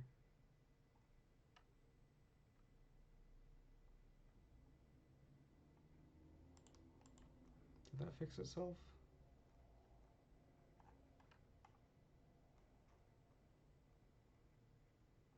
No.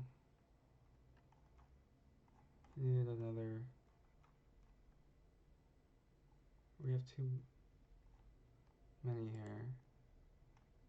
We don't need this. Here. That's gonna go there. There. Okay.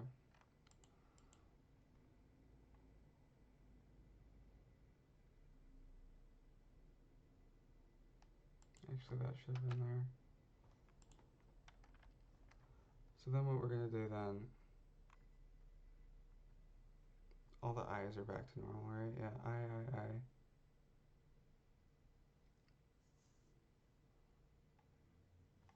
We're gonna take the origin.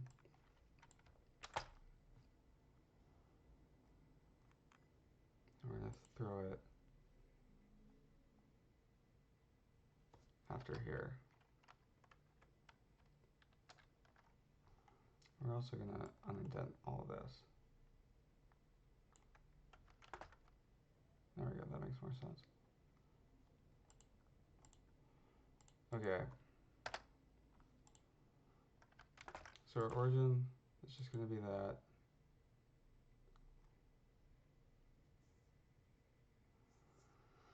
And then we're gonna say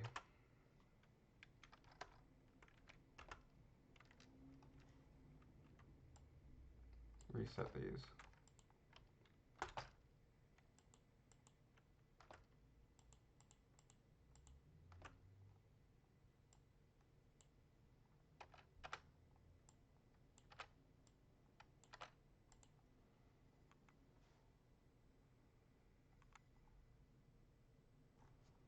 And now we're always gonna go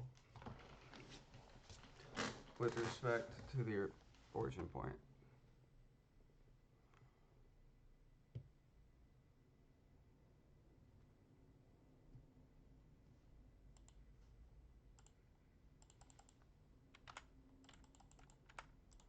So we get two things here. Rotate it. That's good. Alright.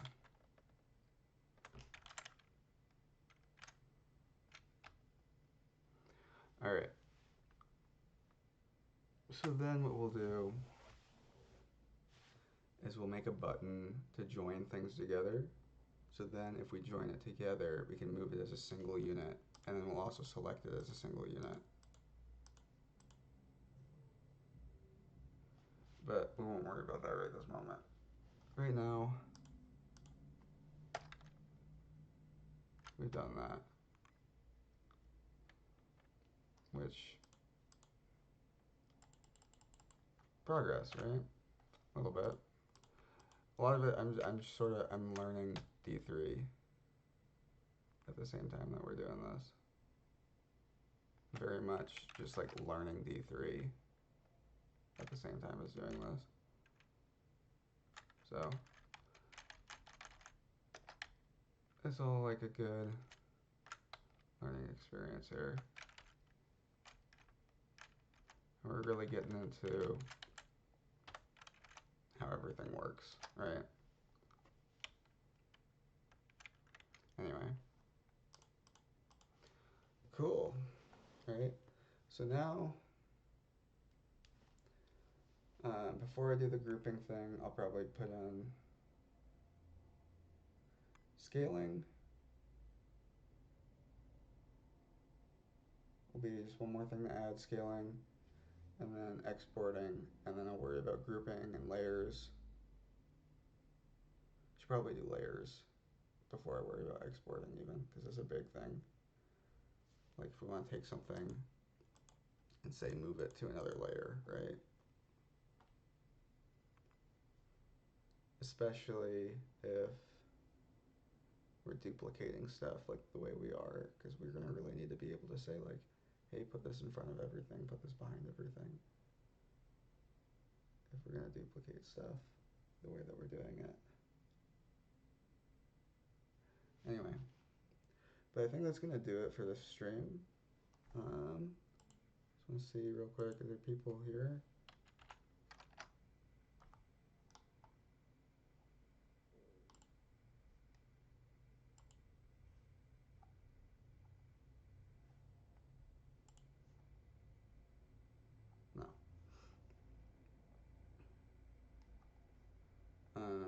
So, oh, I got a new follower though.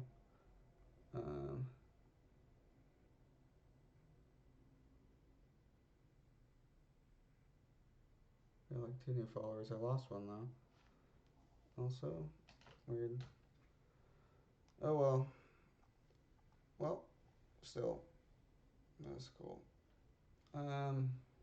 Anybody that's tuned in, thank y'all for checking out the stream. And I'll probably do a little bit more off stream, and then maybe do some more on stream soon. But again, thanks all for checking in, and I'll see you all next time.